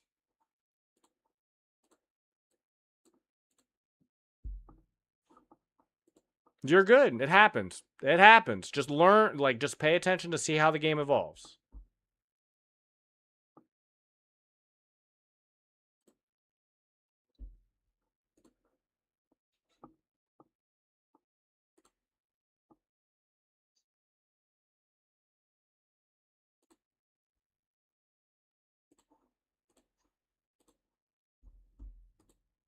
You are definitely not bad. I tell everyone that, even people far higher rated than you.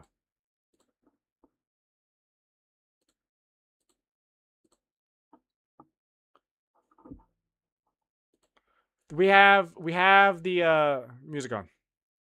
We should have Spotify up now.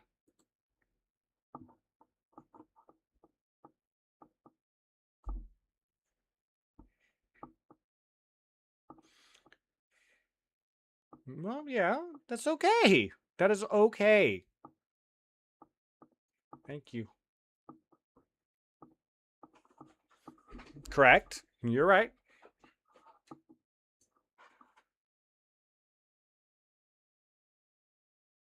Mm-hmm.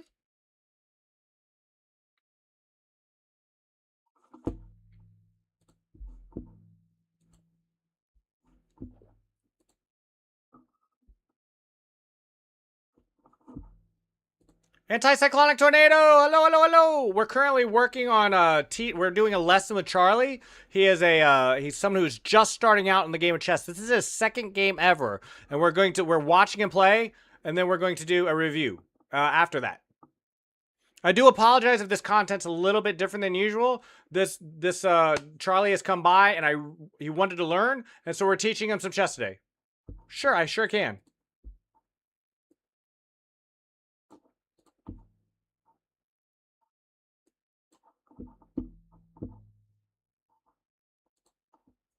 Yes.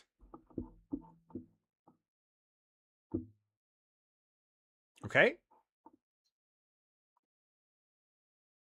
Mm-hmm.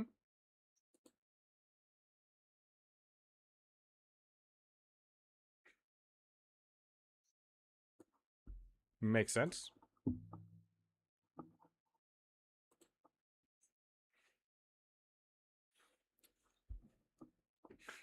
You're good. You're good. You really need to be a little less hard on yourself. It's great that you are. It'll serve you well later, though. From here, I will... No. No, not from here. At this point, you only have pawns left. He's got a rook, a queen, 2 knights. This is definitely a resignable position, but again, I would recommend you not resign, just so you can see how to finish a game out. What you should be thinking about if you ever wind up in a position like this is getting rid of your pawns so that you can stalemate. Because again, a draw is your best opportunity. It's your only opportunity. It's your only hope. And in order to be a stalemate, you have to have no moves. And in order to have no moves, you have to have no pawns, or they need to be locked. And right now, they have plenty of moves to make. And so you want to try to give up all your pawns and then hope your opponent leaves your king with no more moves. That's the idea.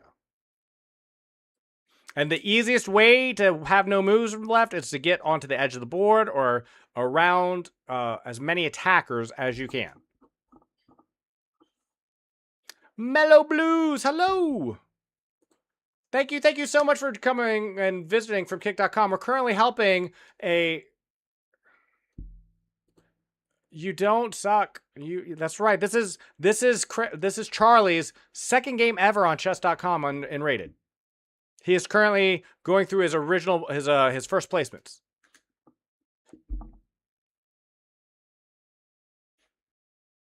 Good and bad. I have everything from people lower rated than you to people who are way better than me who come by and visit my stream.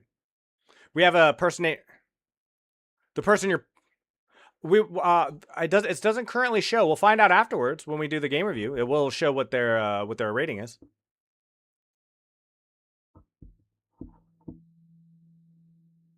A little bit. You don't actually want to take his pieces though. Because you're trying to be stalemated. You cannot win this game. You can only draw it. It's harder because the enemy pieces are attacking squares, and you need to have nothing but attacked squares around you. Does that make sense? Like a queen cannot stalemate you by itself. The queen has to have help. Well, no, he might. Like if your piece is right where it is, the second he gets a queen and you're on, let's say you're on f7 and he moves, yeah. So that's good. That's great. So you want to try to move. Don't take the pawn even if he allows you to. You want to try to hide your king on h8 or g8, and there it is. There it is. Great job. See, we'll do that. Look, don't worry about it. Like, pull up my stream. I'm gonna pull you up on stream review, or we're gonna pull you up on review, and we're gonna see exactly what happened there and why you played so well there at the end. This is gonna be very instructive, in fact, about the end in particular. That was very, very good. Let me see if I can find you real quick. Friends online. Right. That's correct. Correct. He played very poorly to let that happen. For sure. For sure. But that's okay. That is 100% okay. So we're going to hit the game review real quick. And we're just going to tell us what his... Okay, he was 167. Totally makes sense. Let's flip the board around so we can see it from your side. As you can see, you're 166 after that game. Okay. So we're just taking a quick pick at the game review. As you can see, they played very well. You didn't play the greatest, but that's okay. Now let's just forget about the engine analysis and look at what happened here. Focus again on the ideas and the patterns. And what I will tell you before we start a review, you're still playing very reactionary. You're overestimating constantly your opponent's attack. You're constantly thinking and you're worried about what your opponent is doing, and you're not developing a plan of attack yourself. And so it's forcing you to play very reactive to your opponent. So let's go through it. We started with an e4, d5. This is a Scandinavian. This is what I play. This is a great way. Now the queen, he brings out the queen very early. You can just take the pawn, or you can do what you did, which is bring your knight out. Just be aware, and this is what I was saying. When you brought your knight out, you're thinking about, okay, it defends my pawn and attacks his, right? That's what you're thinking. The thing you're not considering, and he doesn't do it, so it's not that big a deal, but what you're not considering is, what if he just pushes the pawn off of where it currently is, and then it's attacking your knight? Because if the knight comes to e5, it's attacking your knight on f6. So, yeah, exactly. So, there's a lot of good moves, though, but what I'm saying is, don't consider... I'm sorry? You can... Yeah, but, and we'll look at it. If you go knight to g4, what happens here, okay, are you watching? From here, the queen is a very, very mobile piece. I want to be clear about it. Very mobile piece. He is going to shift his queen over here. Okay? Now, you have two pieces under attack now. How? And you can't defend them both, because the knight is the only thing protecting that bishop. So if you try... I'm sorry? How? How do you attack his queen now?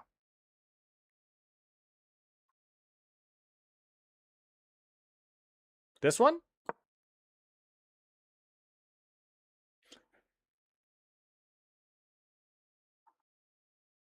He's currently attacking your knight on f6 and your bishop on g4. Do you see? No, you're good. Don't worry about it. You're fine. You're fine. it's very good to have a good, it's called threat levels, the idea of how much threat you're under and how much threat you can impose. So what I'm saying is like when you're considering, okay, here, I'm sorry, from here, I can attack here. Well, yes, you can, but that doesn't fix, this is the problem. The problem is the pawn attacking your knight. How do you fix that problem? You've put in an attack, but that attack relies on the knight being there on f6 because that's the only thing supporting the bishop. Do you see what I'm saying? Yeah. Which is a little bit of a high level thing, but this isn't even what happened in the game. What happened in the game is he took, which is a lot of pressure. Now, again, what did we talk about? Making sure we're pushing pawns on the E and D file, and then moving our minors out. Now you have the opportunity now, right now that this isn't there. See, from here, when I asked you, okay, here, well then you said you can come out here and attack, right? And then you can attack the queen. So and this is what I'm talking about how you're playing reactive. You're thinking too much. You're giving your opponent a lot of credit. Like you're overestimating, you're thinking about it largely, and you're playing reactive based on what they're doing. Because what happened, he didn't. That's not a weird move. Pawns being taken on the second or third move happen all the time. He could have taken it right here. But that's what I'm saying. It's like you're worried too much about what your opponent is doing and not enough about you. Because see, what I'm saying is you knew if you pushed the pawn you could attack the queen. But then instead, when what actually happens, he takes the pawn, you don't even consider moving the bishop out. When now it's a perfectly, see, as you can see, you get a big thumbs up for that. Why not attack the queen here? And the reason, because you're now thinking, okay, this is what you, and I was listening to you. You were saying, he took my pawn, I will do something in return for that, right? So now you're thinking about taking, which is fine. I'm not saying it's a bad move. I'm just saying, you knew you could attack the queen. I'm just saying you got to consider why you chose, like why in this position you didn't, but in this position you would attack the queen. And the reason why is because you're panicking because now you have your knight under attack. You're good.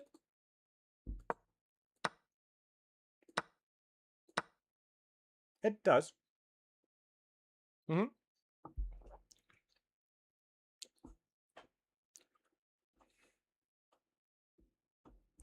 Right. Well, that's what I'm saying, though. You're trying to achieve the same. Hi, Internet's wingman. Hello. Thank you for joining us on Twitch. We're currently in the middle of a lesson, and thank you so much for being here.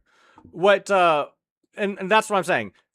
What you just said, it makes exactly kind of encapsulates what I'm saying. You're saying I want to make it even. I want to trade evenly. You want to exchange.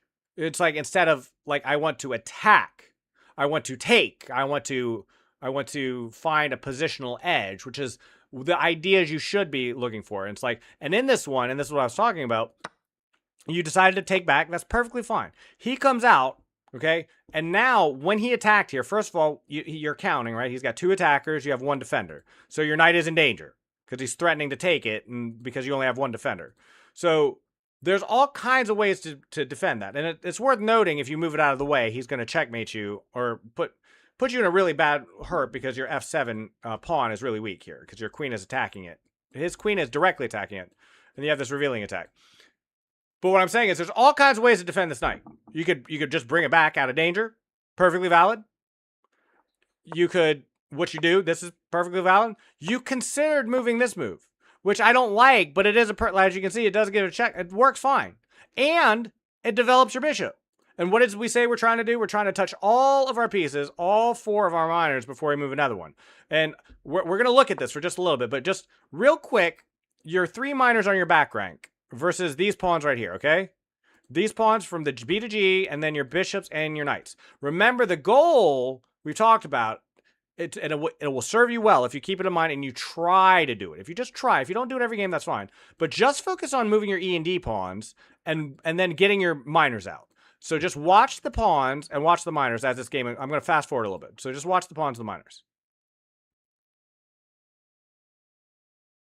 Well, what? Well, let's see. Maybe you did, maybe you didn't. Let's look. Okay, ready? Watch your pawns versus the minors on the back rank.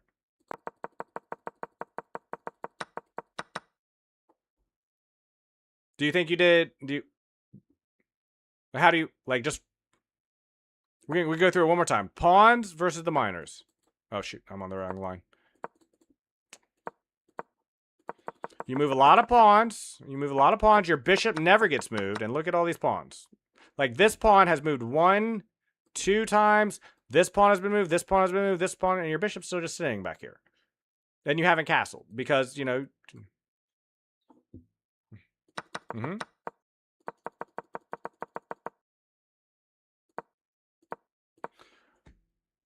No, see, that's what I'm saying. You can...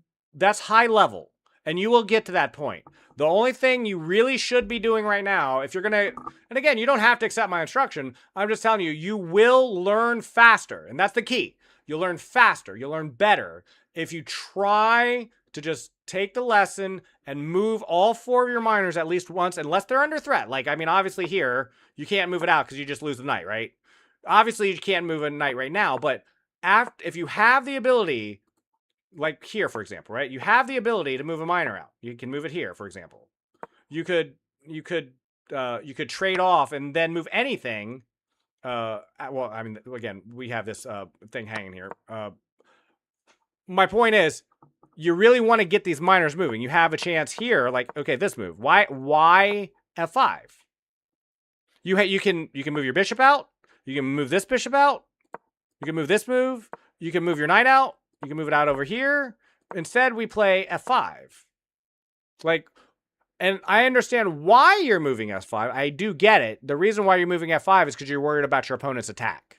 And you're still considering trades. And you're still considering knight moves, taking, and exchanges. And what I'm telling you is, if you look at the position right here, from where you are at right here, you have a knight in the center of the board that's guarded by 2 pawns, and a queen for that matter. It's got 3 big, chonky defenders. It's well guarded against this attack. There's nothing your opponent can do. And at any point, you can just exchange the knights. You can just take his knight and call it a day. And then there's nothing happening in the center at all. And instead of, again, improving your position by, you can move the bishop here. You can move the bishop here. You can move the knight out. You can do all these moves. You play F5, and it's a pawn move. Not only is it a pawn move, it weakens your king side for later castling. Because, for example, just real quick, you can move E7. E7, see how that's a perfectly fine move. And then you could castle. And now your king is castled. Your rook is now has some agency. And now you made a little bit of progress in your position. It's like you're slowly improving your position, which is what the beginning of the game is all about. Astroy is buns. Probably in a little bit. If you want to shoot me a challenge, I might be able to do it, depending on what you challenge. But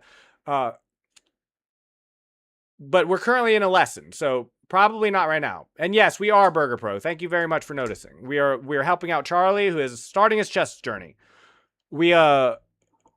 So try really hard to really focus on not pushing too many pawns, not shuffling your knights around, not exchanging too much, just getting out. For example, like from here, this isn't a great move, but it's a fine move. And so your opponent develops, you get your knight out, he opens up, maybe you bring out the bishop this way, right? And see, look at this. Like, we've just made some very simple moves. Just some very simple moves. The evaluation is even, and now you can work on doing everything you want to do, focusing on exchanges, attacks, lines, and that. And you've only moved 1, 2, 3 pawns. That's the only pawn moves you made. Whereas what you have done instead is, by this move at the same point, this is about the same move, right? Right about here or something. It's like, look at all the pawns that are just moving all about the board. There's trades happening everywhere. And by the end of the game, like, look, we are now, how many moves in? When did the bishop get taken? So yeah, at the level 18, at move 18 is when you first move this bishop. So, and you're nothing. Okay, I want to be clear. This is the rule. There are exceptions to this rule, and they are complicated, very high level to learn. The rule is pieces in their starting position are terrible. They're terrible. All of them, all 8 pieces on the back row are terrible in their starting positions.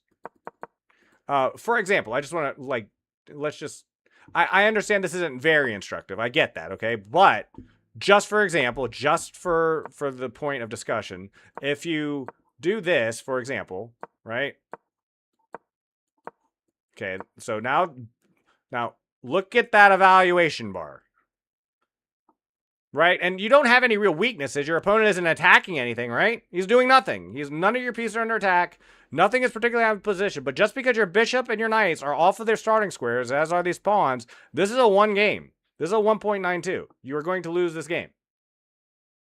Like, again, you know, with decent play is what I'm saying. This is a huge disadvantage. Right. So, yes, no. Generally speaking, you will go whole games. Grandmasters go whole games without moving particular pieces off their back rank. I'm just telling you, as a beginner, not to do it. Just not. You'll get in. There will be some games where it's a mistake, and it will suffer. But the amount of good games, middle games, because that's the goal. Your goal should be to survive the beginning. Yes. Yes. And in a faster fashion too, because you'll learn it in 200 games rather than 400 games. Which is a huge difference. Like, because again, for every bad note you hit, for every sour note you hit, you got to play 10 good ones. And it's very similar to that. It really is. In the long run, you will be much better off. You played no bad moves up until this point. As you can see, we're still open to book. This is where things really go off the rails with F5. And it'll go off the rail with F5 because all your pieces are in starting positions. Your opponent has 3 pieces out on the board already. You need to find a way to catch up with that. And the way you catch up with that is getting your bishop out, getting your knight out, you know, like just it could be as simple as this.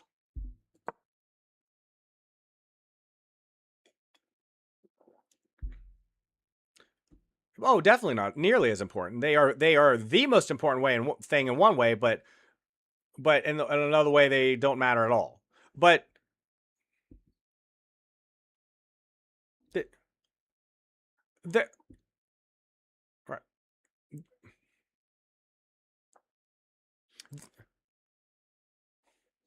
They're mostly strong because they're together, to be clear. To be clear, the reason why pawn, and you'll learn about things at this very high level. You're going to learn things about pawn islands and pawn chains later, where it's like, the point is like these pawns in this position are significantly stronger than, say, this. This is a very weak pawn structure. These are very pawns that don't help each other and are very bad. And I'm just talking about the structure, just their general position, not that they're under attack. This is a stronger pawn chain than this is, for a very simple reason that even if at some point you manage to get to that point, this is a permanent weakness. This is just weak back here.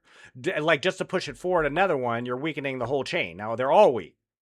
But there's a lot of pawns. There's 8 pawns to one bishop. Having 4 pawns is already better than a bishop, right? Because pawn's worth 1, bishop's worth 3. 4 pawns is better to have than a single bishop.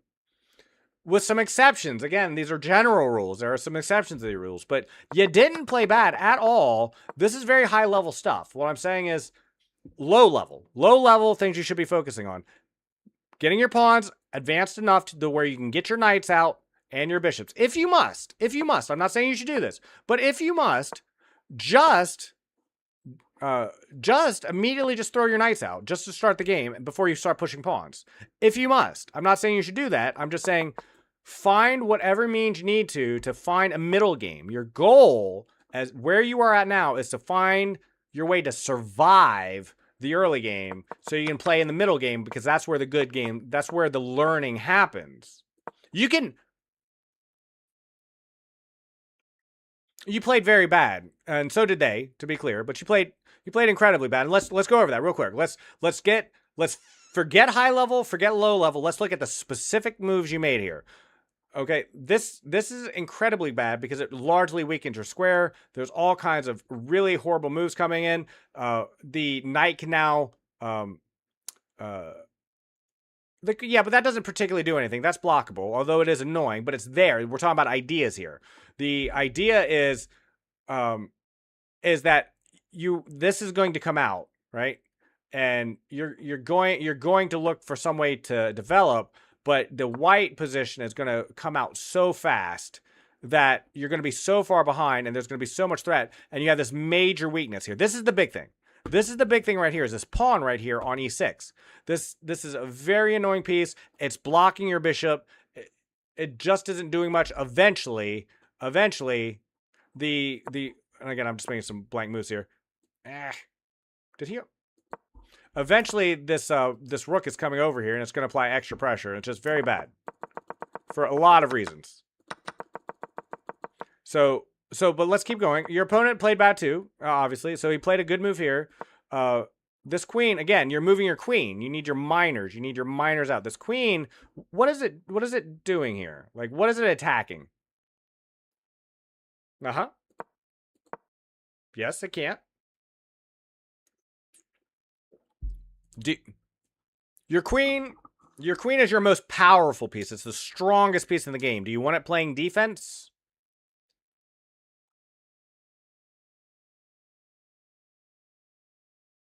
Mm-hmm. Where? What? Well, this is what I'm saying. I want to be specific here because this is how you should actually be thinking. This is what I'm recommending. This is my lesson to you. What is your plan? What are you thinking about with this queen? You said it has a lot of squares it can move to be offensive. Where can it be offensive? What are you going to attack? I mean, specifically, what is your queen going to be attacking? I'm sorry? Yes. Yes. Your yes. Yes. Yes.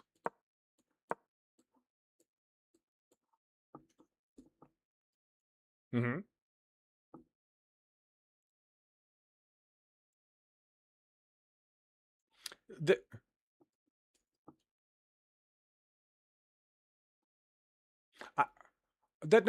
That's good. That's good. And what I'm saying is I like that you're thinking like that. I like that because now you have an idea. You have an idea. We've talked about it and you have an idea. And it's better. This is from Dina Belenkayev. If you know who Dina Belenkayev is, she's one of the greatest female chess instructors out there. She talks about this all the time. It's better to have a bad idea than no idea. Now you have an idea. Now let me tell you about your idea though. And that's the whole point. This is how we learn. Your queen is already on this file. It's already applying pressure. Whether it's on D8 or D6, it's already applying pressure on this diagonal. Or on this file. Mm-hmm. And, well, yeah, and let's talk about this. Furthermore, your queen is currently covering all these squares defensively, right? And your bishop is already covering all these squares defensively also, yes? So,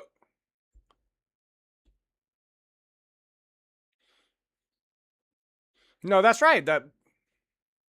That's right. But and this is what I'm talking about. That's why I'm giving you this instruction. This is why we want to move our minors off of the back rank. That's the whole point.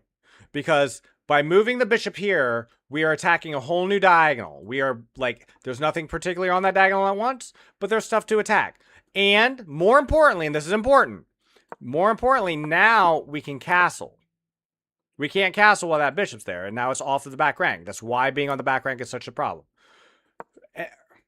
And let's do a quick look. We have 4 squares this way, 3 squares this way, and 5 squares this way.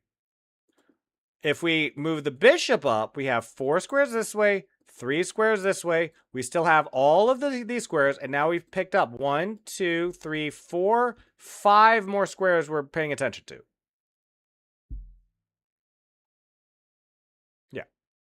Yeah, and this is, again, this is ideas. I'm not even saying this is the best move. There's a few other moves to make. The move that I like, for example, is this move, because not only does it get the bishop off the back rank, but it does something called pressure, because it pins. This is what we call a pin.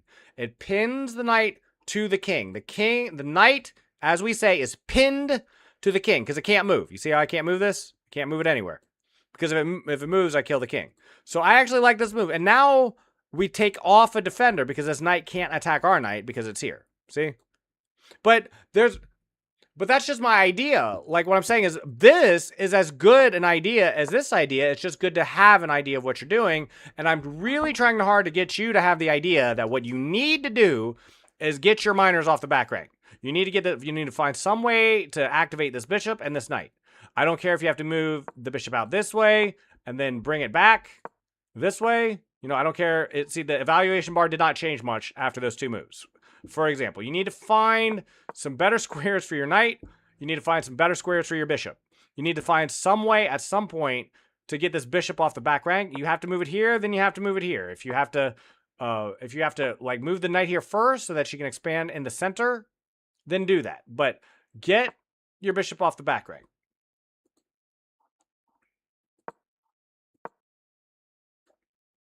Yes.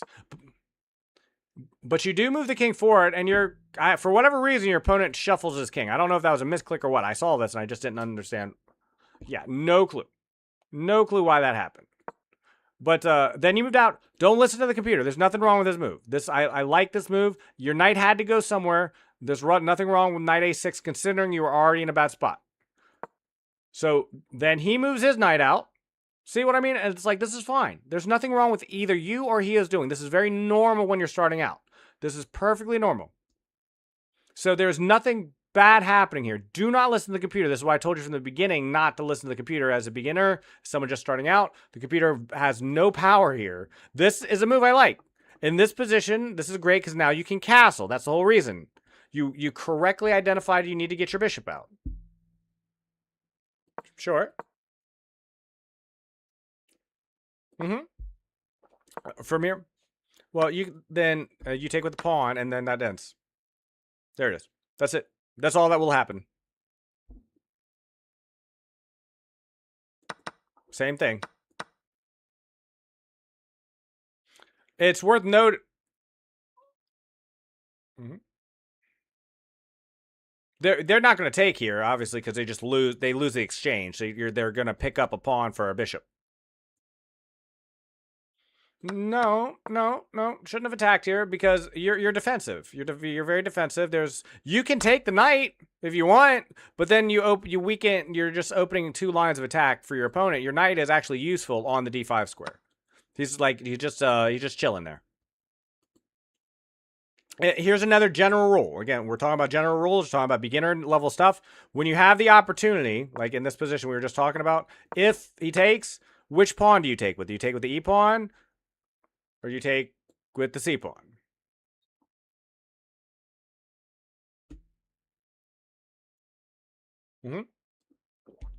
There's a very easy way to explain this. Like, there's a very hardened rule.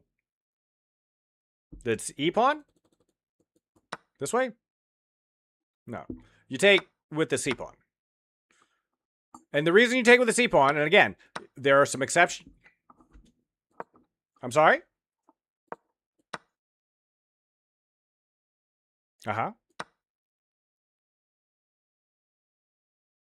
Sure. Right, I get that. There's nothing with that line. There's nothing wrong with that line of thinking. This isn't the this here. Sorry, this here isn't really that big of a concern because we can just move it out of the way, like here, for example. And as you can see, and I keep saying this, it's the same thing in reverse. When you move your piece across the middle of the board, you're entering your enemy's range of power. You're moving into your enemy's artillery. So when he moves forward, now he's in trouble because now the queen comes out and this bishop does not have a lot of places to go. Your knight is covering the c7. He can't go here. The queen is covering it. There's not really anything for him to do except move back to whence he came, you see? Right? So, but it's good you see that. Like, again, I like that you have that idea. I'm not sure you had that idea until I asked you the question. And if you need to ask yourself that question, in the middle of the game, then do it. But if he takes, where are we at? If he takes with the bishop, the general rule is you take towards the center. Pawns take towards the center generally. In not every case, but generally, it's always better to take towards the center. Furthermore, here's another general rule. Again, general rule. Generally speaking, you don't want to leave no pawns in front of your king. Generally speaking. Bye, No Face. Good night. Yeah, you want a pawn in front of your king. Pawns are useful as shields. That's their biggest benefit. That's why castling is so powerful. That's why you're looking to castle in the first place. That's why it's a move. You want your king behind all these pawns. We need to change that. At your ranking of play, you should almost every single time castle within the first 12 moves without an exception, and 90% of the time on your king side. I'm just telling you, you will learn a lot faster. Like I said, I told you before, when I taught my sister how to play, and she loved it, and she learned very fast. From this position, okay? From this position, this is what my sister would do. She would play something like this, just a guard, come out, and then she would castle. And that happened. How quickly did that happen? Within fifth move, she is castle. Every time. Castling, king side. Do it, learn it, do it over again. If you're on white, if you're playing on white, if you need to. Again, not suggesting you do this. There's a lot of ways to play the game of chess. But if you absolutely need to, just go for it in the third move. You'll have a lot more pleasant games. You need to castle. Castling is important. Castling is very important. No face. Have an amazing night. Thank you so much.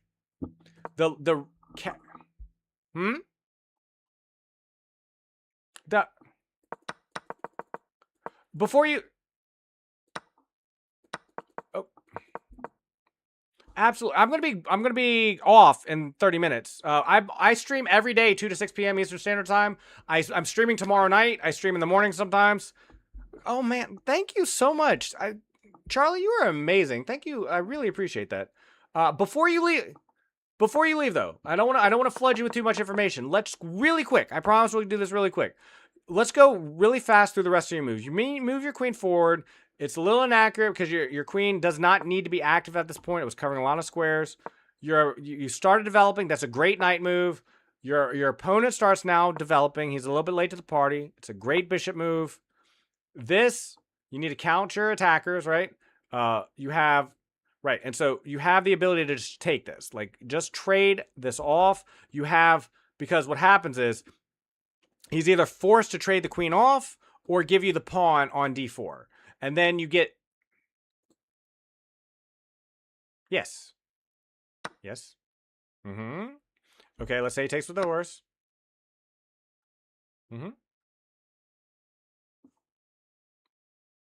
Well, first of all, you have this pawn you can just take. That's one option. But more importantly, look at the state of the board. That's what I'm saying. Now you... Right, now it's relatively even. So you can castle if you want. You can start moving this bishop out if you want. You can take this pawn if you want. Is there a blunder there? What is that? Bishop takes a6. Oh, it drops the pawn in the center. Okay, don't do that. Don't take the pawn. But you have a lot of options is my point. You can bring out the bishop. You can castle at this point. It's very even. But nothing bad happened here. Okay, that's not the greatest. Because again, what is your queen attacking over here? I think. Well, it can be attacked. It does threaten the bishop. You're right, but can you? Right, like if he moves here, this is what you're thinking. Right, I get that. Just be aware your queen is your most powerful piece in the game. You've crossed into enemy territory, and this was very instructive. Your opponent largely just blundered into this, but it's very instructive. Let's look at what happened. So you move the queen forward. He attacks your queen, right? And you take the bishop. Then what happens next is he pushes this pawn, which is a great move, as you can see, because then you quickly realize, well, I can't go here. I can't take. I've got no place. I can stick my queen because you have no space. Now, there is an interesting tactic here, which is very cute, which is you take the knight on c3. Do you see why that works?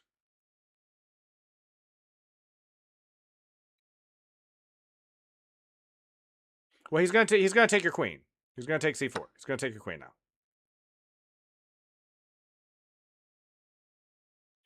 This is what we call a desperado. It's worth learning that term because desperados are very important. I want to be clear. This is a very... Well, yeah, don't worry too much about the pawn after. Let's just look at the initial trades. You win a knight, he wins a queen, you win a rook. Now, a rook and a knight is worth what? 8. And a queen is worth how much? It's worth 8. Thereabout. So this is a relatively even trade, is the point. But that's that was a very hard tactic to spot, because it's the only move that saves you from this position. Otherwise, you're just losing your queen, which is what happens. You do, this is a desperado as well, and it says, well, it's like, okay, I'm going to lose the queen, but at least I'll pick up a bishop. And that's a fair thing to do, but if you're going to do that, why not just take the knight? Like, if you're trying to trade a knight, your queen, for a minor anyway, why don't you just trade the queen for the minor?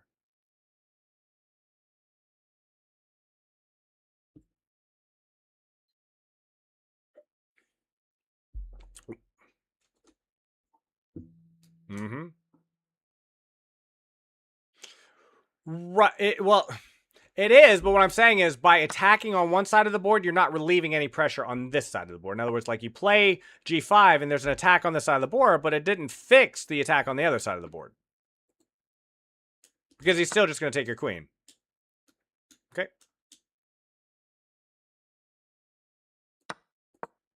Mm-hmm. Right. Then after you lost your queen, I want you to listen to me. This is important. After you lost your queen, nothing else that happened in this game is important. Nothing that happened in this game is important. All these moves, everything you did, you think you did wrong, not important. When you're down a queen, the game is essentially over if the person plays it well. But this is about the time I told you to do it. In order to get stalemated, you got to get rid of your pawns, because your pawns have to have no moves. You did great. You took that lesson. You said, okay, I'm getting rid of my pawns. Perfect. You got rid of the pawns. He made a mistake. He forced you to take this, by the way. You didn't have any other legal moves. I kind of was a little bit distracted when I saw you take this knight. So you had to take the move. It's the only move you could make. And then this is great. Look what happened. See, let's see where your opponent made the mistake, because you don't want to be your opponent next time. So he's trying to get a queen, and he could have. There's no reason he couldn't have just pushed this and got his new queen. Instead, he tried to... Huh? He didn't. He did not finish precisely. And so he let you get into the corner and see, look, let's count how many squares you're at. The queens are covering all these squares. The only square your king has left to escape to is the g8 square. And when he moves over the knight, he cuts that off and stalemates you. Which is great. So that's why you got rid of all your pawns. You did fine. I want... Charlie, if you're taking off, I highly recommend you play some games. You're going to need to play a lot of games. It's the best way to learn. As someone who's trying to help you, I guarantee you the best players in the world will tell you the same thing. You just need to play some games. You know how the pieces move. You get the general concept of the game. You have a general value of the pieces. You need to play. You need to play. You need to play. You need to play. And then you need to play some more. Absolutely. I'm going to be following your account if you don't mind. If you have your YouTube... I would love to have it. You can DM it to me if you don't want it public. But you can put it in the chat as well if you want me to follow along.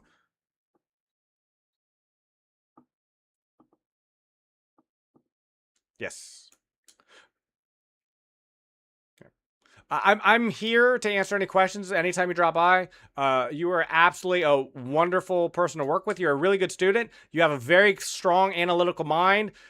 Careful not to overthink things. You think so well analytically. It's very easy to do. But you are absolutely amazing. I wish you the best of luck in your journey. At least half of what we talked about tonight is something you will come across, but is not important now. So really, really focus on expanding in the center with your pawns, getting your minors out, and playing a lot of games. Do puzzles. Do the daily puzzle rush on chess.com. Do survival. Don't worry how far you get. Do it. Do it every day. If you don't have time for survival, do 5 minutes, but do puzzles every single day. If you get to 1,700 in a year, that would be incredible. It's possible. It's 100% possible. It's reachable, but it's incredible. It's very, very difficult to do. I'm going to be rooting for you every step of the way, and if you need my help, let me know. I don't mind one bit at all. Goodbye. Goodbye, Charlie. You're welcome. I wish you all the best.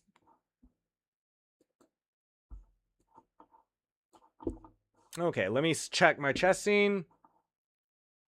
Hit play online. On the replay buffer. Am I on the right scene? Okay. Thank you everyone who came by for all that. I know that was a little bit different than usual, but I couldn't resist. I had a blast. I've been a chess educator my entire life, ever since I was in high school. Charlie was an amazing student. He's got a bright future ahead of him in the game of chess. I wish him all the best. He's got a year goal to go from a very, very beginner just starting in the game of chess to being a 1700. Completely doable, and I wish him all the best. Charlie, thank you so much for all the subs in general. Much love. Thank you so much. No Face, Jace, Chaos and Chess, everyone that came by. I do apologize. Astro is buns. I really do apologize if you were expecting a game or some normal content. Instead, you got an instructional video, but I hope you liked it. If anyone is still around, I would love to play a game. I would love to say hello. I would love to talk with you.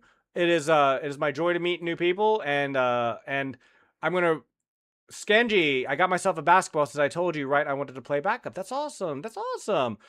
We do have a giveaway happening. If anybody would like to join it, we're giving a $25 Steam gift card away on the 31st of May. It's no purchases necessary to win at all. It's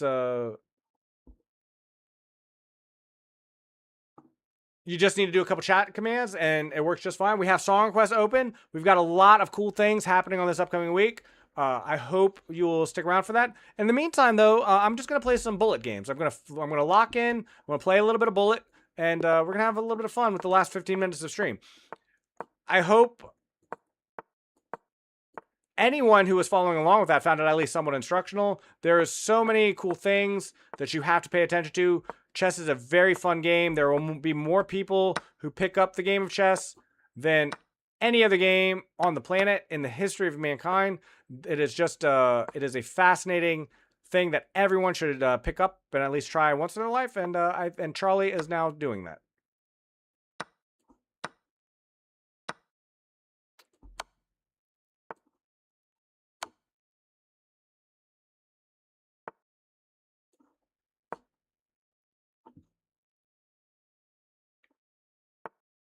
Okay, my opponent is taking a lot of time with all of this, that's for sure.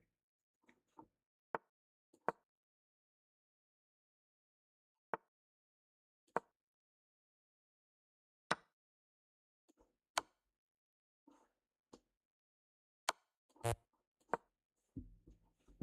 am I behind on time on this one? That's interesting. Okay.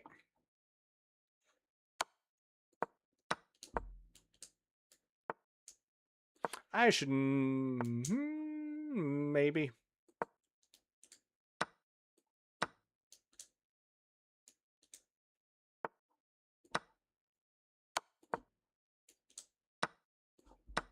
Yep. Let's see if we can harass our opponent enough here to make something happen. Nope, can't do that.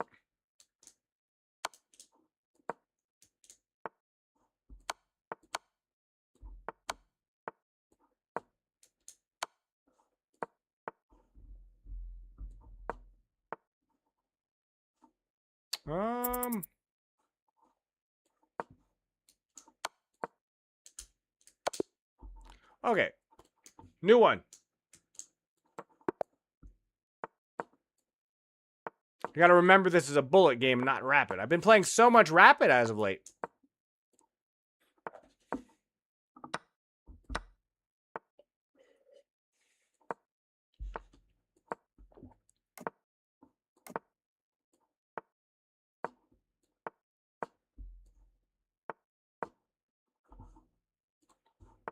Got a lot of Trippy Red playing.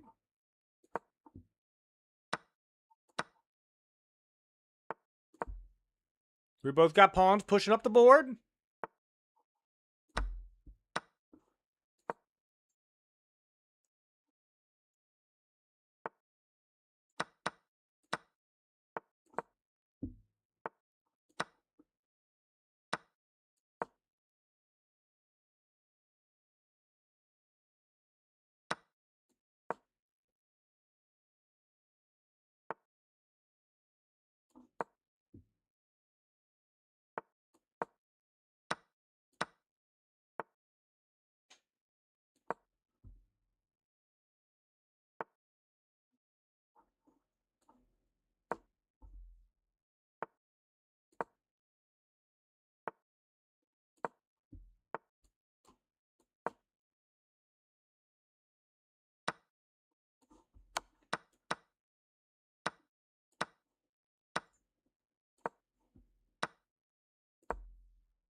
Ah.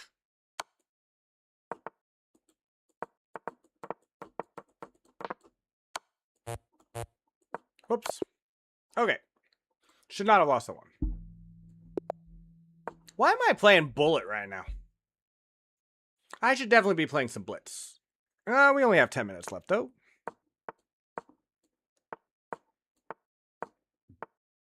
Chaos and Chess, how goes it? How are you doing? Good to see you're still around. Are you having a wonderful Saturday night?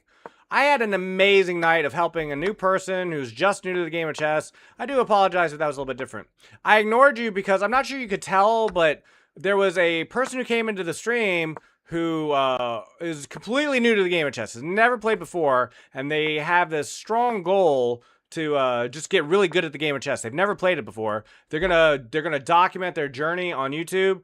I kind of had to on the fly figure it out. Like I didn't have a scene ready, was not completely ready to go, and have everything ready right away.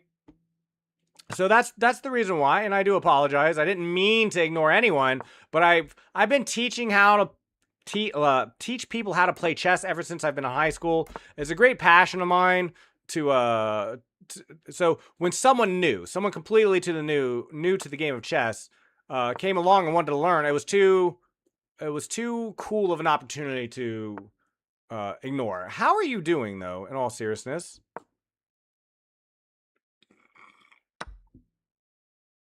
Go here.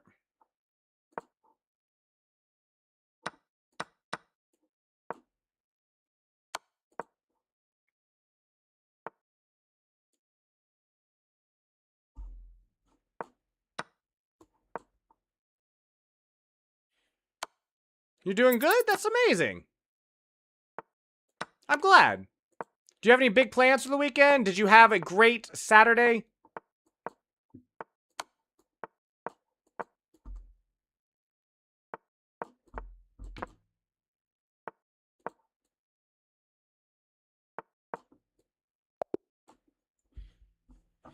And would you like, in Chaos, in Chess, more importantly, would you like a game or would you like a game review? I have just about 10 minutes left, and not really, I didn't mean to interrupt, but I usually just wanted to share a game. Oh, yeah. So if you want to share the game with me, you can link it in the chat, or if you give me your chess.com username, I would love to take a look at it with what time I have left.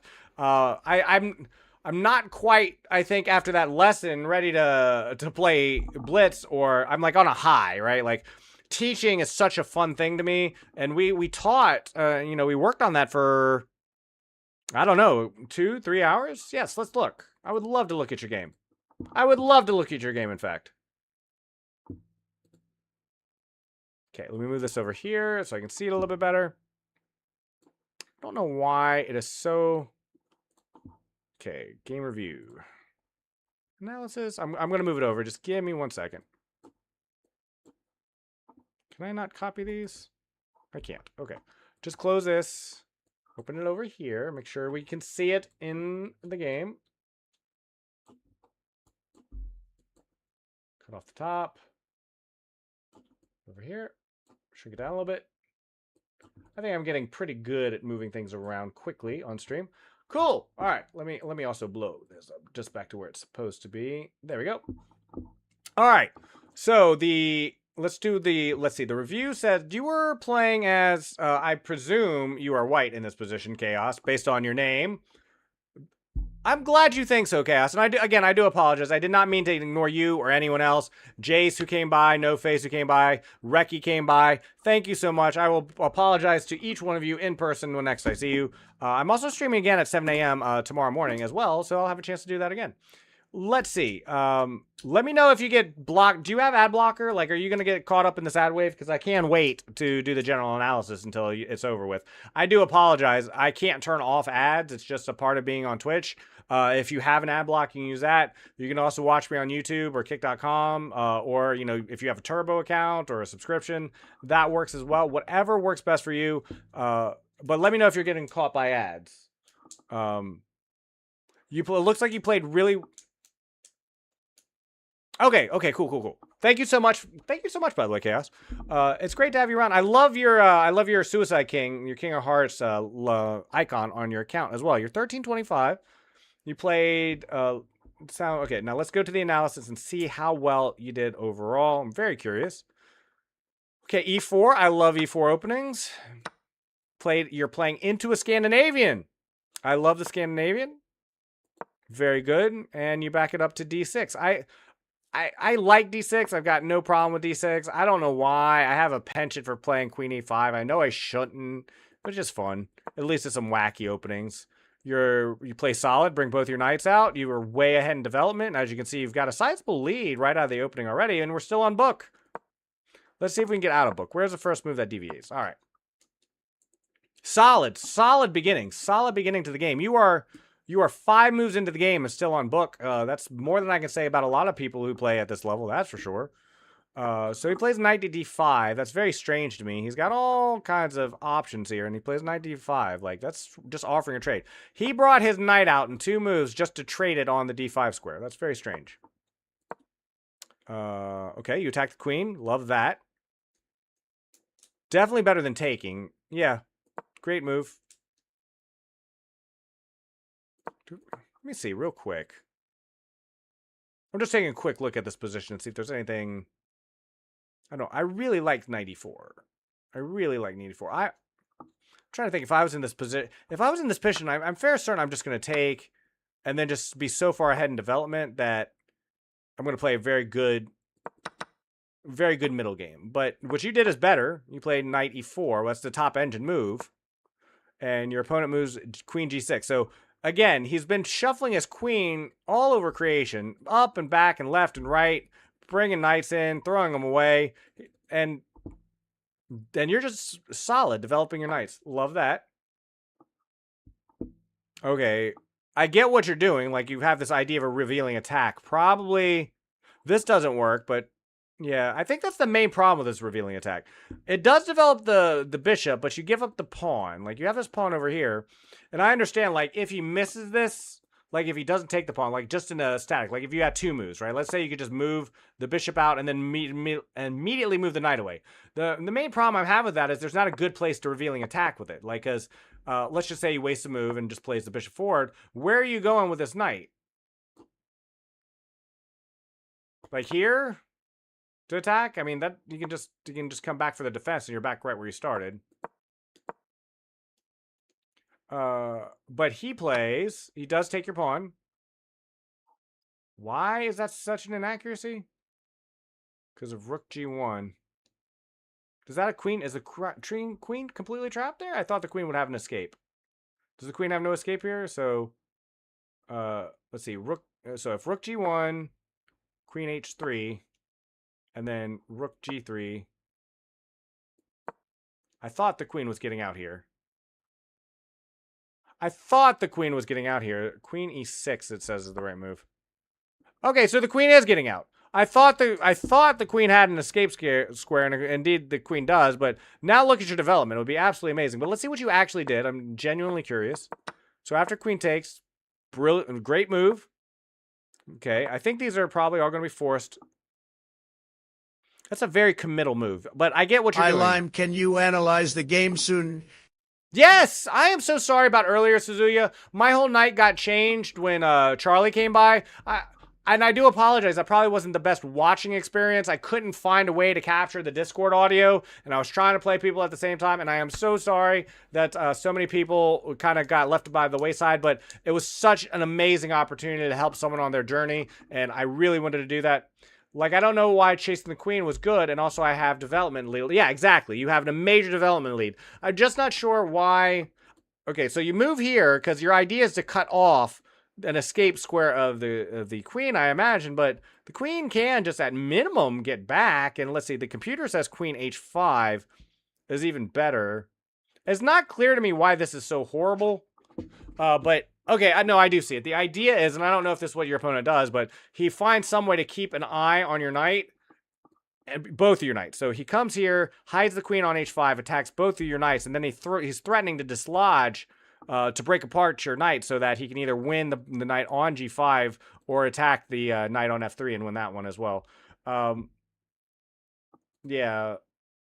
And your knight just doesn't have any good squares either, so your development lead would go go away. They definitely think that knight e to g5 is a mistake. Oh, and he makes the best computer move. He makes the best computer move. I think if I'm playing back here, I'm immediately withdrawing my queen here, maybe even as far back as here. No, because there's a revealing attack.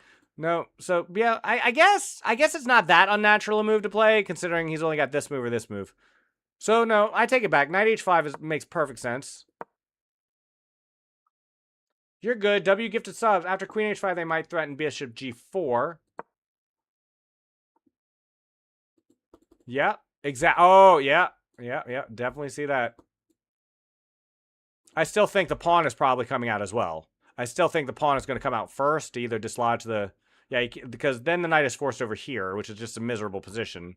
And then even if you come back for the defense, now you've completely blocked in your bishop, and you're just like, you've lost all space and initiative in the position, and now you're behind in development quite heavily. But let's see what actually happened. Okay, he attacks your pawn. This is interesting. Like, you definitely have still, like, you still have this problem with this, so it prevents you from infiltrating.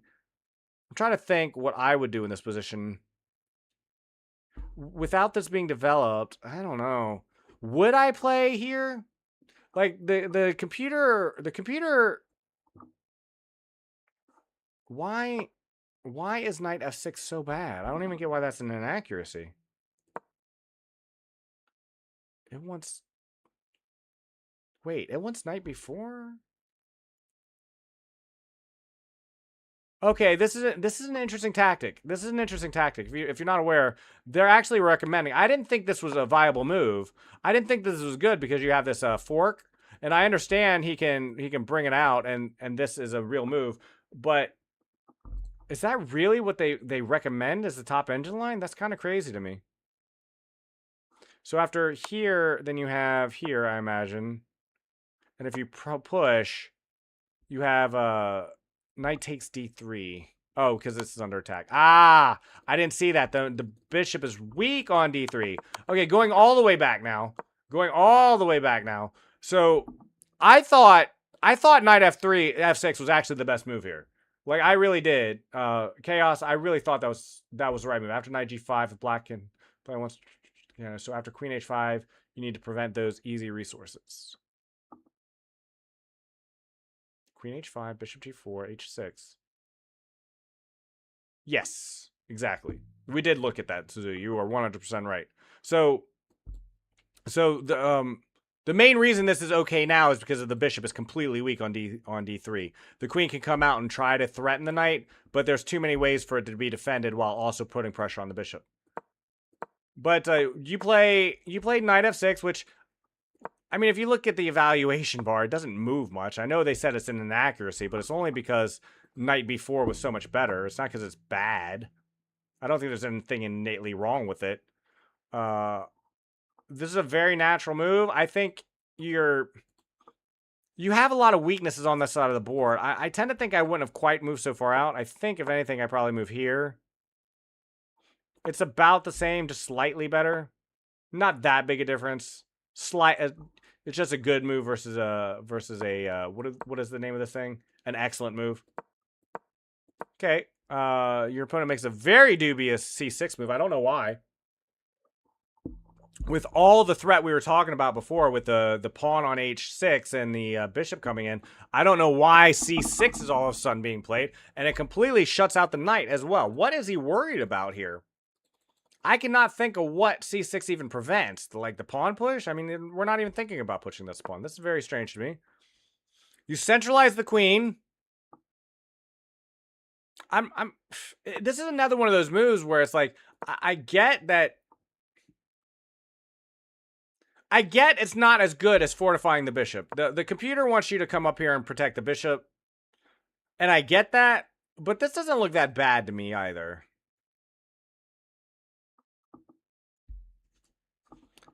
Anyway, finally the bishop comes in. I think it's a little bit premature now. Oh, it also breaks this pin, so I guess had you came over here, this is less of a threat. Slightly. Just slightly. Mostly because you can just play, what, knight? Yeah. Wow. Knight e5. Wow. Would not have thought that. But yeah, there's just so much pressure here. Incredible. Okay.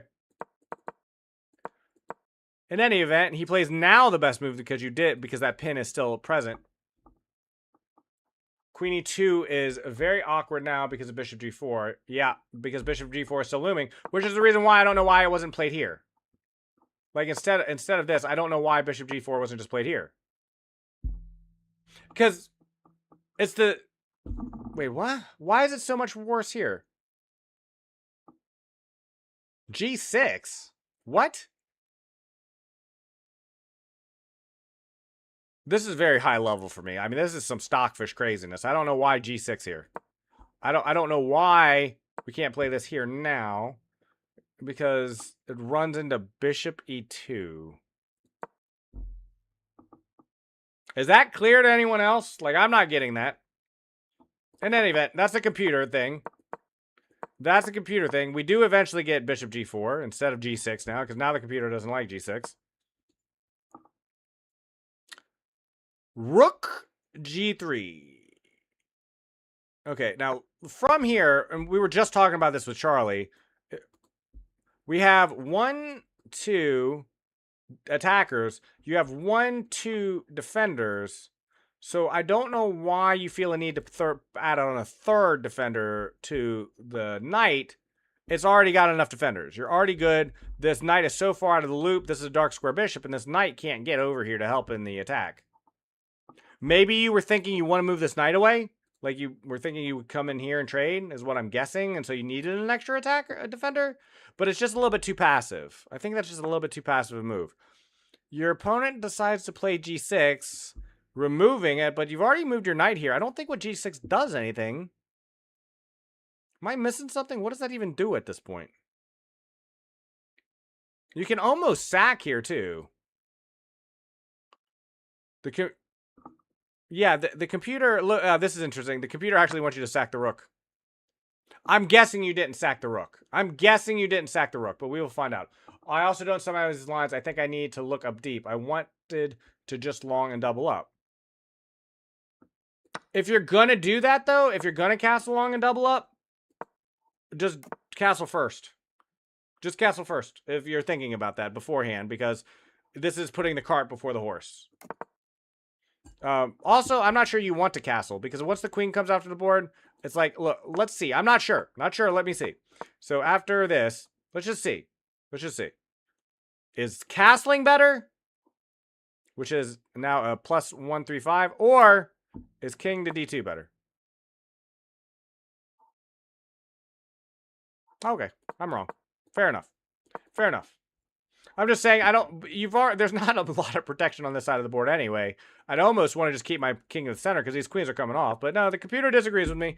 In any event, g3 is played, h6 is played, and then, let's see, did we play the brilliant move? We did! We did play the brilliant move. Amazing. Great job. That is a great catch, Chaos. Did you spend a lot of time calculating that? How much time did you spend? Used it. Great use of time. You spent a full.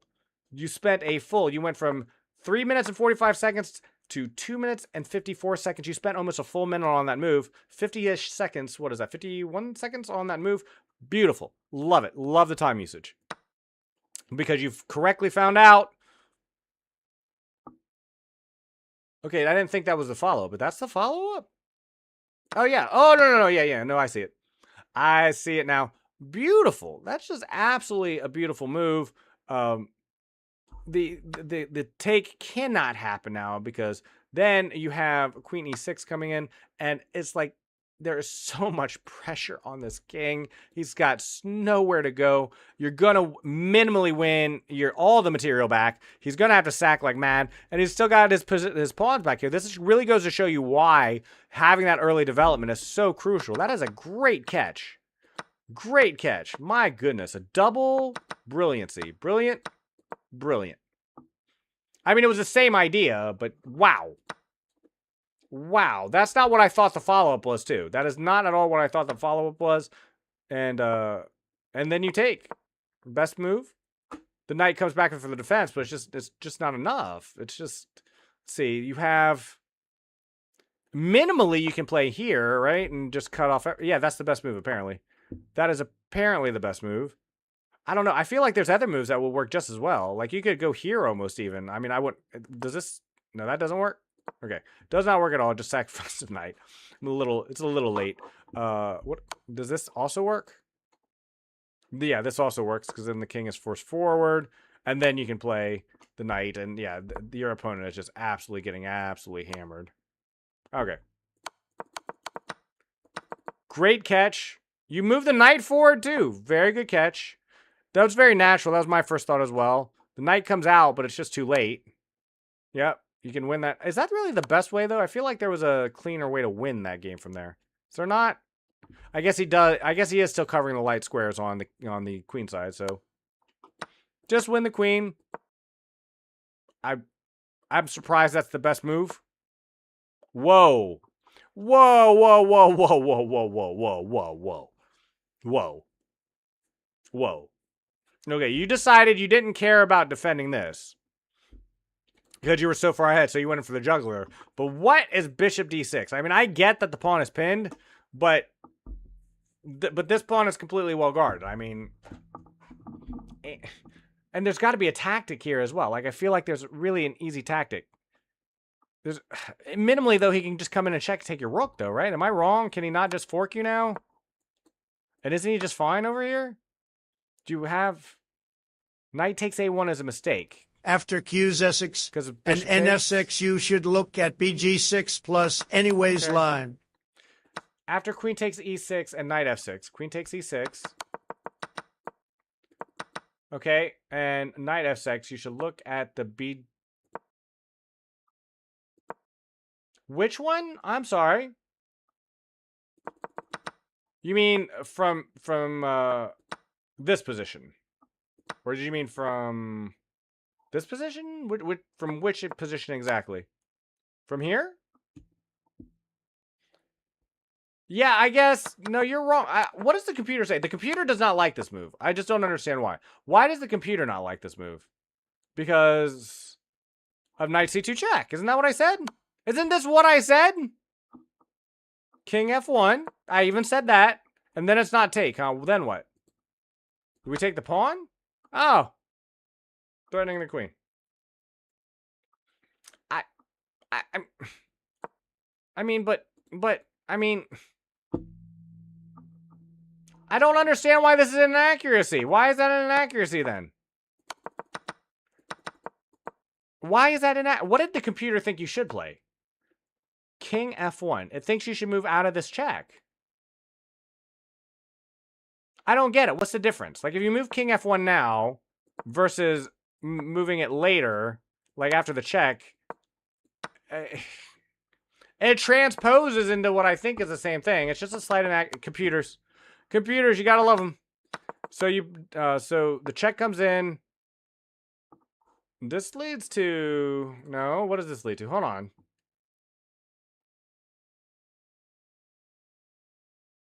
Why is this an inaccuracy? I mean, yeah, I would have instantly moved king f1 just to get out of the way. I guess we still take here.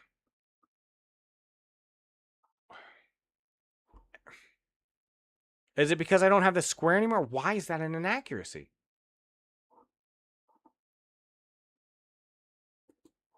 Wait.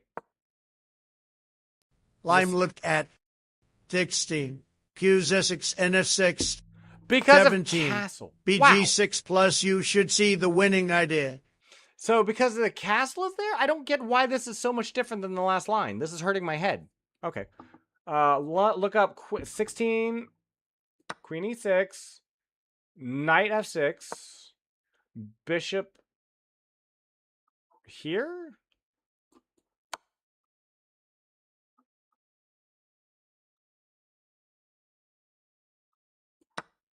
Because of this? No.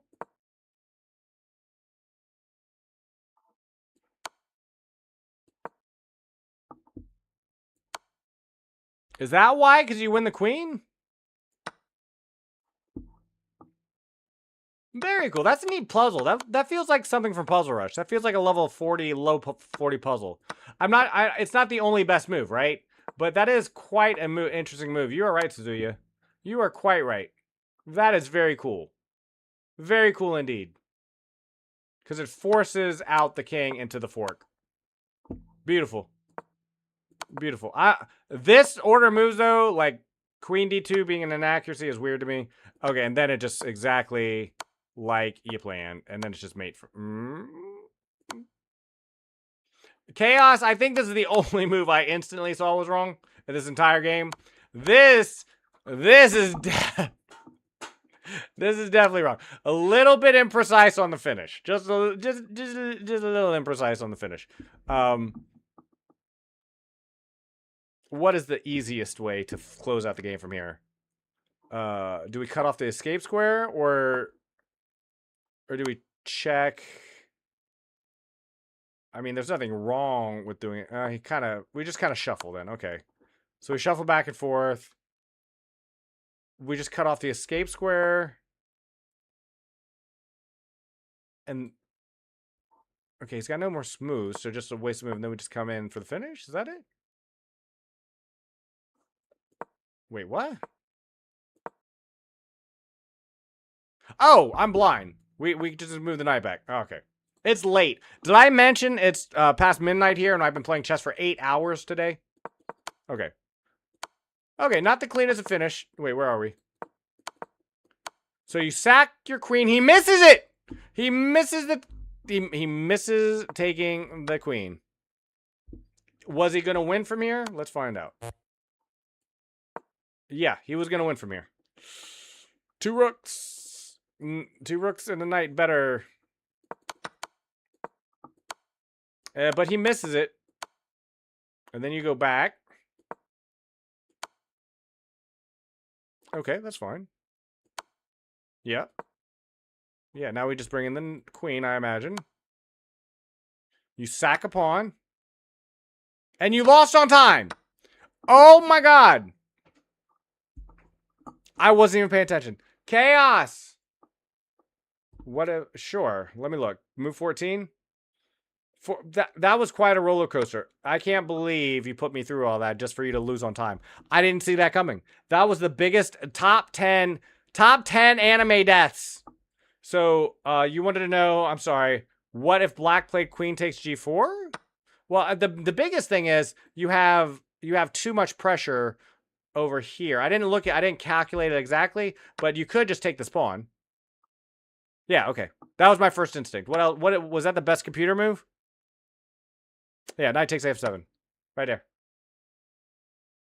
Because I don't want to listen to this song right now. Sorry. Let's skip that. Yeah, so because of the fork. You see the fork, right? So we're attacking the knight. He can't take.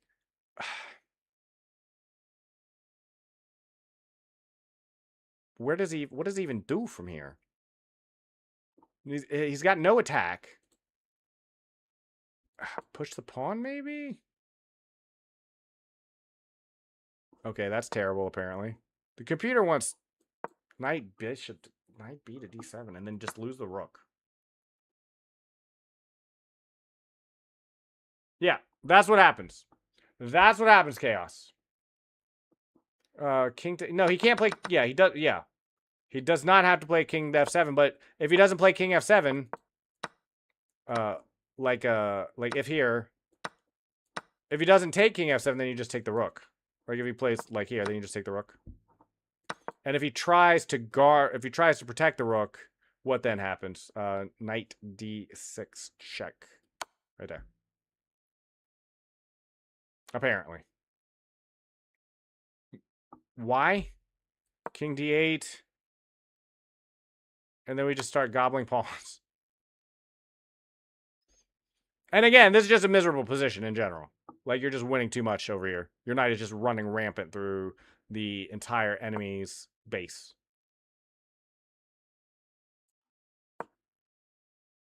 That's what the computer says. Yeah, you're just winning heavily. There's no attack. The queen is doing nothing over here. It has no agency whatsoever. Suzuya, may I look at your game? Please, may I look at your game? Did you send it to me or?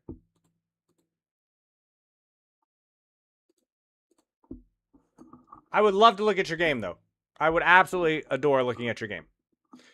Which ended up right. No. This was an amazing line. Like some of the lines we looked at were way too dang for my brain. Like especially some of the inaccuracies. Like this. I get it, right? Like I get this is the better move, but man, I think I'm also playing this almost every time. If maybe if I burn more time, maybe if I had more time, I would see it. Like in a classical game, I would see Knight b4, but I mean, I would have had to look at that a while. Suzuya, did you send me a game somewhere, or did I miss it earlier? There was chaos in chesses.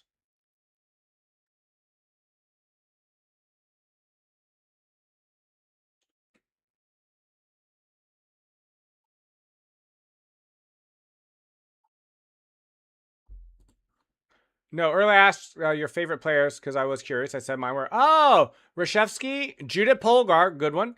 I like Reshevsky too. I'm not real familiar with Reshevsky, to be fair. Fischer, I love Fischer. Like, if you've ever looked at, especially Fischer versus some of Karpov, pretty cool games. Very, very instructive.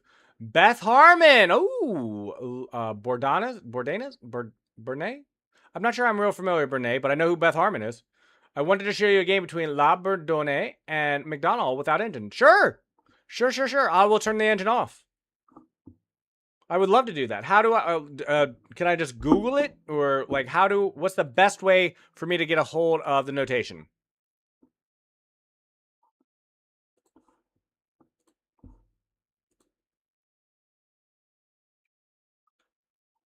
I hope we're on the right playlist this whole time. I'd be sad if we weren't. Okay, cool.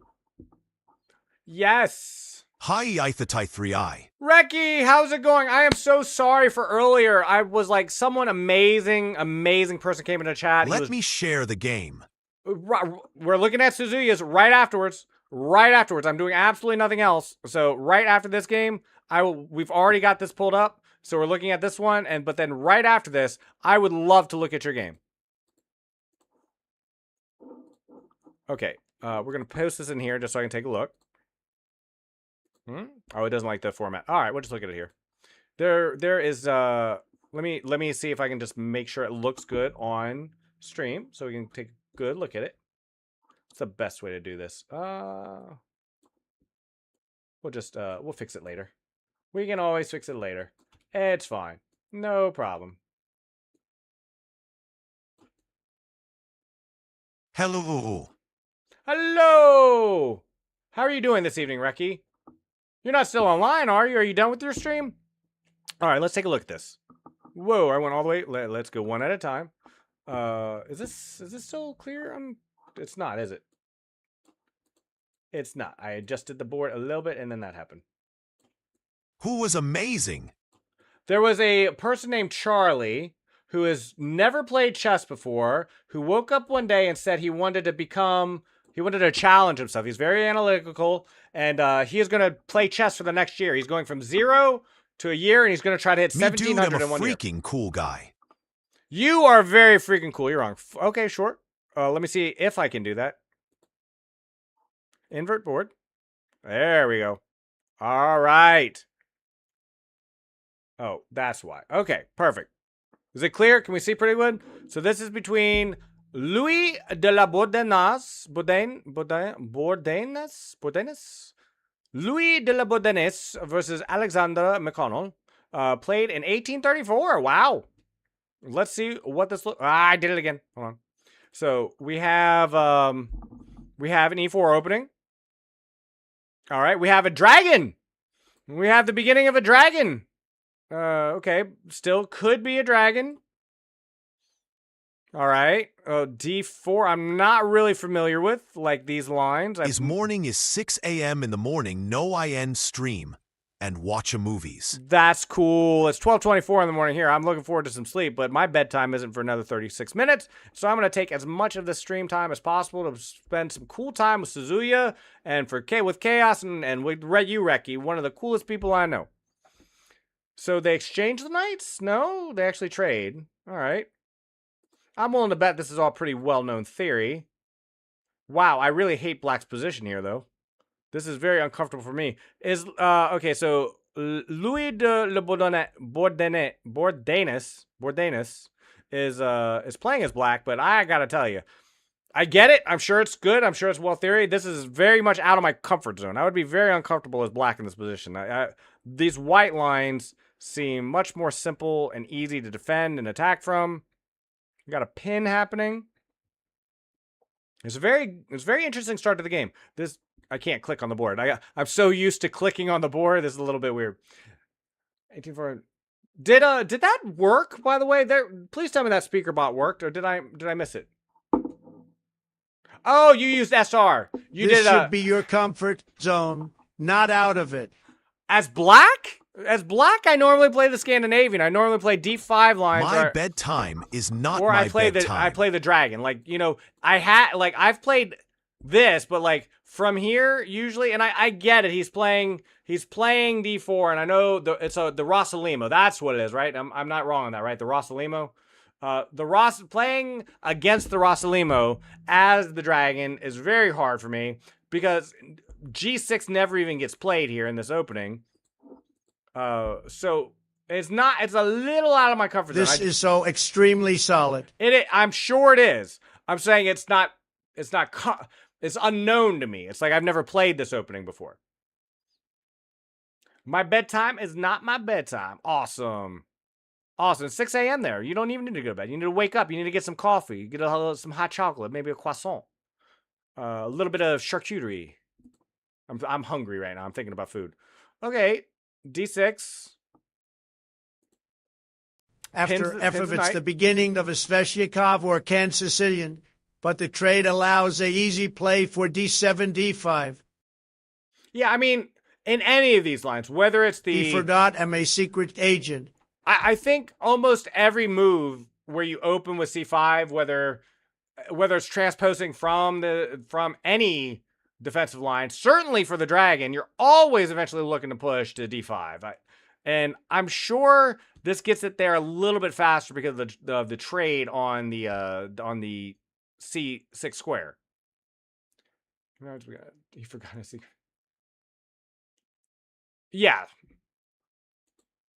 It was definitely clear what you meant when you said that.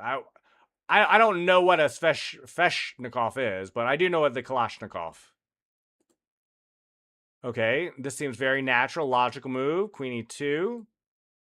And then D5 gets played.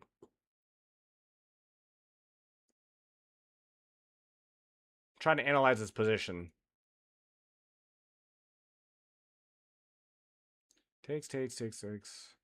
Okay. Wow, I could stare at this move for 5 minutes and not fully understand all the ways this is going to transpose into the mid game.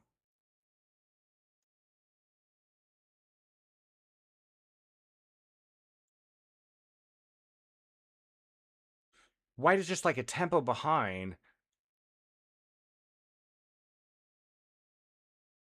Okay, but we do play D5. It looks like a very natural move. I'm not sure what else he was going to do if not play D5 there.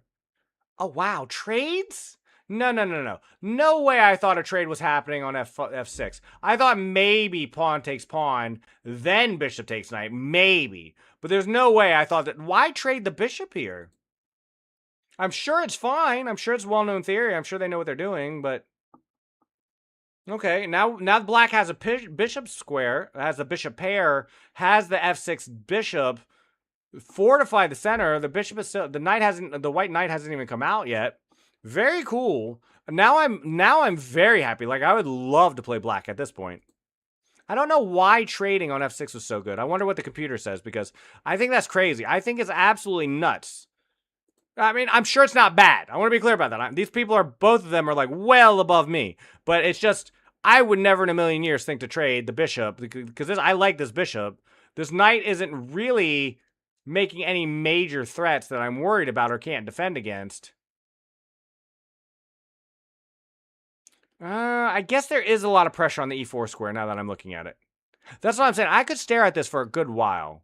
I mean, but to me, I just trade the pawn off. I just e takes d and then trade the knight if I'm going to. But after e takes d, there's not even a need. I just e takes d. If c takes d, then I just move my bishop back, and I'm comfy as white. But now we've traded off our strong bishop, and the center is still unresolved, and the black is just kind of has a hammerlock on it. I don't even have my knight out yet. I'm sure this is even. I have no doubt this is relatively even at this point, though. Let's see. Charles Leclerc.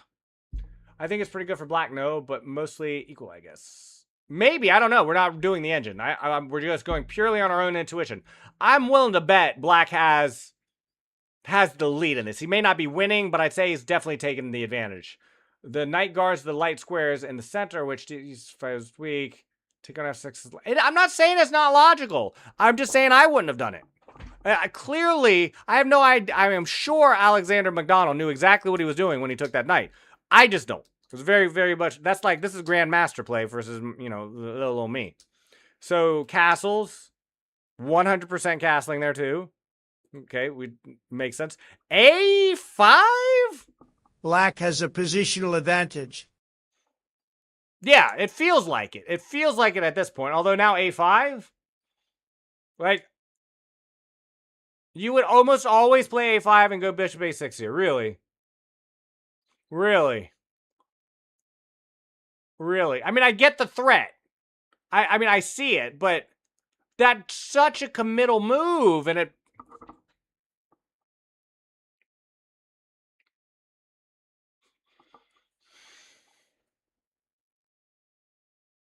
It's such a committal move.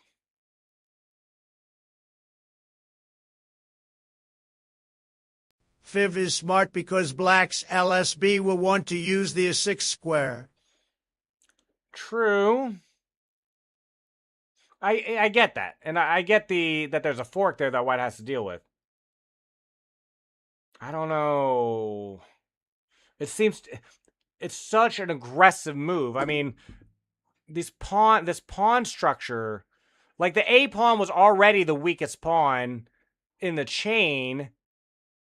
It's like, it's almost like the C pawn was more well guarded, or like eventually going to transition to the D square anyway. But I'm sure it's a provocative move. I love the move. I'm just not sure I could have seen that move. Also, in these positions, the few can launch a Fiv a fur and break the pawns apart on atwo, beatwo, seekwo, then in game easier to find ideas.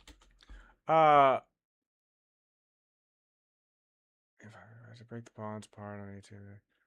So the goal is to disrupt while you have the advantage and the knight is still back there, to disrupt the enemy's queenside pawns? Like that long term. That's the long-term plan. And yeah, the bishop is incredibly vulnerable. And the bishop to a6 has to be dealt with. And so they can't even fortify their bishop or develop their knight. Which again, I'm sure there's a great way to do this. I'm sure there's a better way to do this. But, where were we?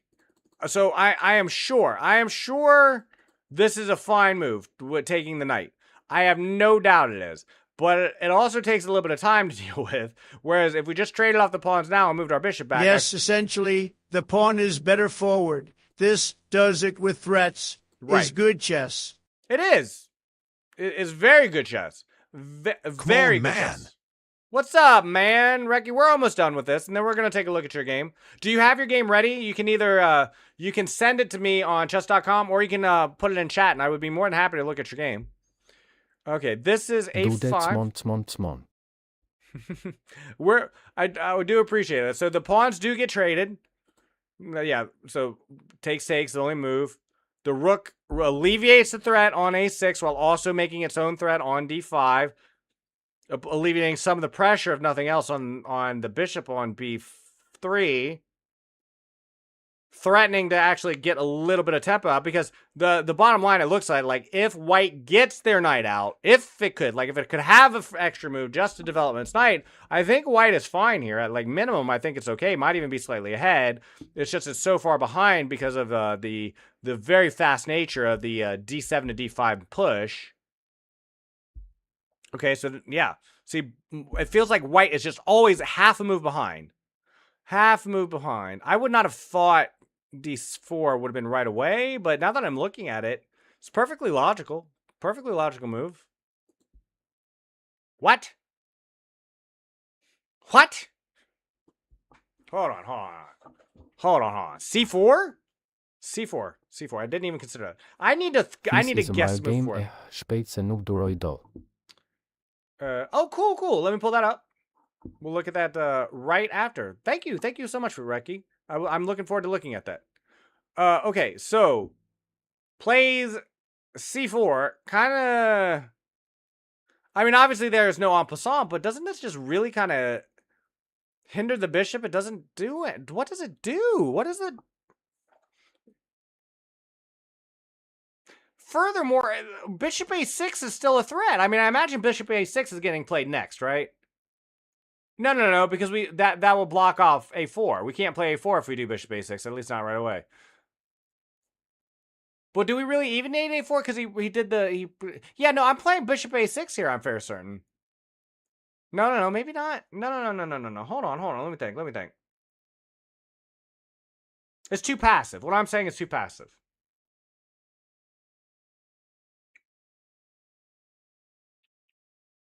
Or is it?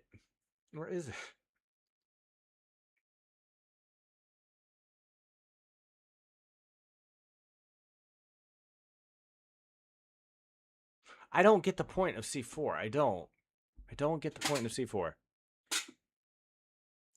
Takes, push.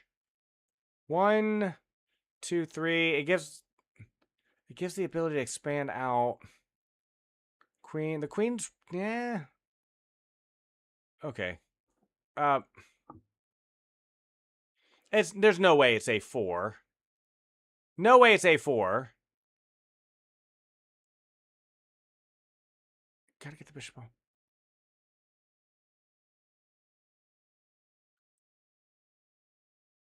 2, 3, 4, a6.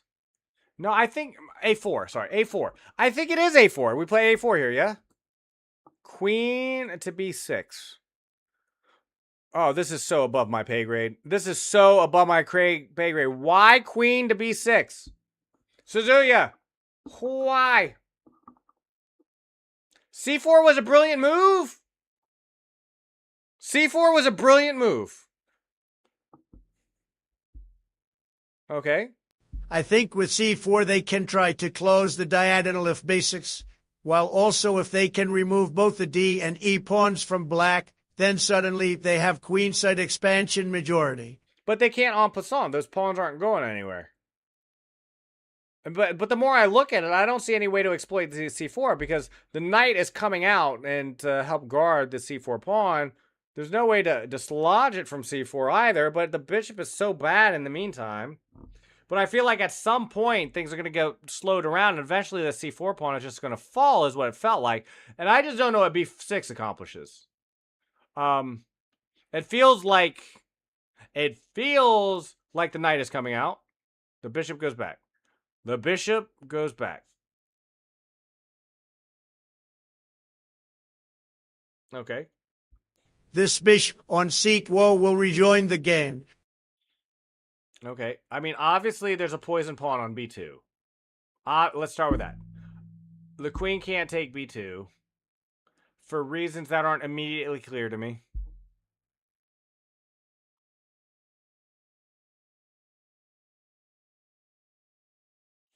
Hold on, let me count. Is this a puzzle? Did you just give me a puzzle, Suzuya? Why can't the queen take on b6? I'm sorry, b2.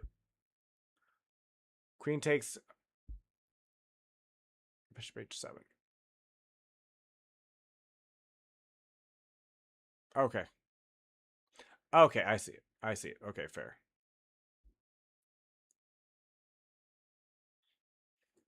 There are so many tactics here. Okay, see, that's what I thought was going to happen last move. It happens now. That pawn is so confusing. Obviously, you still can't take it because if nothing else, you have a pin. You have a skewer. Rook A to E8. Suzuki, this is making my head hurt. This is what it is 12:30 in the morning. This is a beautiful game. This is a beautiful game, but what is Rook A to E8? Why not Rook F to E8 if you're going to do that? Why not the F rook? Why the A rook? There's a discover check. No, I don't think it's a good move. You don't think it's a good move? These people are very good chess players. I have to disagree. So then the knight comes out all that way. I have a feeling it's gonna be traded because you can't let it be you can't let your F. What? What? What? What? Rook A to E8 followed to bishop to D8? There is no space in this black position. What is happening?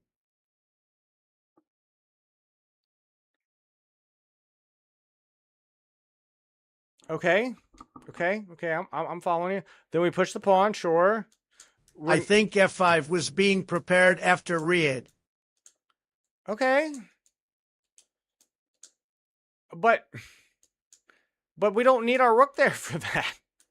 That's what I'm saying. You have to remember these guys only ever played classical. Yeah, that is true. But what I'm saying is, it's like we don't need the rook. I don't know. Maybe we do. Maybe we do. I don't know. So hold on, I missed it. So the queen gets attacked, and yeah, for pinning the knight for fear of checkmate. Guards. This I understand. So we move the bishop to D8 only to re-put it in front of our rook on E7. Okay. And then F5 comes out as expected, dislodging the knight, but you can't take the pawn anyway. And he ignores it. Okay, there's a check. I assume we block with the queen. We move the king. Every single guess I've had is wrong. Every single guess I've had is wrong. The bishop to A4 now. Are we moving our queen to D5 now? No, we're moving it to H6 now. The knight all this time is still being threatened on the E4 square. This is so cool. This is so cool. So now we've lost the rook. When did that even happen? When did that even happen? Yeah, see, this is what I was saying. Why not queen to D5? I said it essentially right as he moved it. Like here, I was like queen to D5. Queen to D5. Snap. Instant. Queen to D5. What's wrong with queen to D5? Instead, it's a bit complex now, but this is all good chess from black. But it's losing though, right? I mean, he's getting crushed now. Am I wrong? Like, I'm not wrong, right? Like, this is just horrible, right? There's no way you're stopping this pawn and saving everything. This is a lost game.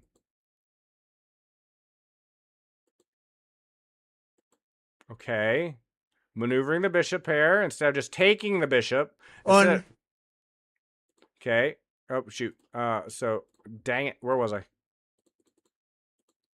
Here, check, move, forward, right, can't take, pushes the pawn. Wait a minute, did I miss something?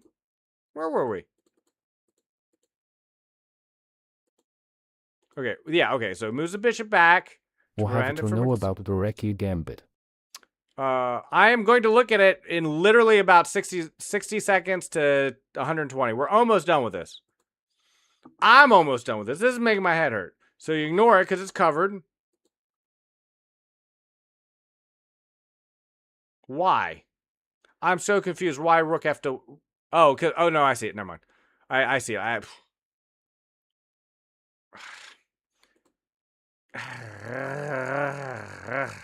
Why not just take the bishop? Bishop takes bishop. Okay, but doesn't take bishop. Now the pawns are now so far advanced. And now they trade the bishop. These three pawns in the center of the board are unstoppable. Do you see why this was one of Yun Kasparov's most inspirational games? I do. I very much do. Okay. I mean, the positional feints in this game are out of this world. I thought for sure Black was going to lose this game. Thought for sure. Look at this. Look at this. Pawns on F2 and D2. Queen on the back rank, sandwich between two rooks. This is incredible. And then the pawn on E3 is coming. That doesn't do anything. You can just turtle. Not like you have any knights or any backup there, queen. And now I'm assuming we just push the E3 pawn or the E pawn. Yeah. Yeah. I've never seen this before. Not in my life have I ever seen this. Not in a classical game. Not in anywhere.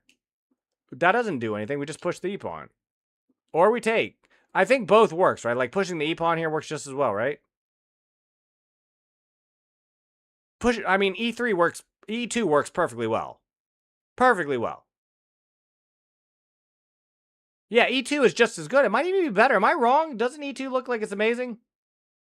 Queen C1, bishop D8.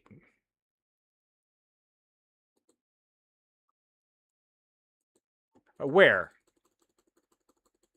Oh, Queen C1. Yeah. Bishop D8. Is that really that hard a move to spot, though? I thought that was, like, natural. What else would you have done? I mean, it was either that or the rook. You're putting something on D8. It was either the rook or the bishop. You want to keep the rook on the F file. I mean, isn't bishop D8 the only move you can make there? Like, what else could you possibly do other than move bishop to D8?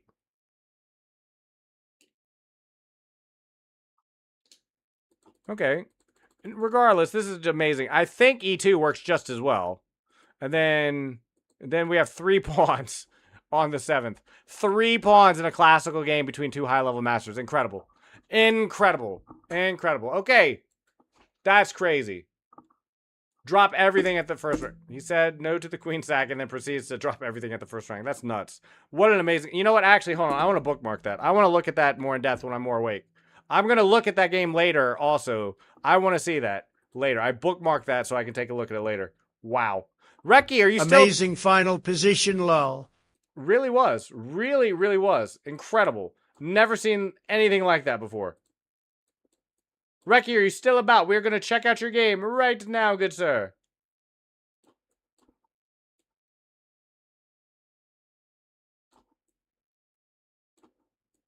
Wait a second.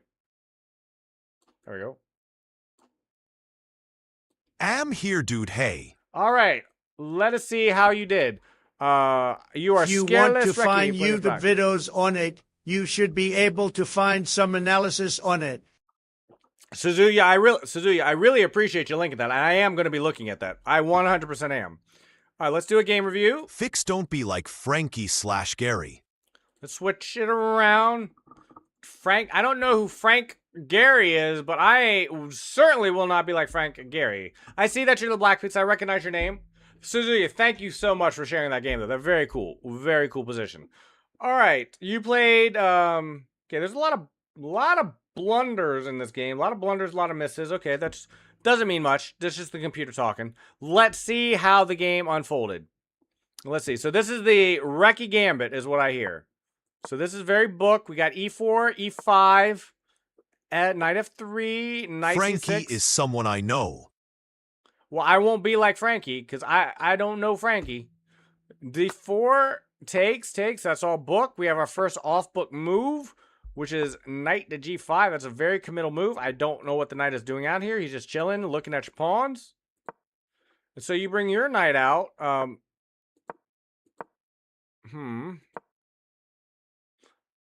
don't hate it. I don't know why it's such an inaccuracy. Yeah, I wouldn't have played it, but it's not that bad a move. I don't know why the computer hates it so much.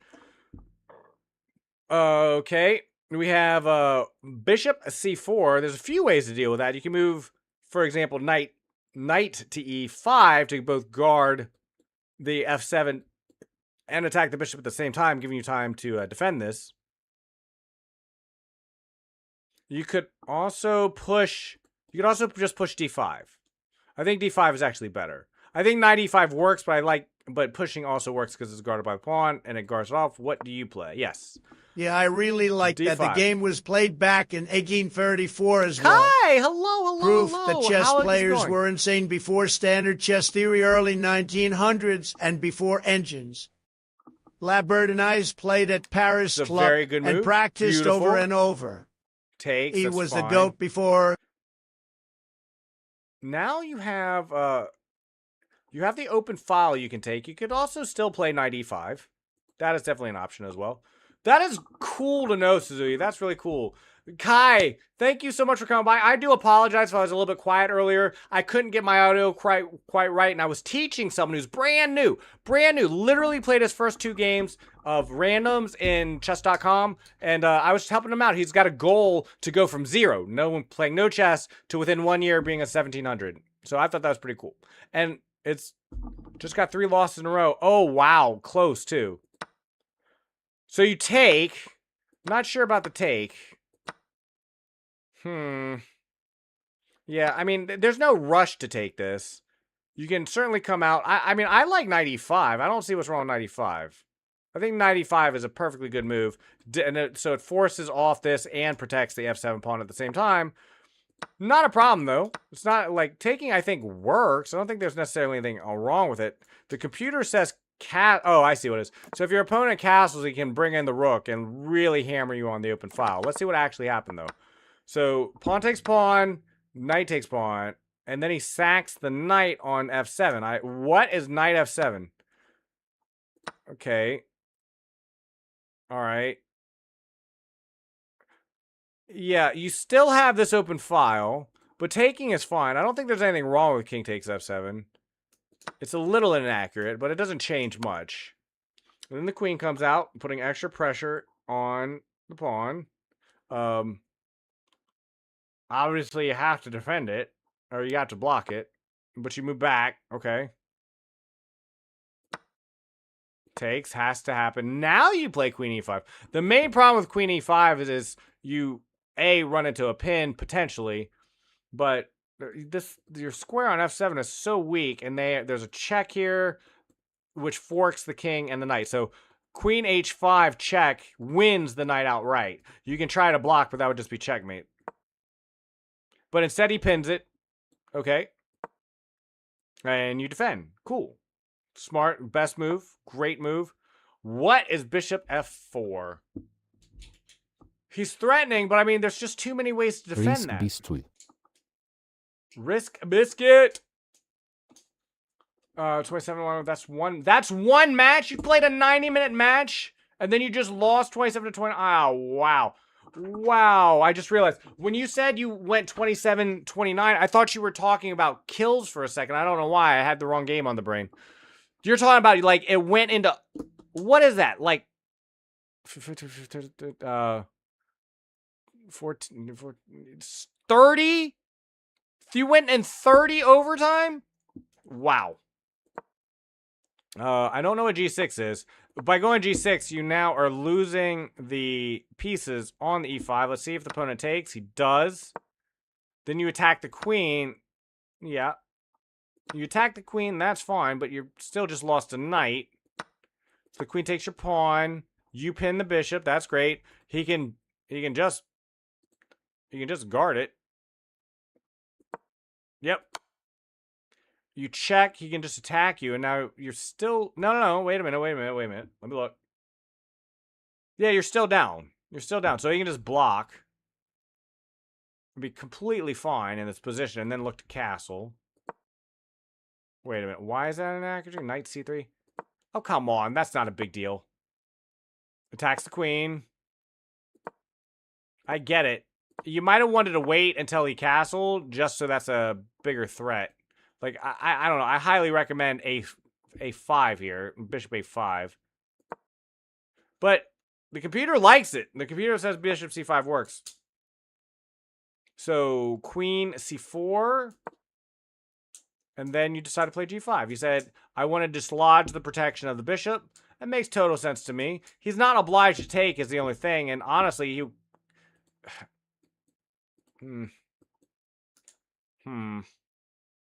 Does have to do something with that, but he could just move the king out of the way as well.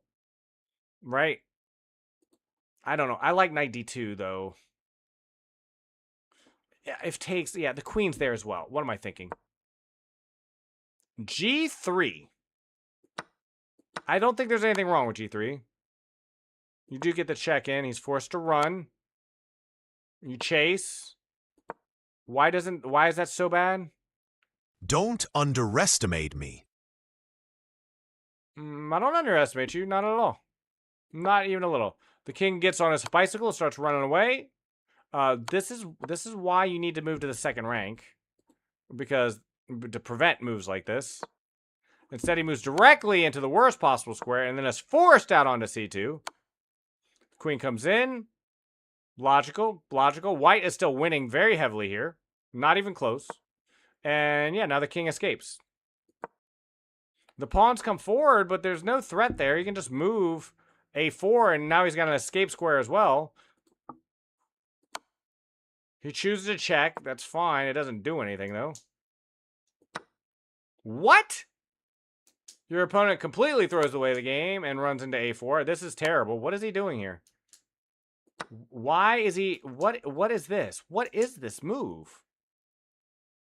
Okay, but he makes a terrible move, and you play a4. Amazing. He's forced into the corner, and he's going to be forced to block. Takes. Forced move. B5. B5 is played, so you decided... Okay, so first of all, this works. It does... no, he doesn't even need to do that. Wait, whoa. Let me think about it. Give me a sec. So, can't develop the knight still. Can't bring it out either, because it's currently covered. Can certainly trade back. The bishop. Can the bishop go anywhere? Oh, yeah, bishop d5. It attacks the rook, and it's just an overall safe square. Bishop d5 is an amazing move. Wait a minute. Whoa. Is there no check here? Check? But then, okay, that drops the bishop on f7. What about queen b7? Is that not a move? Because of rook a7. Okay, and then we lose our bishop. Okay, fair enough. So takes the rook. That's insane. You have there's an attack coming. Not there. Rook a7. Rook a7. What? Okay. Well, anyway, I'm guessing that didn't happen. Bishop e2. It cuts off your queen and gives your opponent breathing room. More importantly, the bishop can get out at this point. Forcing a trade if nothing else. And then you just don't have anything. Now white's just going to win this game. But okay, bishop e2. Bishop d5 is fine, I guess.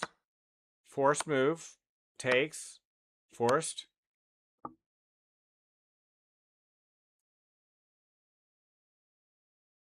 Okay. Can't we just go back? What in the good lord? He moved towards you. Okay. This is now... this is still under attack, though, so it has to be dealt with.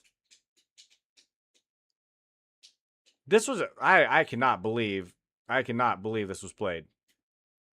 That's incredible. Still fine, though. White is still fine here. You take the pawn. I'm at a loss. Okay.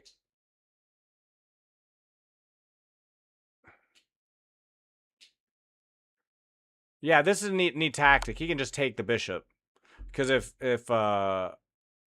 because there's no take back. So by taking the pawn,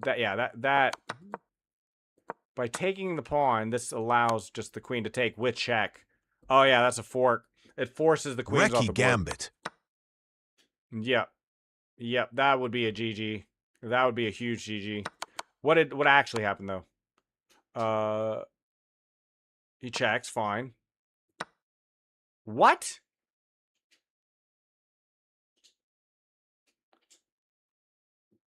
Okay, he wants to lose his queen. Fair enough. Still completely winning. Takes. Uh-huh. Why? Okay. Okay. Minimally, look, like I'm not sure he knows this, right? Like, but the bottom line is from here, you move back, you guard the pawn. If takes, you have all kinds of ways to relieve the pressure on the position. I mean, it's backwards. Why does he keep moving forwards? I'm so confused. Okay. Nice pushing a pawn. You're taking pawns, sure. Knight c3 is a good move. Queen comes forward, that's fine. Checks. I'm not sure I'm not sure that white knows how to push a pawn, but okay. Pushes the pawn. Still winning. White is still completely winning this game. And then king to c4. We shuffle some pieces around. And you take another pawn. That's fine. He moves it out of the way. And I assume he's going to push a pawn at some point. Why is he not pushing a pawn? Why is he not pushing a pawn? Like, at some point, a pawn should definitely be pushed. c6 is obviously the best move here.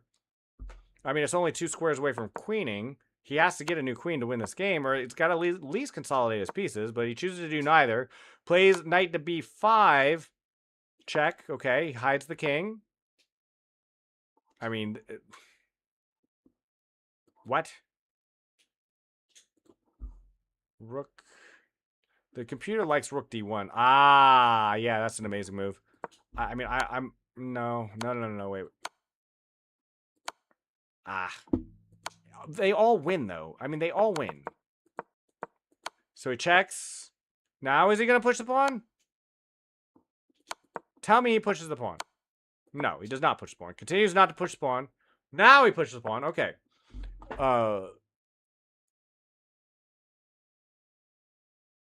Okay. I'm not sure what this does. Eventually, you need to push your pawn if you want to have any chance of this game, but you got to find some way to find some threats in here. He takes the pawn? What? That's just blunders.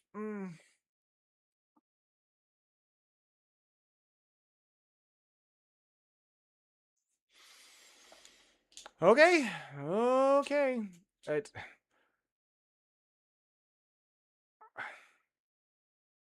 I mean, this is the idea. If anyone is curious, this is the idea. This is the reason why you keep your pieces coordinated. What actually happened here? Okay, winning the knight. Sure. Goes back. Now he loses the knight. And now he throws the whole game. He throws away the whole game. This is the easiest move I've ever seen in my life. Wins the rook. And then it's just easy from here. This is kind of silly.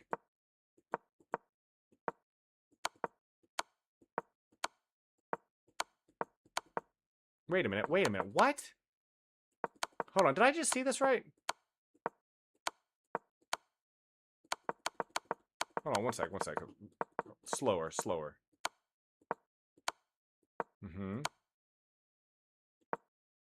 Okay. Yep.